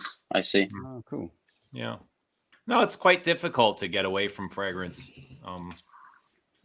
I'll go periods without posting anything either, but it doesn't. I'm still wearing perfume every single day. Way more than I should be. But By the way, we're talking about incensey perfumes, and I pulled this one off of my shelf too. And this is Parlez-moi de Parfum, Papyrus Oud 71. that's right. That's the Gucci Pour Homme. Yeah, I don't find it very oudy. I definitely get that smoked woody accord, but Yeah, I never found Gucci Pour Homme Oudi either. yeah. At that time, a lot of them were just doing that as a trend and just kind of like a smoked wood kind of accord, I guess they were doing. Yeah. And throwing oud in the title. And speaking of that, I actually just got this. I think this is probably the best. I don't know. This is tied with Tuscan Leather Tobacco Oud. Yeah, I like that one as well. But It's so good. I get a poopy accord from that, especially in the Yeah, I get that a little bit. Yeah, I just love the kind of damp tobacco leaf kind of qualities from this, like that chewing tobacco Yeah. that they used to make, but not the grind up ones in the little tin cans, but the ones in the bags that is like a leaf still and kind of dipped in whiskey. Yeah. It's brilliant. I get Is that that. the intense? No, this is the This is original. better than the intense. Oh, okay. The intense, I can notice the synthetics, and they kind of they Vanilla, I think. Yeah. Yeah, I think it's added vanilla and maybe castoreum. I get a lot of certain synthetic materials. I like tobacco oud, but there's just some things that bug me in it. It's- That really stick. It's very much in the same vein as Amber Absolute and Sahar Noir. Very churchy, smoky, It's so ambery, freaking good. very ambery. It's really good. I haven't tried it. Yo, Ben, it's been a while since I've had you on, and I can't remember if we ever talked about Dior. Like we talk about Dior all the time, but did we talk about FK and what you thought about how what he was going to bring, or your thoughts about it? Yeah, I'm not sure. I'm excited to see what happens, but I'm hesitant because I'm a little bit concerned that he's gonna that the howl dog fuck off I'm a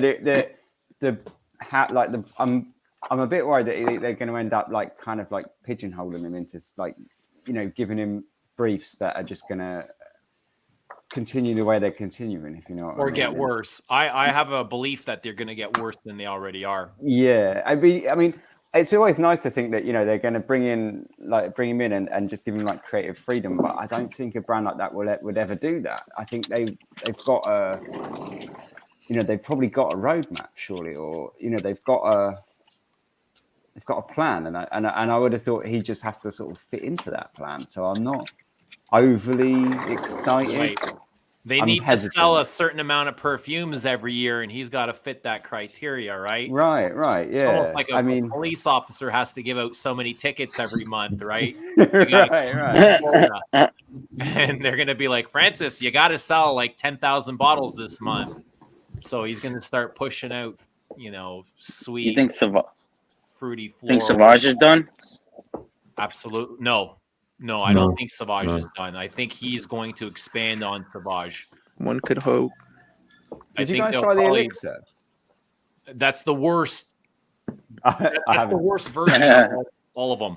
What is it? Just like Sauvage on steroids, or what? It's Sauvage on bubble gum and mosquito repellent. Ugh. All the groups that I'm a member of, like the buying and selling Facebook groups, they loved it. I absolutely loved it. And but I mean, I was like, yeah, okay, see ya. But right. I mean, I'm far too much of a snob for that. But yeah, but yeah, no, they loved it. I mean, it seemed to be like a smash hit. But of course, you knew they were gonna love it. It's also these are kids that that are looking to get complimented and noticed, and it's just entry level perfume. It's not even perfume, let's be honest, right? It's body spray.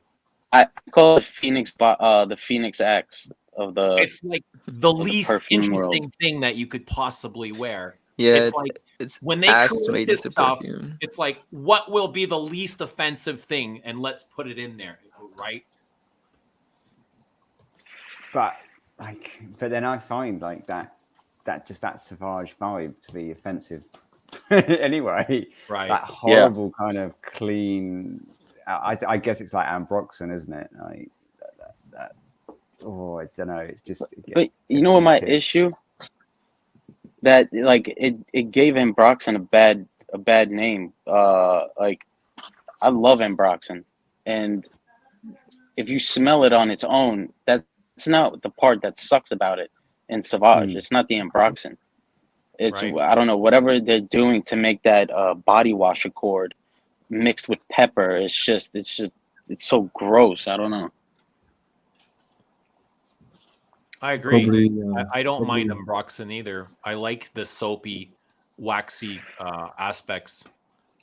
It's probably dihydromercenol and lots of things like linalool added, and it gives like a very sort of shower jelly vibe. Yeah. Yeah, Perfumes. even the bergamot they use in there smells really cheap. Which is the linalool, no? I think is that what they usually use for citruses? Yeah. Yeah, I mean linalool is found in lavender as well. So there's lavender in it as well. So it's that sort of citrusy lavender. It's a very strong note. That's why I don't really like. I mentioned Viking cologne on the last stream. To me, it's got a lot of lavender. Then linalool, which is found in lavender, so it's like that real screechy. If you smell it, it's quite a bitter, chemically smell, and I just found it unpalatable. But yeah, that's usually what gives that sort of blue aspect. Well, you know what cracks me up is on Facebook. They're talking about Sauvage being reformulated, and I'm just like, saw somebody earlier talking about Le Lion Yeah. being reformulated. I don't even respond to that. I don't. I swear to God, I haven't responded to that. Every time I hear it when you stream, I don't respond to it because I'm just like, no, I'm not even going to speak about it. It's mental. ridiculous. Mental. I heard Sauvage sales went up because you know the whole Johnny Depp and Amber Heard thing, and because Dior stuck with him through a lot of his Johnny Depp fans were just buying bottles of Sauvage for the sake of it, as like saying well done to Dior. So it was I don't know if that was marketing genius by Dior, but it seemed to have worked. I can see that. All attention is a good attention, even if it's focused like in a bad way, right? It's bringing you attention. People are noticing. They're talking about you. Right. So here's a question: have you actually got any blue fragrances that you would say you actually like and are good? I have all the blue, and I have 3 of the Sauvages. Like, do I like? I think Polo Sport, right?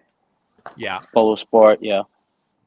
And for me, like that's about it. A Gallivant Tokyo, I quite like that because that's got an interesting, got that horseradish note, wasabi, note to it, which is just kind of weird in the top there. But it sort of comes down to like settles down to a kind of blue incensey kind of clean thing.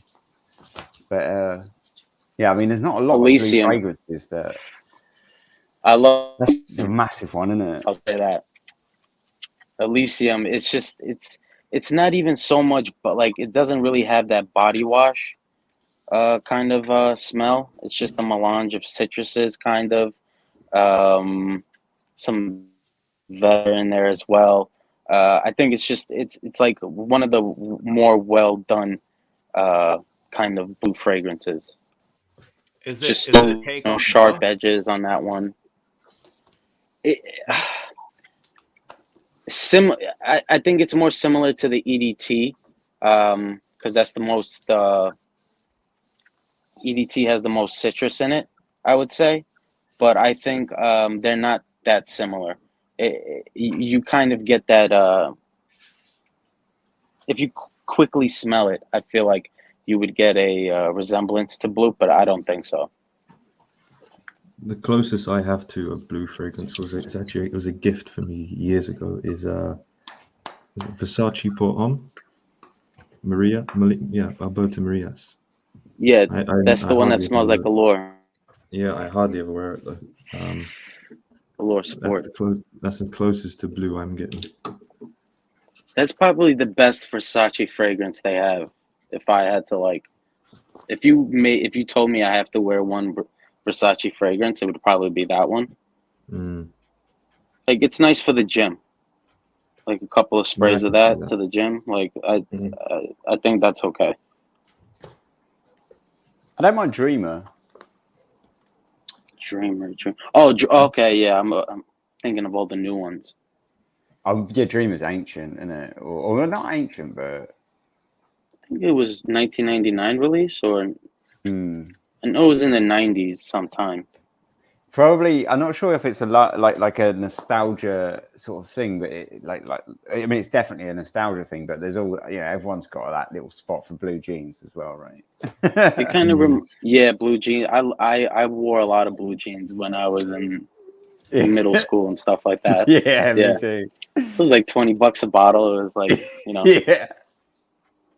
I haven't actually smelt it for God knows how many years now, but I'm not sure if I want to. But I know that I rinsed it when I was younger. Blue jeans, Polo Sport. I wore a bunch when I was in middle school. You could pick them up in the supermarkets here, so it was like you could just go to your local supermarket and buy like blue jeans or Polo Sport was the other one. I mean, I love Polo Sport, but it's pure nostalgia. Like it's it smells dated. Yeah. It's just like kind of old aldehydic soapy type of thing that it does. Yeah, Rudy Denby's right as well about woody ambers in Sauvage. Maybe that's what's putting you off. So on my skin, woody ambers just pop, and I last 15 minutes, and I have to scrub it off, and that stuff doesn't come off. It's like. But I must admit, I mean, Mao uses a lot of woody ambers. Like I said, like have you ever tried the Moon, for example? Agreed. Like, yeah. But if you wash it off and leave it for a day, and you'll smell the woody amber. You're smelling amber. That's all you'll smell. Yeah. Yes. Yeah. I know exactly what you mean. Every time when I wear something and I go to bed, I wake up and all that's left after is the woody ambers. Yeah. Because Like even if it's a Tinder fresh, thing. even if it's just a fresh fragrance, up and the deep dry down is just all I smell is woody ambers. Yeah, they're very tenacious. They do last. I mean, have you smelled woody ambers? To me, they're just like a black hole. That's the only way to describe it. They're so strong and in your face. It's just like you're diving into an olfactory black hole. I agree. I can't stand them either. Couldn't agree more. Dry woody ambers and oud. I feel the same way about Western, like Norlimben. It's very much a take on those dry woody ambers. And there's so many modern perfumes just filled with them. I feel like L'Homme Ideal has some of that Norlimbenol in the base, just like a touch of it. I mean, a touch of woody ambers is useful in compositions. Yeah. But I mean, some of them they do overdose it, and that is a running joke in the perfume world of how much they overdose these woody ambers. I mean, anything's unpalatable when you overdose it. Usually, is it because they're an easy sell? That's what the market is calling for. I don't know. I think it's more just to add a lot of the time add more like substance and power to the perfume as well. And I think if you're making perfume, like they can be a shortcut to something that smells half decent, even if it's not. Like they're like definitely like a get out of jail free card, maybe. I mean, the amount of times I've made stuff and it's been like it just kind of shit, and you think, oh, I'll just chuck a load of timber silk and it'll be fine. And you know, generally turns out not something that I would like or would ever kind of make again, but it's like it feels complete, and it's like it smooths over a lot of like rough edges and gaps. Yeah, I mean, when you're making perfume, Isu Super, Hedione, things, if you're gonna use musk, alaxolide, I mean, they do make a perfume smell finished if you put them in the right amount. You can overdose these things, but that's where that's where, as a perfumer, you blend. The whole art of blending is trying to make sure everything is just at the right amount. Very usually you can, I mean, it's very common to overdose these types of things. And it's kind of surprising that the big houses allow this, but not many people, your average person, they're not really going to tell, oh, that's got too much amber extreme in it. They don't really see that. Most people don't care what's in the perfume. They just want to smell good. Yeah. Or good to themselves. But I mean, then you get into like the dark kind of, when you talk about big houses, you get into the dark kind of shady realm of like contracts with IFF and stuff like that to sell, you know, like fragrance with a certain percentage of some woody Captives. amber captive, that's like trademarked or whatever, and things get a bit ugly. Yeah, absolutely. I mean, the big one lately has been Akigala wood, which is a sort of patchouli captive. Yeah, clean patchouli. Yeah. All the good parts of patchouli. I think that's a Givaudan captive. I think even like, was it Ganymede apparently has a listed note. And that was made by Givaudan perfumer. So yeah, they do try and do that. I bought a perfume with that a little while ago. It was called Savannah something, and it was crap. But the reason I bought it was because it was actually listed as like, you know, they listed it as like one of the notes kind of thing or whatever. So I was like, oh, I'll give that a go. It wasn't interesting. There's an Akigala one with Etat Libre d'Orange. I think it's Un Amourette, is it? I think don't know a lot of their Beldo stuff actually. I'm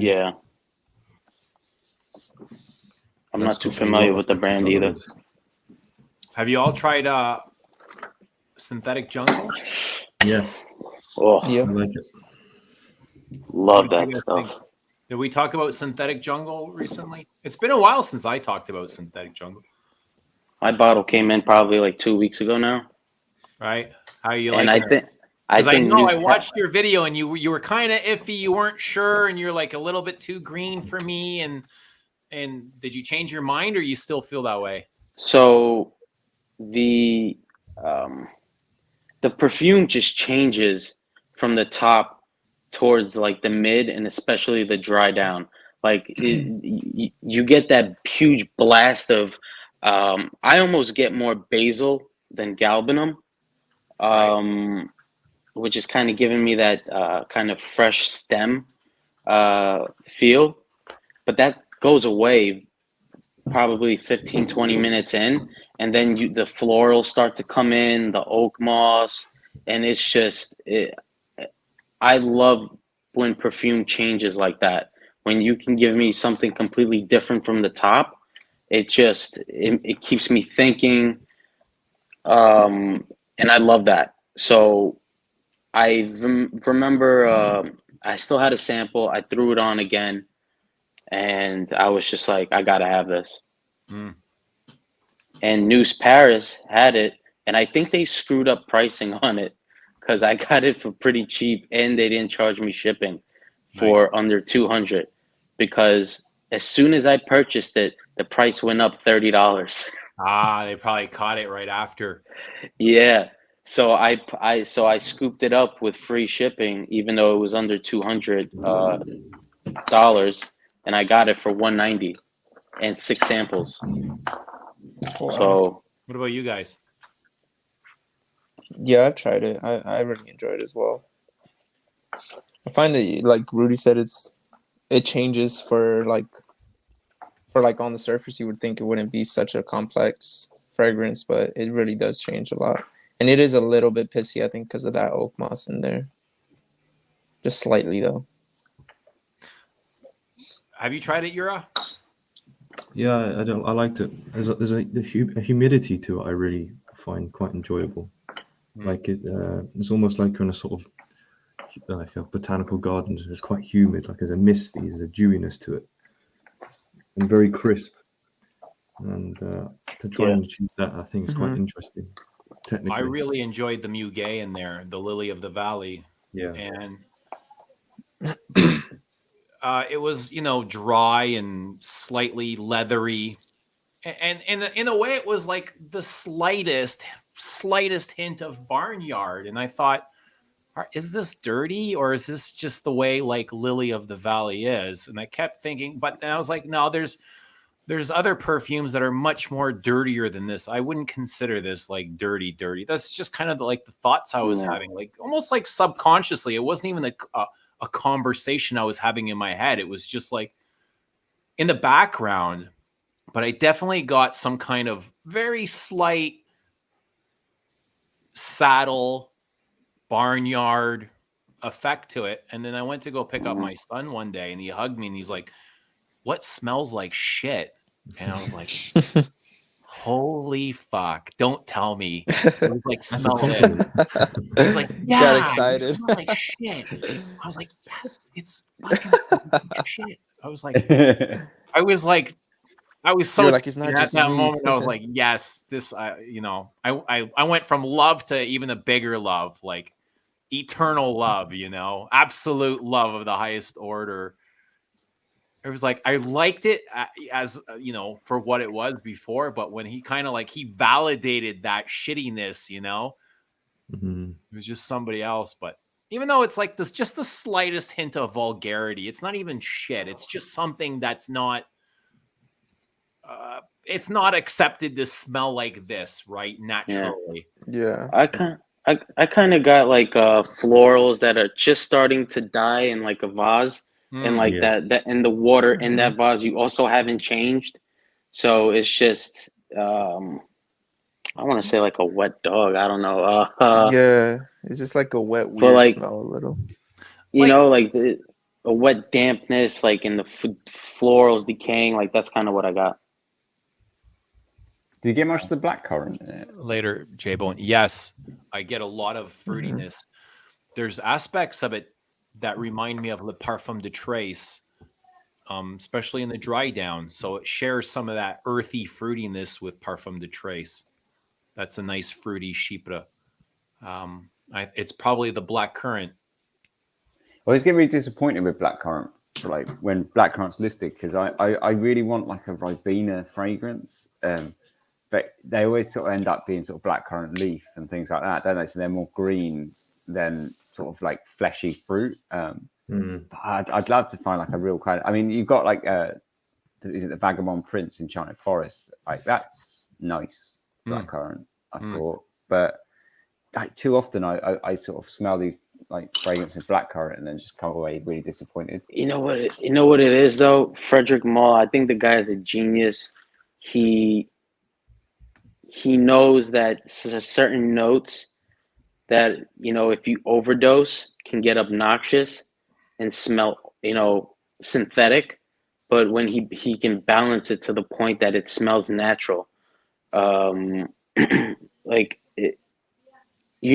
Synthetic Jungle, when Estee Lauder was probably like, he's like another this like weird perfume he's creating. I'm like, this probably isn't gonna sell.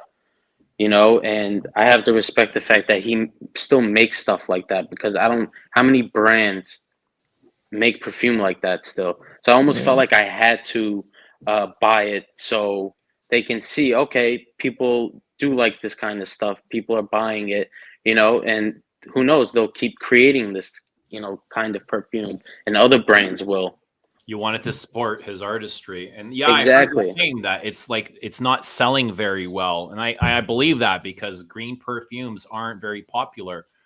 They're not appealing. Yeah, right. It's hard. Yeah, people wouldn't smell Synthetic Jungle and be like, "Oh yeah, that's it." Right. Yeah. I want that. It's not especially like It's not something go that you walk up to the counter as a noob and sniff it and go, oh yeah, that's the one. Like this is the one. Yeah. My partner will love Yeah, this on me. yeah. My coworkers will love this on me. My family will love it. Mhm. You know, it's definitely for a more mature fragrance enthusiast that smelt many things. Mhm. What do Especially you reckon's next for Frederick Malin in terms of where do you reckon he's going to go? That's a good question because you never know. He he doesn't leave hints. He doesn't.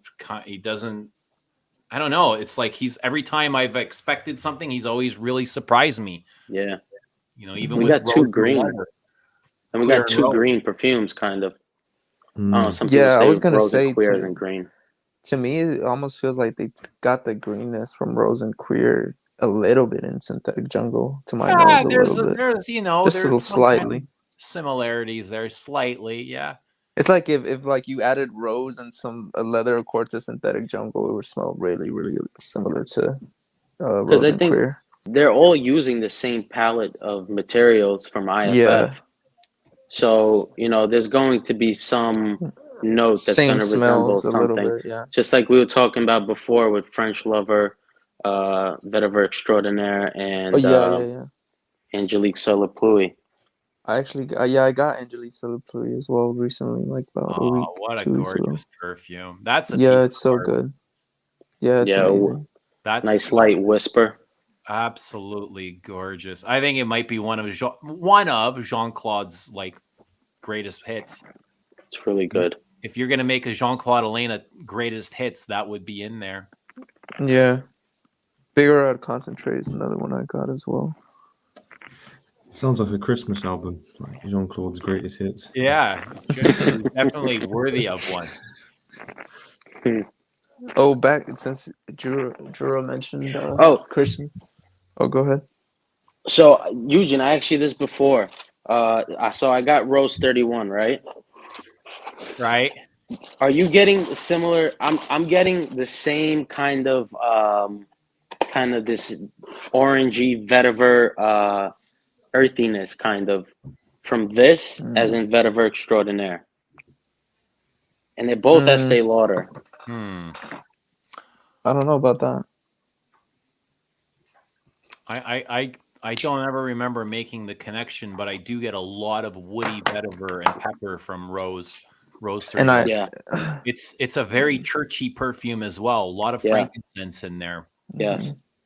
And I there was a time where I thought there was no rose in Rose 31, but I definitely changed my mind on that. I get rose mostly at the top. Yeah. And there's a nice cumin bomb in there as well. It gets a little bit dirty. I get the BO for about 10 minutes at the top, but then it goes away, which is perfect. Like that's exactly what you want cumin to do, you know? You want it to pop in there for a little bit, get you a little, what the hell's going on, and then it disappears and it makes an introduction and then goes for a shower. And I get this kind of, and I'm getting some redness from this, kind of like a burgundy color, which is where I'm kind of getting some of this rosiness from. That might be them trying to portray rose, so they've put kind of like some kind of red elements in there. I'm not sure what it is. I don't think it's a fruity note. Maybe it's a spice. Shit. And since Rudy mentioned Rose 31, he made a new video. In his recent video, I commented for him to try Rosu from Aesop because people compare it on Fragrantica to Rose 31, but Rosu to me is like way superior, and like I commented in his video, just much more natural smelling and more complex. So there's Geranio, Geranol.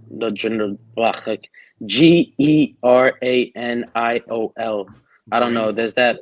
So that's maybe geranium, right? Jura? Geranium. Possibly. Is it geranium? Yeah. So then maybe that's the geranium that they put in this to kind of replicate rose. That would be just to back up the sort of rose note. They probably have phenethyl alcohol, damascones, all them type of molecules. That usually beefs up a rose accord. Isoeugenol. Eugenol would be the spicy element. Okay. It's almost like the spicy element of a rose. Yeah, that's what I've been getting into, like the ingredient list a lot. I get a lot of churchiness and a lot of cumin. Yeah.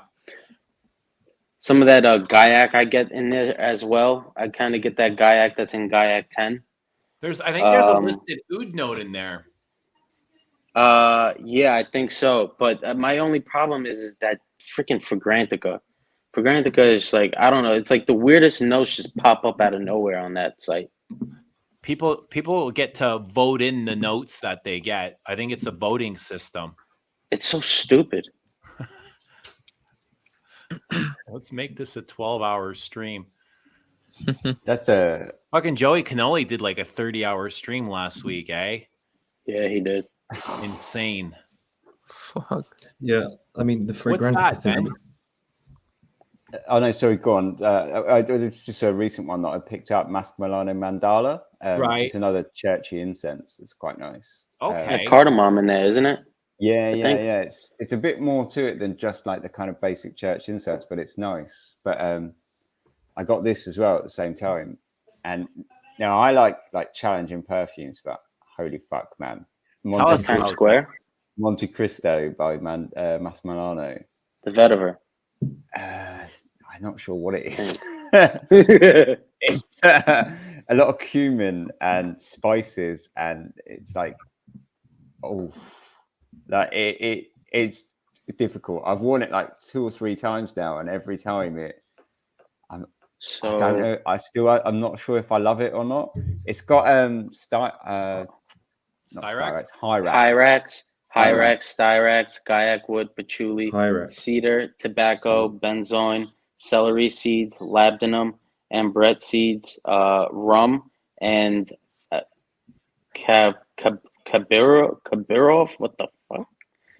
I don't even know what the hell that is. CABREUVA. Yeah. It's really Styrax is dry. an interesting ingredient, actually. I heard Monte Cristo is overly synthetic. Can you confirm that? I mean, no, I don't think it does. It reminds me a bit of Zonka, if you smelt that. But I struggled with Zonka. I'll be honest. This is like, imagine Zonka, but like on steroids, and you're getting close to something like this. But then you've got that Hyrax, which smells like absolute, like real piss, like really pissy. But I liked it. It's like, it's one of them ones where I hate it, but I can't stop smelling it at the same time. Like it drags you in. Like I wear it and I think, what the fuck am I wearing? And then I find myself sniffing my wrist all day long. So yeah, it's interesting. But that's the vetiver one. One review says smells like male pee in cigars. Yeah, I heard it was musky. Mostly pee. And that was kind of a big hit when it first came out. Like we're going back, what, 5-6 years? Yeah, I think so. Yeah. I remember like there was a little bit of a hype built up around that. Yeah, I remember hearing Monte Cristo a lot. Yeah, right. And then, but I remember a couple of people saying it was overly synthetic and it wasn't to their taste. I don't think it's like overly synthetic, but the thing is, it's very like, it does sort of hit quite hard in that way where the naturals just don't do, if you know what I mean. It's got that kind of like velocity behind it that you just know is not natural. Right. Well, we should get the Mask Milano guys on here sometime. I think they do YouTube once in a while, don't they? Yeah, I've seen them before. House, man. Like Hemingway, this one, like is one of my favorite vetivers. Like I love it. It's really. That's what I was thinking. Really lovely, like vetiver and leather. Yeah, really that good. That one is very nice. They make kind of these kind of clear perfumes. Like they're not heavy. Most of like a lot of times, like Russian tea has some effervescence that, you know, even though it's a leather fragrance, and I think the leather is heavy and it's still effervescent. I almost feel like they have some qualities like Frederick Mull does, the way they make kind of perfumes that are they don't overdo it all the time, but Yeah, I think the brand isn't bad. Zonka, yeah. Are you familiar with this? I got that bottle, yeah. The same old, the old school artisan bottles. So I had blind bought this because it was supposed to be iris, it was supposed to be incense, and it was supposed to be very temple, like a monk monastery, or something spiritual of that essence. And it was a Bertrand Duchefort. I thought, all right, I love like all of those. I love Bertrand Duchefort. I love iris. I love spirituality. I love incense. It sounded meditative to me with some green notes, and it was not at all what I was expecting. And I really struggled with this perfume, like in a way that I almost hated it. My story is so similar to yours. I read all of that same stuff, like, oh, Buddhist temple, it smells like an old Tibetan temple. And I was like, love it. Brilliant. Bertrand Duchefort. Bought it. And I was like, the fuck is this? I don't get it. Exactly what I thought. It's such. I hated it. Like literally hated it. Reminds me of a health food shop. Like when you go in those like vegan health food shops where everything is just kind of like dry spices and stuff. Like it just reminds me of that. That fascinates me. I love Zonka, and I don't get any it's just a smooth kind of this iris thing. I don't know. I enjoy it. I don't get any iris from. I get like this burning pimento pepper on the top. Hold on. It's not like a typical iris, but I get this butteriness that I would get from an iris. It's very cold. It's almost like we had Remi on like right at the beginning, and he talked about petrol being used in fragrances, and that's what I get is a petrol accord. Gotta wear it again. The L'Artisan perfume I find really interesting is the banana one. I think it was Jean-Claude Eleanor's daughter did that. Yeah. Bakuda or something. Yeah, I find that really, Bakuda. yeah, it's quite a fun perfume. I really like that actually in a weird way. Jeu de Fête is a really fun L'Artisan parfum, as well as Bois Farine. Bois Farine I have Bois Farine too, and that's Jean-Claude another Eleanor. really quirky fragrance. That's a weird one. It's Jean-Claude Eleanor, isn't it? It smells like peanuts. So pasty, that one. It's like it's crazy. It's so weird. Oh, I love it. Like it smells great. It's peanut like butter. powdery peanuts. Peanut butter, like you grinded up peanut butter and you made it into like a paste. Yeah. Like it's so strange. I've love been the looking texture into it's got. Artisan as well. I Is got Timbuktu good? House. No. Yes. That's the one I've been looking into. Oh no, I was saying he's saying it's an underrated house. I was like, yeah. I agree completely. I don't like Timbuktu though. I think Timbuktu. Funny enough, I think Timbuktu is the opposite and massively overrated. It's just a vetiver that smells a little bit old school. It's got like old school barbershop vibes to it a little bit. Like Eugene came different just now though. Y'all saw that? I got into them just in time before all those clear bottles disappeared. That's what I want. I want the clear bottles. I'm looking into getting old bottles. They're very hard to get now. Alud. That's a good one. I really want Zing You know what as well. Alud is? You know what Alud reminds me of is Rose 31. Ah. Yeah. They're very similar. I'm not saying they're copies of each other, but no. I know what you mean. Similar themes. All right, Eugene, do you think Timbuktu is worth getting in the old bottle? I like Timbuktu, yeah. It's hard though. You're gonna pay up a little bit because people. I saw one I just on Fragrance sold like a half 50 full mil bottle for like 153. Yeah, because people know that's the one that everyone likes. So they upcharge it. All right, Eugene, I'm gonna go get some food. I'm freaking starving. But Eugene, thank you very much for having me. Thanks for being on. Really good nice talking to see you. It's nice to meet you, man. Hopefully we'll see you again soon before the end of the year. Absolutely. Yeah, it was nice talking to everybody. All right, brother. All right. Talk to you soon, Rudy. man. Take care. Good night, all. Bye. Bye, chat. Oh, Aperol Spritz gets a Chinese herb shop from Zonka. Yeah, I can see that. Yeah. It is I kind really of want cold. zinc, but I can't find a bottle anywhere. Have you got And that I one? want an old bottle. Eugene? What is that? I Jura don't. de I Fête. do not. Love it. What is Smells that like about? smells like sugar and almonds. And it I lasts about struggle with 5 minutes. But I wear it like when I go to bed most every night, like just because it's really like I can't stand Timbuktu. I sold my bottle of Timbuktu last week. No way. Why? Yeah. Really? What didn't you like?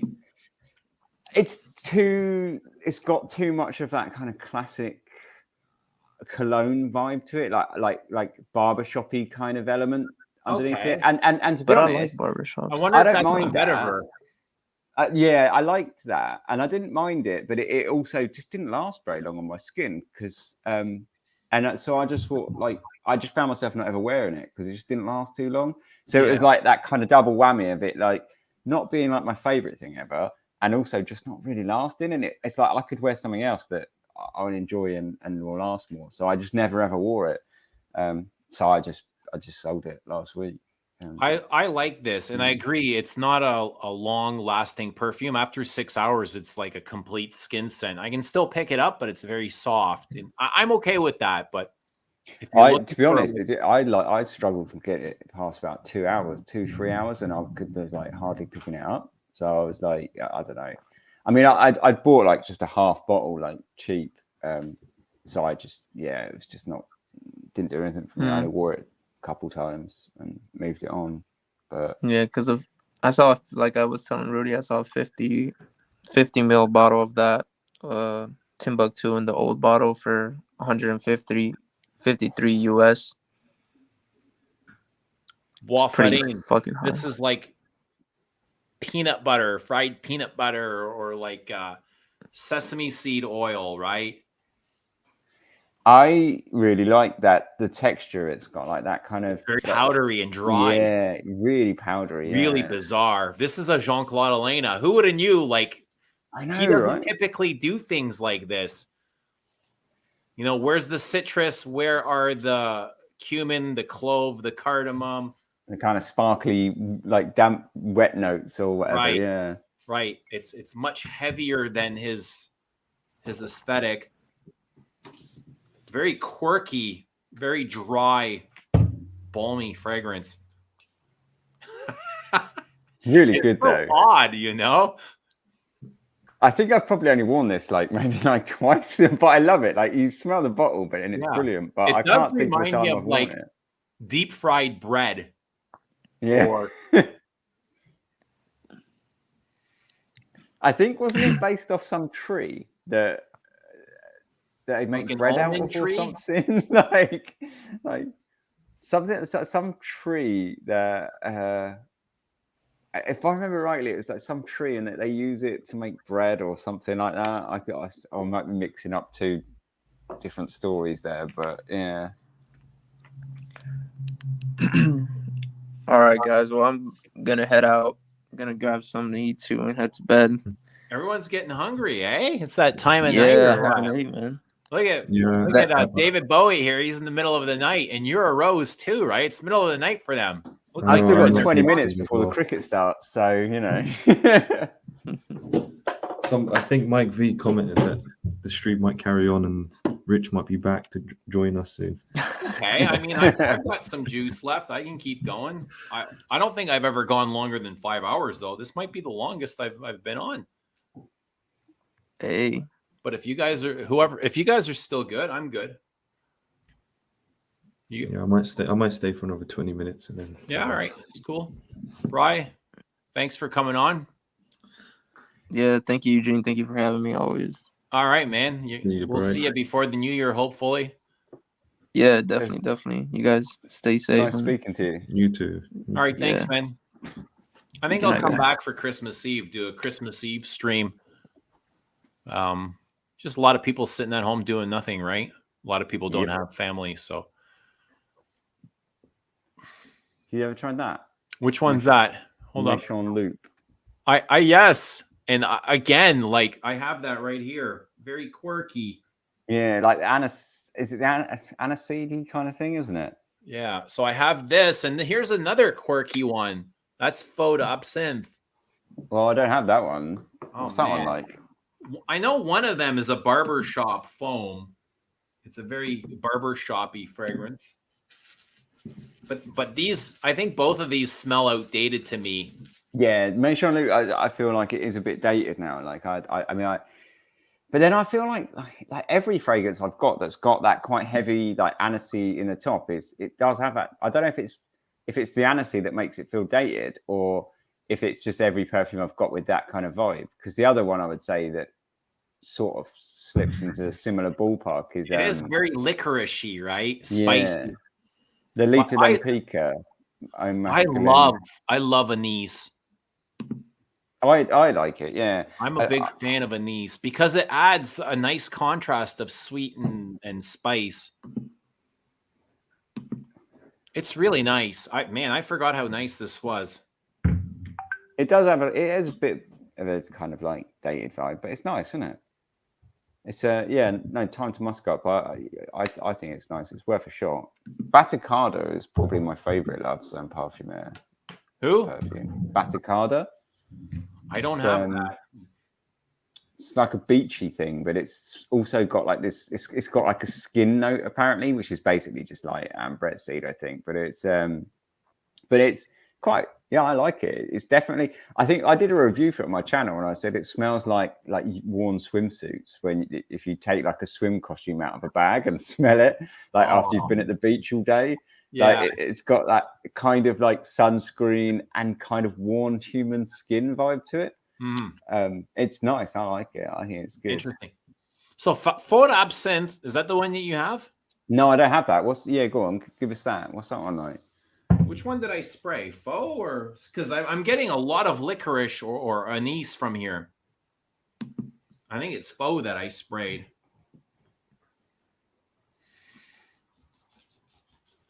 Let me spray Enchante. Because absinthe is going to be like licoricey as well, isn't it? Or anisey. Oh, this smells stale. Like this is mothbally. Is that Maison Luke? Yeah. Do you get mothballs from that? So we go. Slightly pissy.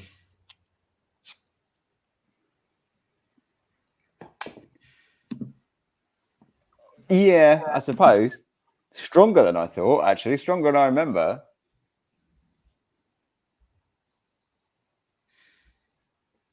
It's nice, though. It's not the easiest thing to wear. No, you can... There's a little bit of bitterness going on in there. It's really, I really like the anisey, like licorice vibe on the top that it's got, but there's like that quite strong backbone of like dry wood, isn't there? That makes it like a little kind of bitter and a little too dry almost. It does smell it smells masculine, like gentlemanly. It's nice though. I like it.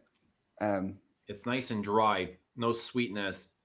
Have you smelt the new Killian, the or whatever? Like, I'm shit at speaking French, but it's like the absinthe one. So I quite want to try that because I like the idea of or something. Yeah, I like the idea of the absinthe in it. But Lure Vert. That's it. Yeah. I think they took from Guerlain's Lure Bleu. Yeah, that's it. Yeah, Le Vert. Yeah, I quite want to try that. Just for the absinthe, really, because that kind of I like those kind of like licoricey like notes like it. But a lot of them, like I say, like most of the fragrances that I've got like that strong licoricey thing like this and Lolita Lempica, they smell just a bit dated and sort of masculine. I don't really wear anything this masculine most of the time. Do you like florals? I do, yeah. I spent most of the time I wear like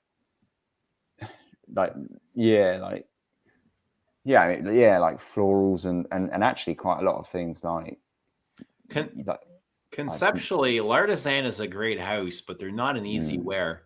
No. I mean, I'm looking at like 6 bottles here and I can't, and every single one of them I think, nah. Like,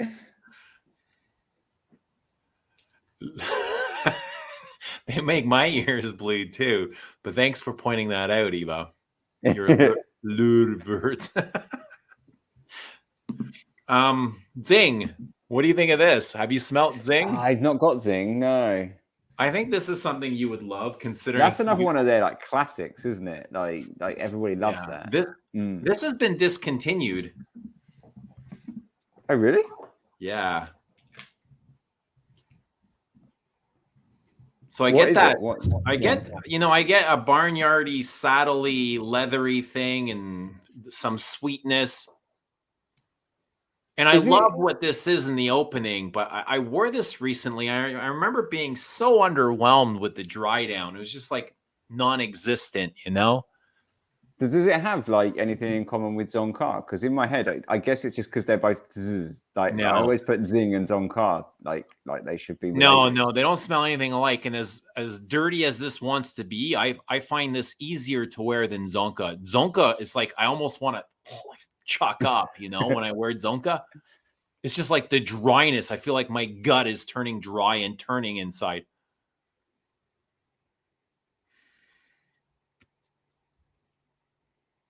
But I like the opening to this, and then the dry down is just like there's not a whole lot there that keeps my interest. Has kind of like a Shalimar type leather to it. I love Shalimar. Yeah, Shalimar comes to my mind. Zing reminds me of the old Fragcom, yeah, because it was like people loved it. Oh, T for 2 is another one that's like huge, isn't it? Yeah. Like, T for 2 and Timbuktu are the two that always like got a lot of attention, right? Yeah. Do you remember original Fragcom? That's what they would talk about. Yeah. I think Zing was part of that group as well, and it was known for being a challenging perfume.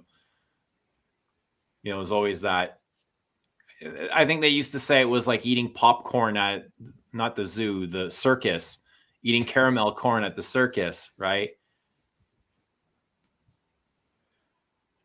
I think my favorite fragrance that talks about circuses is Baptême.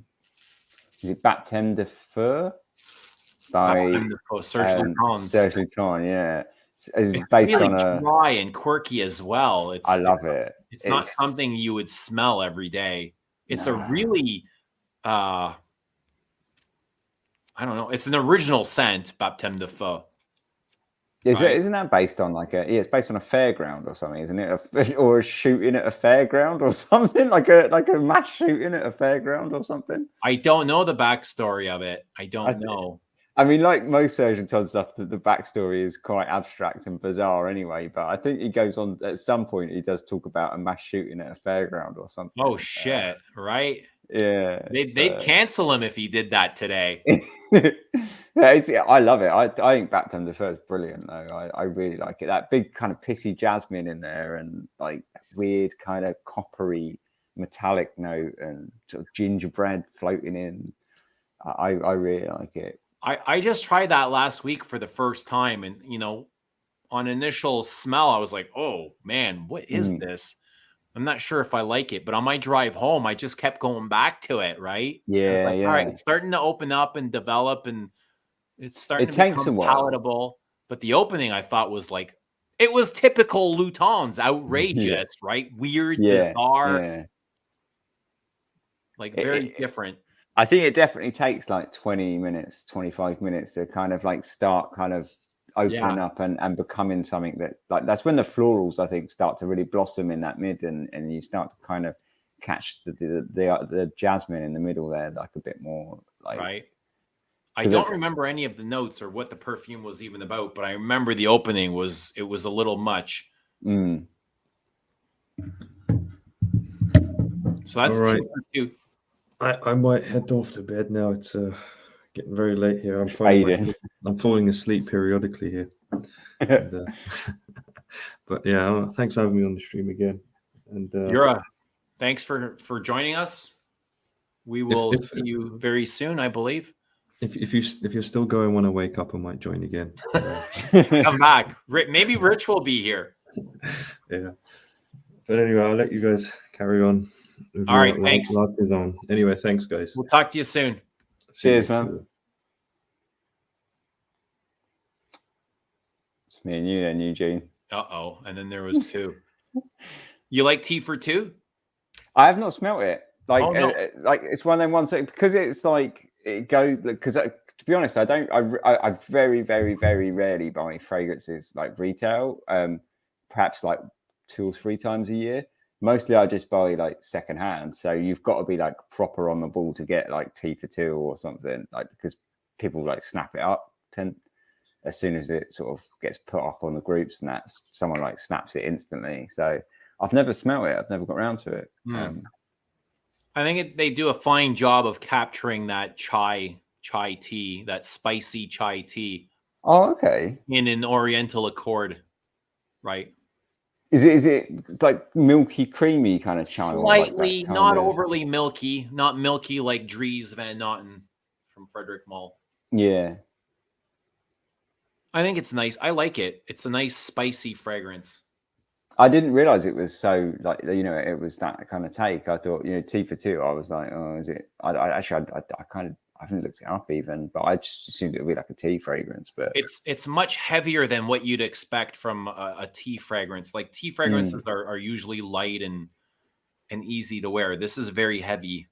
You know, I do like tea fragrances though. Are usually fresh. Yeah, I mean, yeah. I suppose if now I think about it, yeah, because all the tea fragrances that I like are all quite fresh. Yeah, but I do like tea fragrances. Good night, Jura. Have you tried Seville Olabe? I haven't, but I love the color of it. Yeah, it's really nice. And this is a nice, refreshing perfume. This is orange blossom, incense, and amber. Okay, that's not.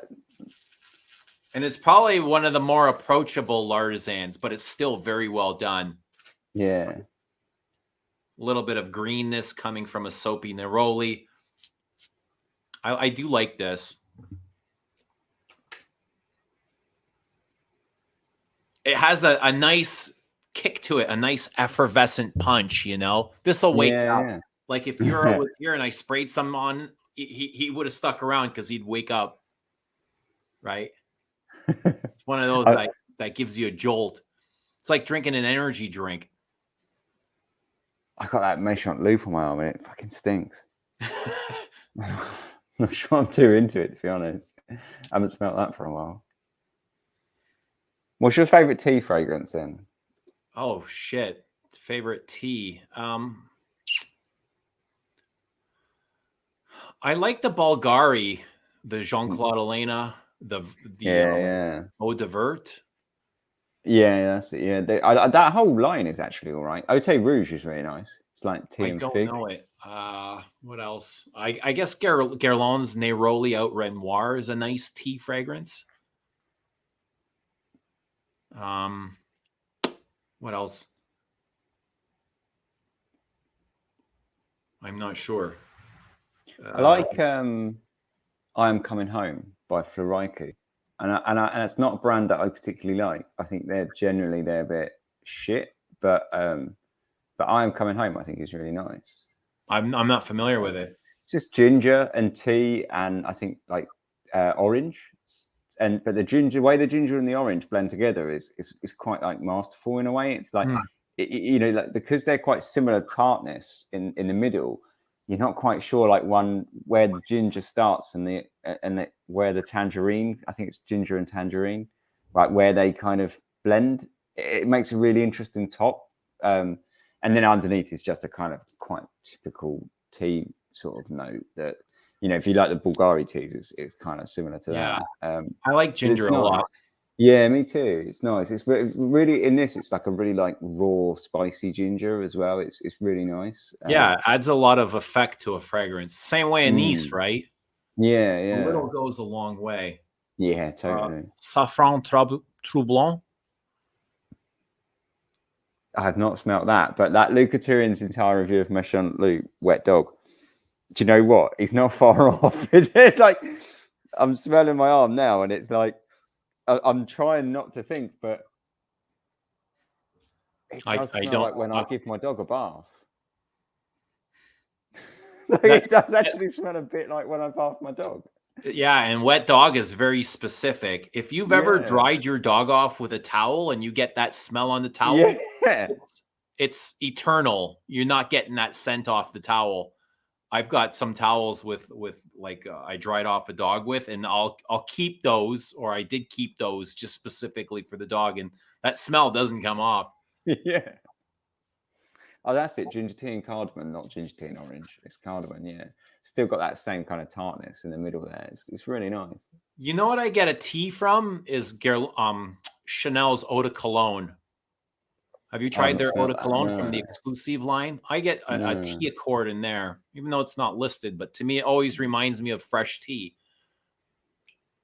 Do you know what's like a really good tea fragrance? It costs you about a penny. Is Eau de Gaga, Lady Gaga's fragrance. It's lime and tea, and it really reminds me a lot of the Bulgari lines. I'm not familiar with it. And it cost me like about £3 delivered. Like, it was ridiculous. But I think it's, it's real cheap crap. But it's just like a really nice, like lime, I think lime, lily of the valley, and tea. And maybe this is some other stuff, but that's about it really. And it's really nice in the summer, like really bright tea fragrance with that lime. Because it's real lime as well. It's not like, like fanning about like, like a candy lime. Yeah, it's a real kind of like bash, kind of zesty, like real nice lime up top. And it's actually like, for like a few quid, it's for summer chuck, it's pretty good. Well, these Lardezans can be found quite cheap, like probably less than like 100 Canadian dollars. I remember when I bought them, they were about 100 Canadian dollars. Even though some of the lesser known ones, they're bargains. Like, and these are discontinued, and they're the stock is getting depleted, and they're getting harder to find. But I thought $100 was a deal. What's that one like that you've got there? This is Saffron Troublon, and it's a very soft rose perfume, but it's a really nice rose, like a very lovely rose. It's rosy, rose petals, wet rose, and it breathes really nice, like right off of the paper. Like I can feel it just kind of like doing this, right? Nice use of spice, and there's some vanilla in the base. It's not complicated, it's not extreme, it's not weird or bizarre. It's just a really pretty rose. A spicy rose and vanilla. That's it.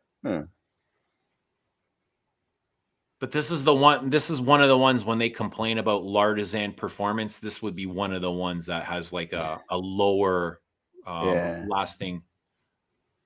Is it the guy from Lardezan Parfumeur who went to started Gallivant? I don't know. I think he did. I think it was something like, I think he was the owner of Lardezan? I think he was like some sort of director or something, like creative director for a while. And he left and started Gallivant. I'm pretty sure it's that guy. I don't know. I don't know Parfum d'Empire. I don't think I've smelt any Gallimans, but I like the Saffron. I really think, like, really rate Lardezan. Just generally, like I'd always give something a go with theirs. If like I'd probably be willing. That's a beauty. Yeah, this is weird, but a good weird. Yeah, I like that a lot. I'd probably blind buy any of their fragrances, because I reckon like, even if they're like not amazing, they're probably going to be interesting. But I do like that one, the Mon Numero. Is it Mon Numero 9 or something? Or Mon Numero This is 10. 10, yeah. This to me is very incensey. How we talked about church earlier. I get a lot of that resinous incense, and it's spice, but also has that, the Coca-Cola chord. It's very yeah, that kind of fizzy, like it's weird in the best way possible. It's smoky, churchy, incensey. Mandala has that. Like when you spray that, it's got that like really fizzy Coca-Cola frankincense. Yeah, I like that. It's got fresh contrasting warmth.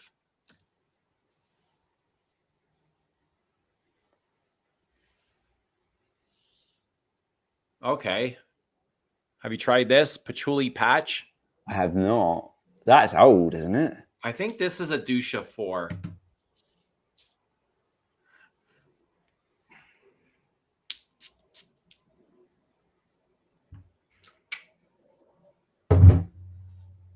I did not have a good experience with patchouli patch. I'll tell you that. It gave me a migraine. I'm not a massive fan of patchouli when it's like the main starring note, which I assume it is in that. But yeah, it's a very heavy patchouli, very scratchy, very earthy. When I first got into like weirder perfumes, I think patchouli was the thing that I kind of gravitated towards at first. And then I just kind of one day I just kind of went off it, and I've never really been able to kind of go back to it. Like it's always been the note that I've found quite difficult ever since. Why do you think that is? Don't know. Blame. What was it? Oh shit! How do you say it? Zegna. Indonesian patchouli or something. Something like that. Yeah. They ruined it for you. Yeah, it was just a bit too much. It was just a bit too patchouli, like real dark, damp patchouli. Yeah, and it just done me in. And I've like ever since, like I'll smell a perfume with like a lot of patchouli, and I just instantly kind of hate it. Like, you know, like even some like perfumes that are quite nice, like is it Killian Gold Night or something? You know, I sprayed that, and I was like, this is all right, but that fucking patchouli note just get on my tits. And like Coromandel as well, like, you know, like that one, you know, it's a nice enough perfume, but that patchouli note in there, it's just like, oh, I fucking hate that patchouli. Right. And this feels like that kind of. It's like patchouli and benzoin. Oh, okay. Yeah, which is like very earthy. 90% of Coromandel, isn't it? Really? Yeah, right. Yeah. But again, like I wear this and I'm reminded of that headache I had, and I've got this like tinging right in the side of my head, right? Which makes me fearful of wearing it again. There's nothing worse than a perfume headache. Yeah, right. Do you like Coromandel? Or... I do. I love it. I love it a lot. It's very like respected, isn't it? And like quite high. It's very classy. But you know, it gets compared to Le Lion now a lot, and I don't find them similar. I don't. You know, when I wear Le Lion, I'm not reminded of Coromandel. I'm not reminded of Cuir de Russie. There's been times where I was slightly reminded of Shalimar, but I think it's really its own thing. But now that I got Le Lion, I don't think I've worn Coromandel once since I've got Le Lion. I'll have to try Le Lion, because like I liked Coromandel a bit, but that's how patchouli just kind of done me in, and I ended up giving it to my mum, and she loves it. But yeah, I'll have to try Le Lion at some point. It's definitely like the new hype beast, isn't it, Le Lion? Yeah, right. Is it? It seems to be. Yeah. Well, I mean, it definitely deserves that. When was the last time a perfume came out that got this much attention? I don't know. I mean, Thomas Kosmala number 4 got a lot of hype last year. Who? Thomas Kosmala number 4. It's a Baccarat Rouge 540 clone, more or less. I think. Oh, I've never heard of it. It's a piece of shit, really. It's just like, I mean, it's all right, but it's just, it was like I suppose it was slightly cheaper than Baccarat Rouge 540, but it was more or less just a clone. But that got a lot of hype about a year ago on the groups. But otherwise, I've never heard of it. And Initio, Oud for Greatness or Oud for Glory or whatever, like that got a lot of hype. That was not a good perfume, man. I don't like it. The dirty patchouli scared me on first wearing. Now I need it like a drug. What do you think of Baccarat Rouge? What are your feelings on that? If I was going to a wedding, I'd probably wear it because everyone else would be wearing it there. Right. And you just blend in seamlessly. Right? But it's all right. But I don't think it's like anything I'd write home about. It's definitely nothing I would pay like the retail for. Like it's something that like I have a clone of it that's all right. It's a like one of the Middle Eastern clone houses. I can't remember what one it is, but yeah, it's you know, and I've got like a decant of the original as well, and like I wouldn't get more than a decant, I don't think. Rudy says a great stripper fragrance, and I wouldn't know what strippers are wearing. It's been friggin' like a decade since I've been to a strip joint. It's got that, like, so Baccarat Rouge has got that really, like, burnt candy floss kind of vibe to it, hasn't it? Like, yeah. strong, like this very synthetic smelling. I don't mind it, but it's just a bit. It reminds me a little emotionally needy. It reminds me of like emotionally needy middle class, middle aged women at a wedding. Right. And I don't know if that's because that's the only people I've met that have been wearing it, but that's what it reminds me of. I like it. I like Baccarat Rouge 540. It took me a while to tolerate the sweetness, but I like how it disappears and I can't smell it for a bit and then it comes back and it plays this game with me. You know, I find it interesting in that. I mean, I like it technically better than for what it smells like. You know, I like the game it plays, and I like how it gets kind of herbal on me, and it has this way that it just grows. You know, it disappears, and then it just kind of morphs into this monster. You know, yeah, it's definitely a monster, isn't it? It's like it is a cloudy monster. Yeah, it's like, you know, they call Chanel number 5 is it Chanel they call the big monster or something? Which perfume is nicknamed the big monster? I don't know. I think it's number 5, but this is a true monster as well. Like physically, it's a monster. But here is. Have you tried this? Traversée du Bosphore. I have seen that one around a bit. It looked that because the color is really unique, isn't it? Look at but that. It's right. It looks I'd like to get my hands on that one at some point. This is a beauty. This might be like one of my favorites. What ones is that? A rose fragrance? It's slightly rosy, but I get a very big leather accord in here, and almost like a Turkish delight, very balsamic, and I feel like there's an iris in here, a dry, powdery iris. That sounds nice. Yeah. I like this a lot. Even though I wish the sweetness was a little bit toned down, but I can live with it. I can tolerate it. But it's very balmy, like rubbery. And that's where I get the leather from. Gorgeous. And one I wish I could find, but I can't, is in this bottle is the amber. Oh, the Jean-Claude Elena L'eau d'Ambre or something. Oh yeah. Ambre something. Yeah. That's one I was never able to find. I like those Turkish delight kind of like those Turkish, like real Turkish roses. Yeah. I like them. It does have something like something rubbery. Like, you know how Turkish delight is rubbery? Like when you chew on it, it's got that rubberiness to it. Like this rubbery leather, something sweet to it. Like a rose flavored not so much rose, maybe rose water flavored Turkish delight. Yeah. Really nice. And I've got Anooj. Everybody knows what this smells like, right? Anooj is great. It disappears on me. Like I know it's there, and I catch whiffs of it every now and then. Yeah.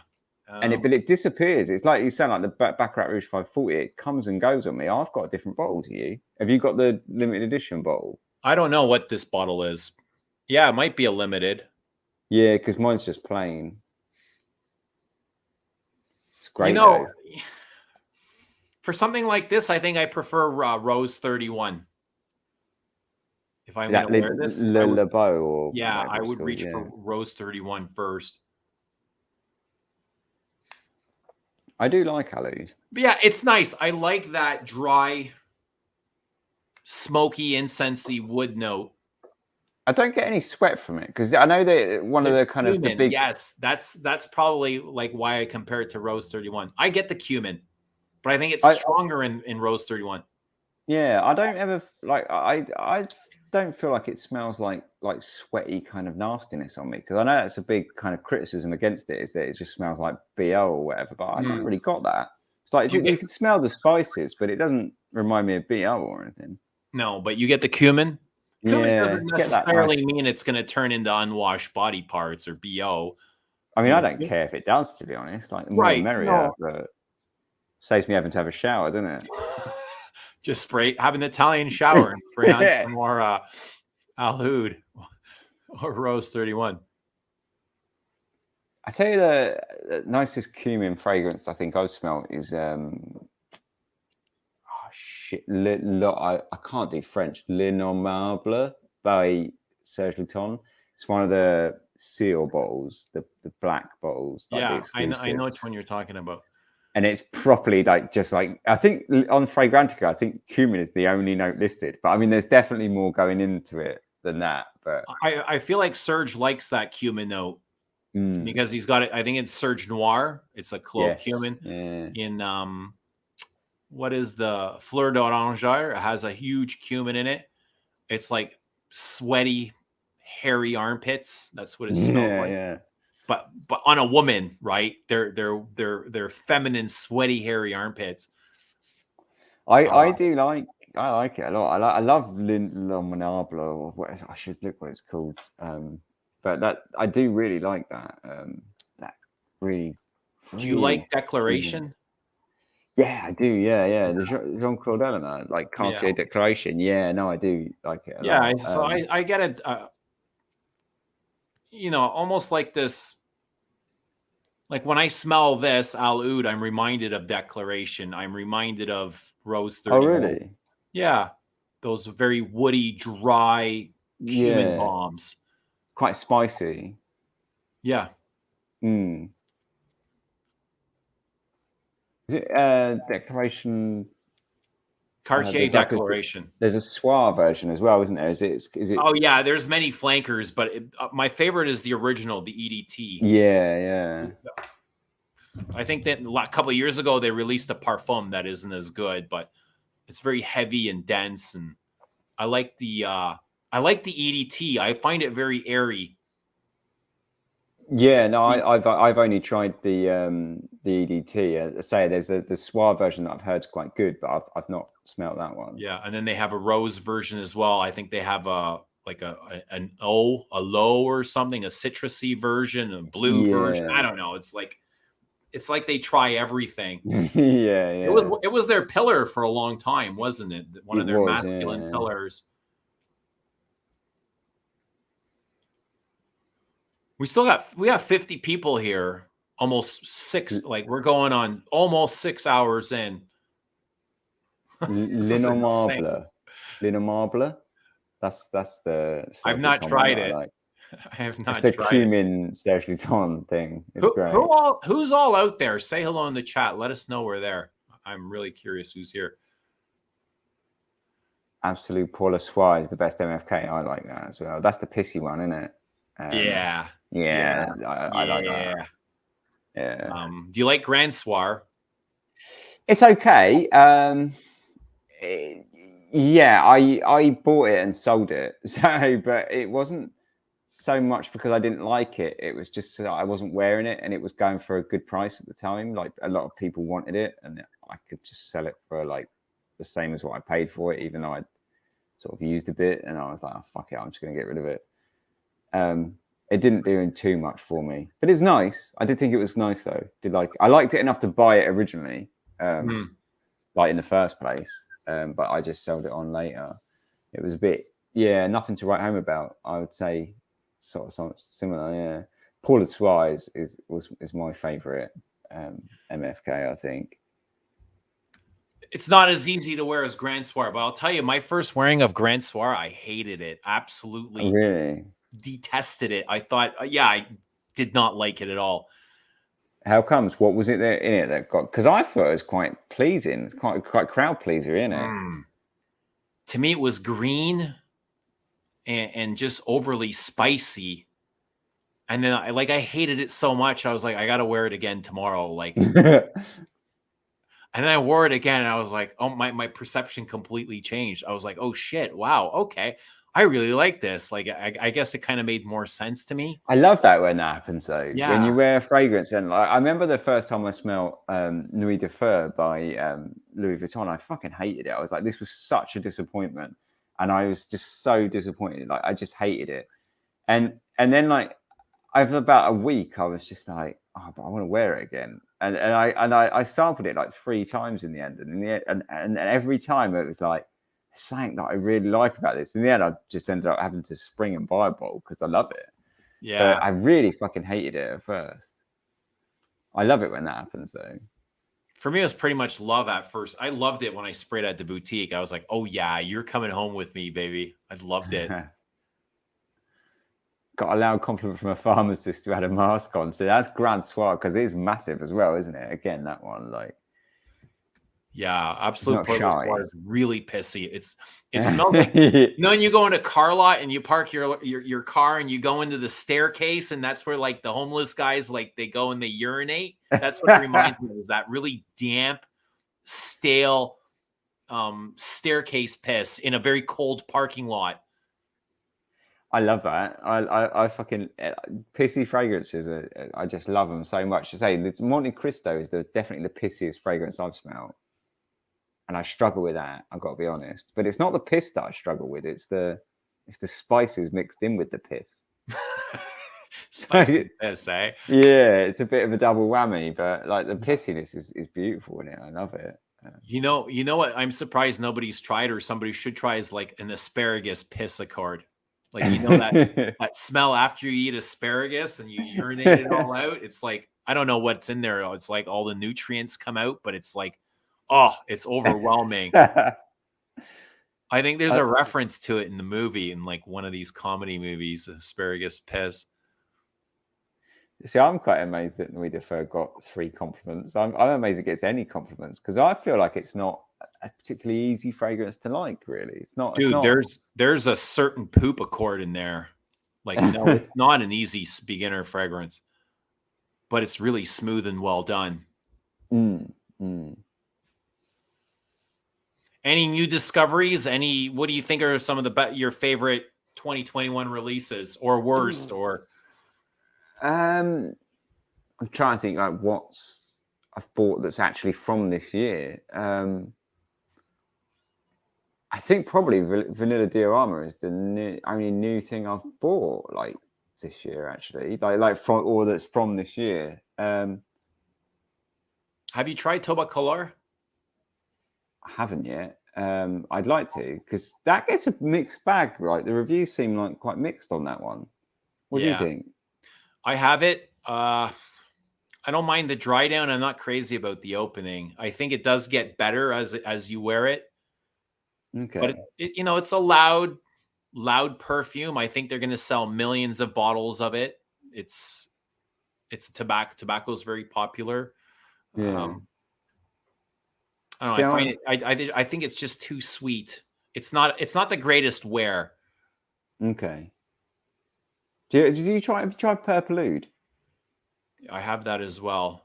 Do you like it or not? It's weird. It's synthetic, but it feels like it's an interesting synthetic that they use. Okay, because I quite like Purple Oud, and I kind of want to get a bottle of it at some point. Do you find it synthetic? Yeah, I probably. Oh, yeah. Sometimes I don't really sure. Like, unless a sort of fragrance is like overtly synthetic, I'm kind of all right with it. And that's probably my issue with like going back to Baccarat Rouge 540. Is to me that's like overtly synthetic.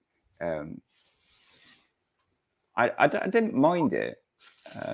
I thought I didn't mind it either when I first got it, and I was like, okay, I can live with this. But as time went on, it was like, it's not really what I want from my perfumes. Sometimes I can deal with like synthetic stuff. I mean, there's certainly going to be a time and place for this, but I've got perfumes that fill that role. Yeah, I see. Yeah. I mean, my favorite tobacco fragrance is like overtly synthetic, like Zerdjof Don. If you've ever smelled that, it's Zerdjof which? Don. It's from the Join the Club collection. It's like one of the cheaper Zerdjofs. I think it's like gun smoke and tobacco and things like that. But to be honest, it's mainly just like a really synthetic tobacco, like sort of honeyed tobacco. But it's really nice. But it's quite sweet and quite synthetic. But I really like it. I find this quite churchy, smoky and incensey. Is that Purple Oud? Yeah. Oh, okay. There's huge resins in here. I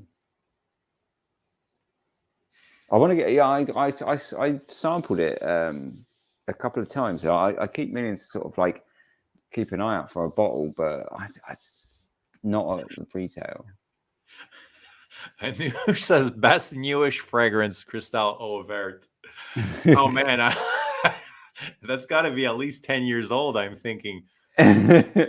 Florida Sam says his favorite tobacco is Slumberhouse Back. Yeah, if you could get it, I would love to have a bottle of Slumberhouse Back.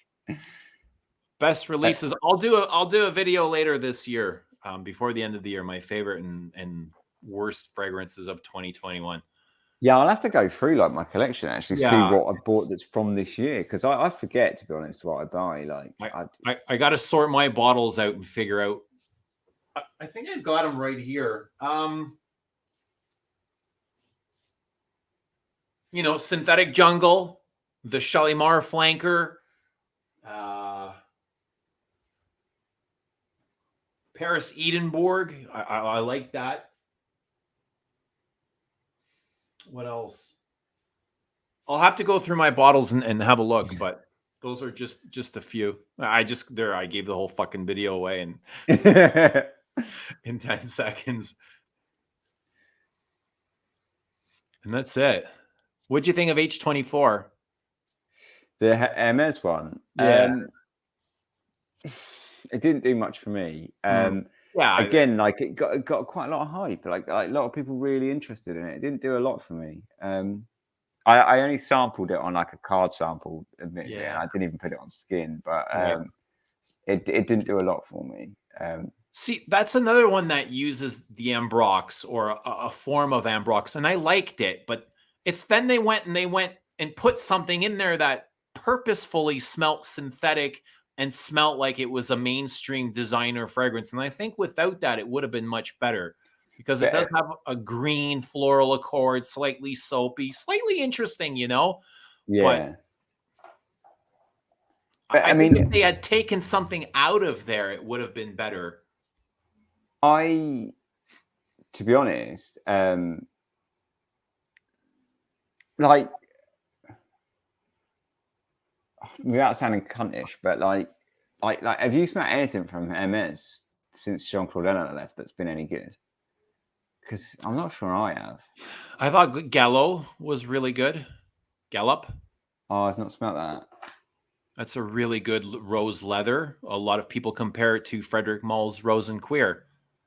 Oh, okay. Well, I find it, I don't know if it's just because of the color of the bottle, but I find it quite metallic-y, but also Gallop very resonant or whatever. Yeah, Gallop. Yeah. Oh, okay, yeah. Nice horse saddle leather. Cool I bottle. thought Twilly was really nice. I like the original Twilly. I did not like the flanker. Twilly's great, but Twilly's not Christine Nagel, is it? It is. Is it? Yeah. Well, it wasn't Jean-Claude. I can't imagine him releasing something like that. I thought it was, though. I thought it was old enough to be Jean-Claude Ellard. No. I think her first release was actually Hermes Eau Intense Vetiver. Really? Did you get back that long?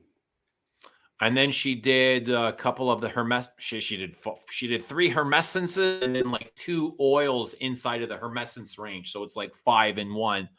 And I thought those were like, she went oud, she went agarwood, agar Ben. After Jean-Claude had publicly said Hermes will never do an oud fragrance, right? He publicly stated. And then she came out and her first release was Agari Ben. And that was kind of the star of the 3 that were released. It was like the spotlight was on Agari Ben because, that's just oud. Everybody Talk wants about to, attitude. Stamping your kind of footprint in the sand. Like, you know, this fuck whatever he said. I'm going to release this anyway. Yeah. I actually liked her Cedar Sambach. I like that one the most out of the three. And there was a Myrrh Eglantine, Cedar Sambach, and Agari Ben. And I really like the Cedar Sambach. It's nice jasmine. Yeah. Nice jasmine. Yeah, maybe I need to smell a bit more then. Because That's I a pissy jasmine. You like pissy? Really? Cedar Sambach. Yeah. Yeah, go check that out. Lovely, really nice perfume. Kind of like one of the diptyques. I'm not sure if you're familiar with diptyques. They have this almost like a limited edition. They're Encens Insensés. Every year they release a couple, and so they release one every year, and you know the following year they'll release another one, but it never carries over. It gets discontinued. And they did a jasmine once.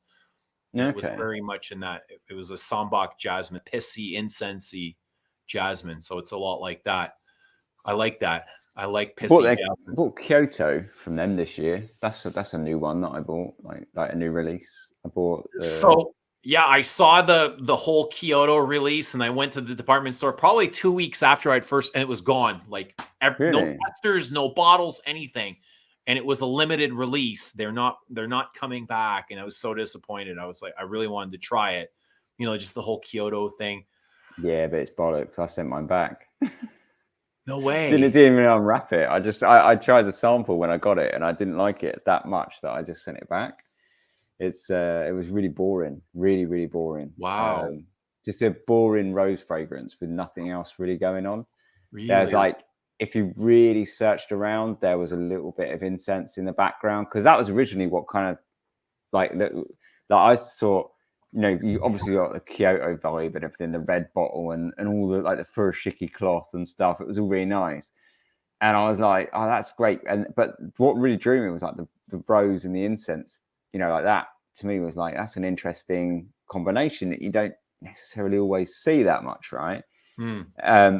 But it wasn't. It was just all rose. And like there was like, if you really tried hard and really, really pretended, like, yeah, okay, there was an incense in the background, but it wasn't enough. It's weird because when I hear Kyoto, incense is the first thing I think. Yeah, I know, right? I thought that it was going to be much more forefront, but it was. Yeah. You know what I really liked, and I was surprised, was I don't even know how old it is or when it came out, but the first time I saw it in the department store is Comme des Garçons Rouge for incense. Yeah. Yeah, that's better. They really captured that churchy frankincense. Yeah. But it wasn't just straight up church. It was also some kind of fruity accords thrown in there. I thought it was really lovely. Yeah. I think like that's like when you sort of like if you look at them on paper, I think they look quite similar. But they're not. They're different. And Rouge is way better than the Diptyque, I think. Maybe I'll grab that before the end of the year. Rouge, I like that I'd go and buy it. Yeah, that's nice. I like Comme des Garçons quite a lot, actually. Like quite a lot of their stuff's great. I like all the monocle releases they did as well. Were really nice. The Hinoki, and have you seen the like Comme des Garçons by Monocle like crossover thing they did? I think they did Scent 01, Scent 02, and Scent 03. Right. Hinoki and 03 Sugi, isn't it? I like that. Sugi's really nice. Yeah, I've never worn them myself, but I've smelt them on other people, and I thought they were really nice. They were pleasant. Yeah. I've not tried white, but they did a is it concrete? Concrete, yeah. Which smelled like straight up sandalwood to me. Yeah. It was like sawdusty sandalwood. It didn't smell anything like concrete. I was really disappointed because when I saw that it was called Concrete, I was like, oh, yes. Because, you know, Comme des Garçons, they are quite weird, aren't they? And a little bit kind of quirky. And I was like, when I saw it, I was like, oh, yes, just being like a concrete perfume. That'd be amazing. I was so disappointed that it wasn't. Yeah, you know what? scroll through There's your 300 feed. of them that are exactly the same 10 perfumes over and over again. Right. Aventus, Sauvage. Yeah. What else? The one we were just Baccarat Rouge 540. What else would be on that list? Royal Oud. If they want some credibility, they'll slip something on like L'air de Desert Moroccan or whatever. Yeah. Like just to give them like that edge or whatever, and go like like oh no, I am credible because look, I've got this. On my right. list. I like this. Yeah. Portrait of a Lady probably go on there. Yeah, you think so? Does that show? I haven't watched a compliment video. It's probably been years. A great perfume, but like I think it's one of those. It's just one of those ones, isn't it? It's like a victim of its own success. It's like everyone knows. My sister. I imagine some Killians would be on there. Muggle. Some Killians would be on there. Oh, what's the Dior? The really popular Dior Homme Intense, maybe. Oh, DHI. Yeah, DH Parfum. Yeah, that'd be on there. Yeah, they love that, don't they? Well, that's a great perfume, so I don't mind seeing that on there. I like that myself. You know what? The sort of perfume that like Valentino Uomo, that should be on those top 10 lists every single time. It never is. Yeah, that's a much sweeter version of Dior Homme. Yeah, but not as good. Yeah, way too sweet, eh? Like saccharine sweet, like really sugary vanilla sweet. Do you know the Portraits collection? Penhaligon's Portraits collection. I don't. So they released one called Monsieur Beauregard that reminds me of Valentino Uomo, but like a kind of richer, more niche version that's slightly less sweet, but a little bit richer instead. So it's still just as cloying, but it's nice. I like it actually. It's probably about as mainstream as I go, like generally. I don't own any Penhaligons. Some of them are good, but most of them are shit, I think. Whenever Penhaligons comes up, the first perfume that comes to mind is Sartorial. Yeah, well, that's a classic, isn't it? I think they're all quite nice perfumes. Even the ones I don't like, I think are quite good, but they're like renowned for not like lasting about 5 seconds, right? Right. Yeah. Yeah. The other 50% are normal and don't try to smell their feet. There's nothing. I don't know. It's kind of hard not to smell it when it's there. It's not like I don't stick my head in the toilet, but if I can smell it coming up, and it smells off, and I'm just reminded of. All right, yeah, there's that asparagus again.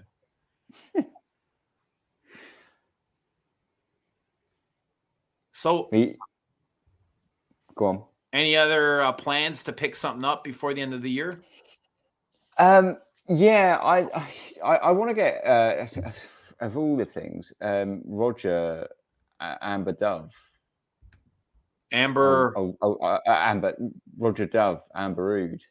Okay. Amber Oud. You want to pick that up? Yeah, because I don't really like Roger Dove or Roger Dove. I'm not a big fan, and I think he's like overpriced and shit, generally speaking. But I tried Amber Oud, and it's just been one of those ones that's just borne away at the back of my mind ever since.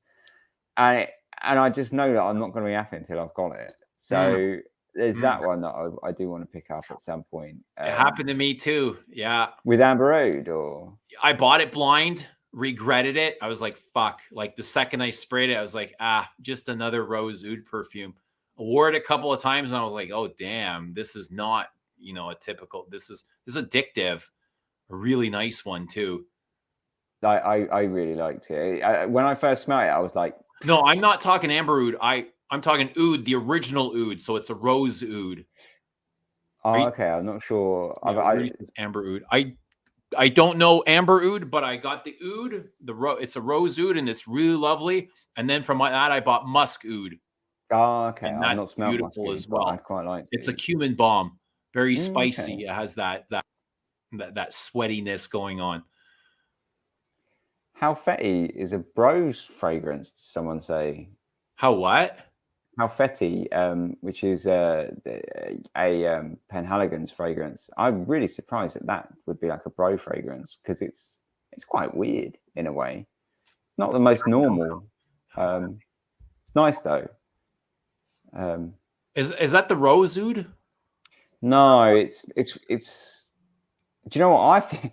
I always think it smells like Thai green curry.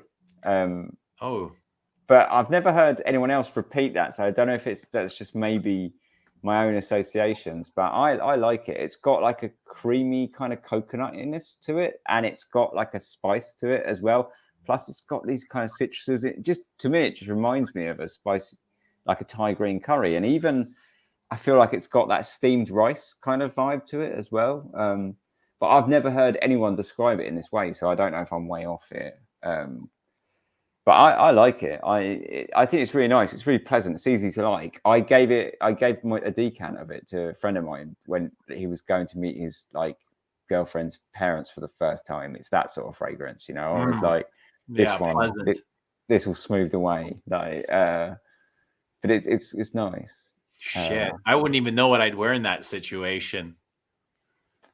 Yeah, see, if it was for me, I would just brick myself. But like, because it was him, it was so much easier. I was like, yeah, just wear this. They'll love it.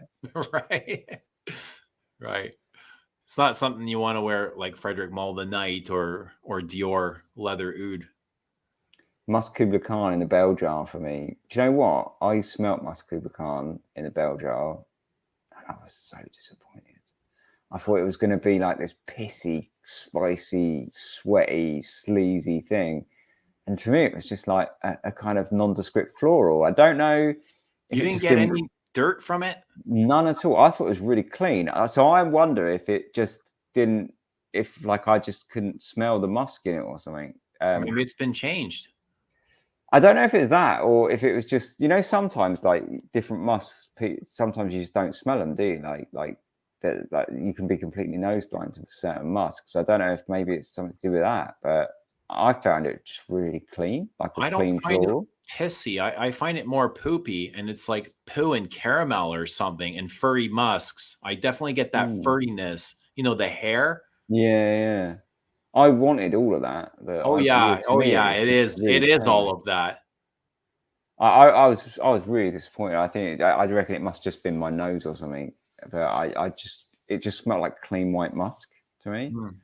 Either that or it's been reformulated. I don't know, because it was. I don't actually think it was the bell jar that I smelled. It was the seal bottle the black bottle that I smelled. So right, interesting. Maybe try it again. Yeah.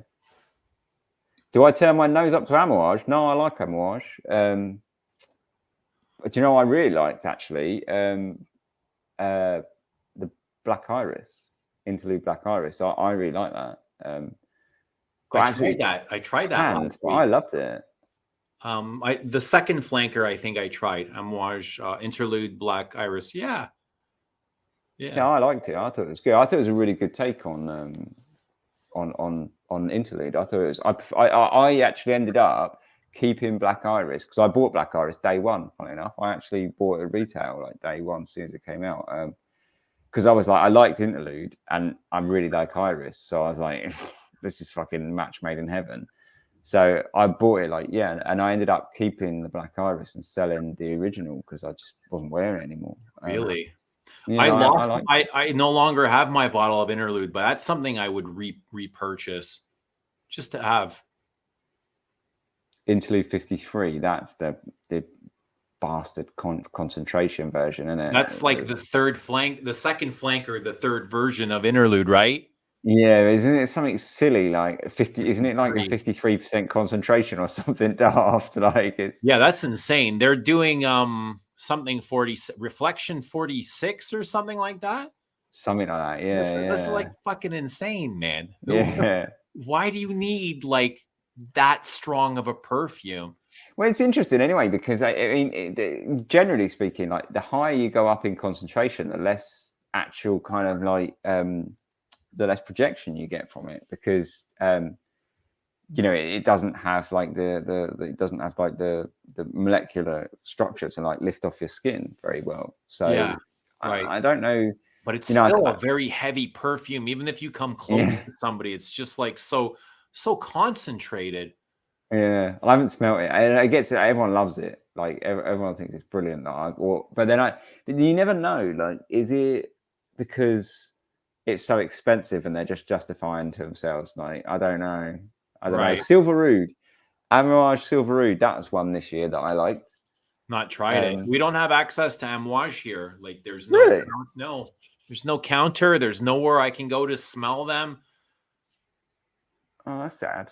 If there's anyone here from Toronto, Niche Essence used to have a counter, and then they closed up their brick and mortar and went online. And they are later this or next year, I think early next year, reopening a Yorkdale location. So that's exciting. We'll have access to things that we didn't before, and Anooj is one of them.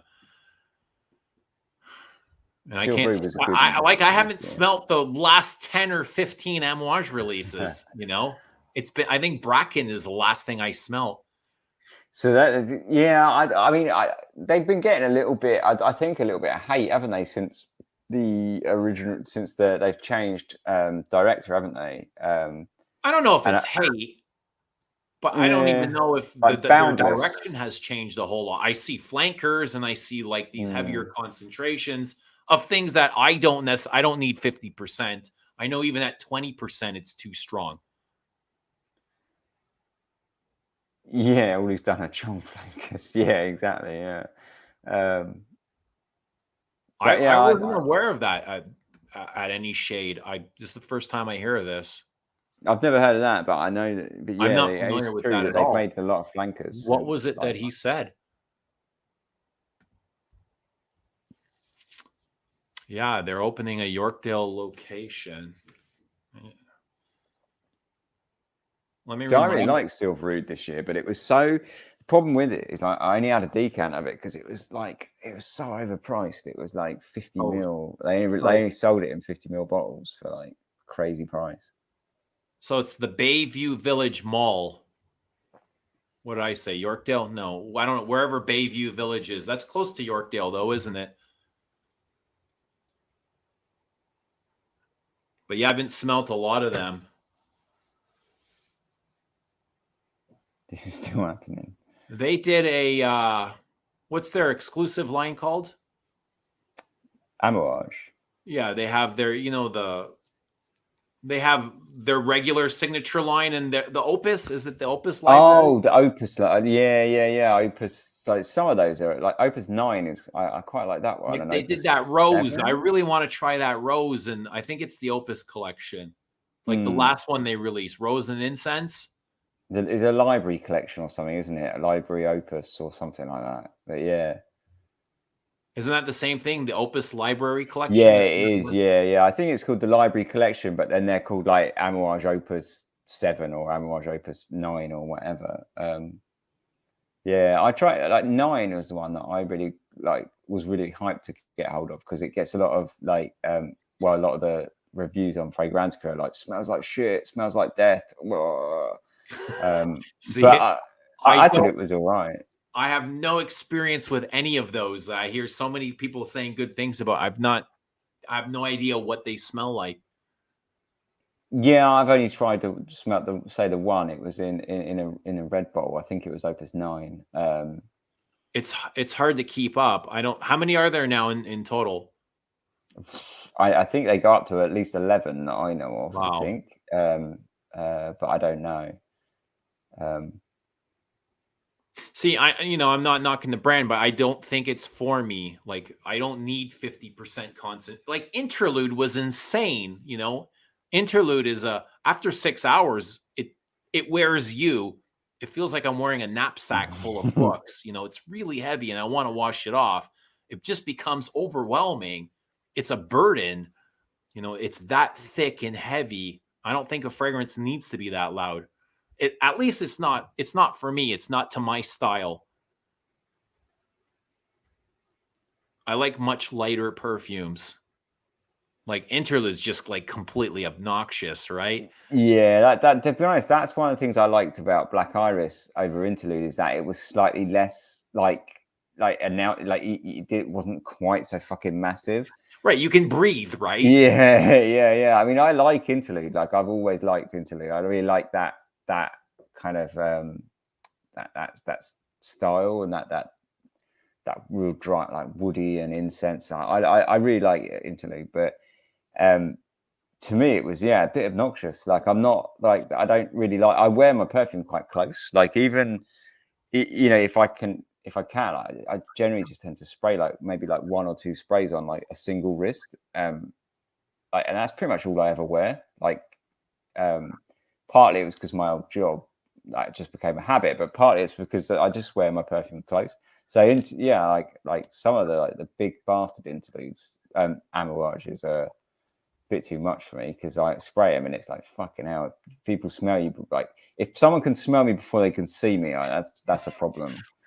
Like, it's good if you have a boss that comes in like that and he's around. Yeah. Right, and you're like, oh shit, just keep working, like don't look up. But yeah, you don't want to be that guy. I don't like to be that guy, even though I'm sure I have been in many instances. And I'm not saying I don't wear loud perfumes. I'm saying my preference is like softer things that are more closer to me. I don't care if anybody else smells me or not. That's never my prerogative. I wear it strictly for me. I don't need to be noticed. Yeah, I've always been like that as well. I was saying, like, it's not what anyone else thinks. Like, I used to be a hairdresser, so like before COVID, so like you couldn't really do that anyway, because it's just really obnoxious. Like, being so close to someone, like you're right in their face, right? Yeah. They don't want to be smelling interlude off of you. Yeah, exactly. So like I had to spray like always, just like really like carefully. So, but mental. Interlude 53 is not as loud. That's the point. Yeah, I'd say, I mean, with such a high concentration, you would think that it would sit closer and be sort of softer but deeper, generally speaking. Like, yeah, I know. Yeah, deeper. Yeah. But I don't know. Well, yeah, I mean, there's times where I will wear these perfume. I'm not saying I don't ever wear them. I've worn the night to work, and it's a little bit risque, but fuck it. How else are you supposed to get to know a fragrance until you wear it in like as many different surroundings as possible? I because like these days I work from home, and like so quite often like I just wear like anything around the house and that, and people don't really, I don't socialize that much because of COVID and shit. Like I really, my social circle shrunk to like a few people. But like it's been like a tragedy for perfumes, because I don't know what people like or what people don't like or anything. And I was wearing the perfumes that I've been loving, and then people smell me and go, "The fuck is that?" And I'm like, "Don't you like it?" And they're like, "No." So like when like all this kind of COVID stuff like kind of calms down, I'm gonna have to like reassess, I think. Yeah. What the hell are you wearing? When was the last time you got that? Iris Silver Mist by Serge Luton, and I went and met my parents, and my mum was like, "What the fuck are you wearing? It smells like a dentist." And I was like, "No, it doesn't." And she was like, "It smells like the dentist." And then like the next day, I was like, "It smells like the dentist." And I sold it afterwards, because after my mum sort of said to me, "Oh, it smells like the dentist," I couldn't get it out of my head, and I was like, "It really does smell like the dentist." What association does she have with the dentist? Like, I don't know. Do you know? But as soon as she told me, like, it kind of clicked in my head. Like, yeah, it smells like that pink water that you drink and swill and spit out. Like, right. And like I was like, fluoride. Yeah, and I was like, shit, it does smell like the dentist. So I ended up selling it, because I just couldn't wear it after that. Because every time I sprayed it, I was like, yep, dentist. I kept a little decant just because it's so hard to get a hold of. So I kept a little decant just in case. But I had it on the bell jar. Right. It is a weird iris, very watery and vegetal, right? Yeah, cold as fuck. It's nice. It's really nice. I liked it for a time, and then it It has that outrageous Louton's top to it, though. Like when you spray it, you know it's something special, right? Yeah. I did love it, actually. I did really like it until I found out that it smelled like a dentist. That's a Maurice Roussel, and I remember hearing that when he was creating it, Louton's just kept telling him more iris, more, like more, you know, just keep stuffing it with iris. Isn't that the story behind it, that he kind of went onto his database and just anything that had like any sort of iris association, he just bunged it all in or something? Right. Yeah, that's the story I remember hearing. Yeah. Just like put more iris. And it is a great iris perfume.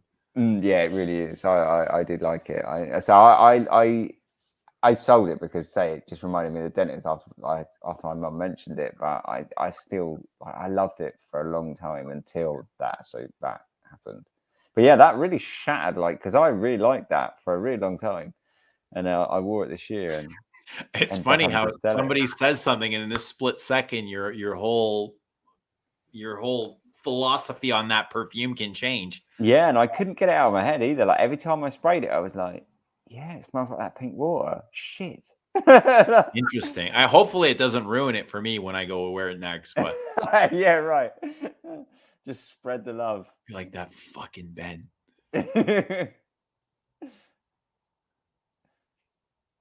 Right. I'm gonna hit the sack anyway because it's 4 a.m. It's perfect timing. I've been ready for a few hours, but it's been quite enjoyable, so I don't mind. Yeah, it's been good fun. Thanks for letting me crash your stream because anytime, man. It's open. I like having people on and just, you know, hearing different opinions is good, even if they're different from mine. I don't mind. Yeah, you know, totally. I don't need everybody or anybody to agree with me. So it's good to see you. Good to have you on. Hopefully you have a great holiday season. Maybe we'll see you back before the new year. Yeah, definitely. You too, man. And yeah, if you stream over the Christmas, I'll be in the chat, definitely. For sure. All right. Thanks for coming on. Everybody, thanks very much. 57 people still here at 6 hours and 20 minutes. I'm sure a lot of them came and gone in that time, but I've got my Indian has arrived probably 2 hours ago, so it's probably cold and mushy now. I'm going to go and enjoy my dinner. You guys, thank you so much for coming here. Enjoy the rest of your night, and we will see you hopefully very soon. Bye.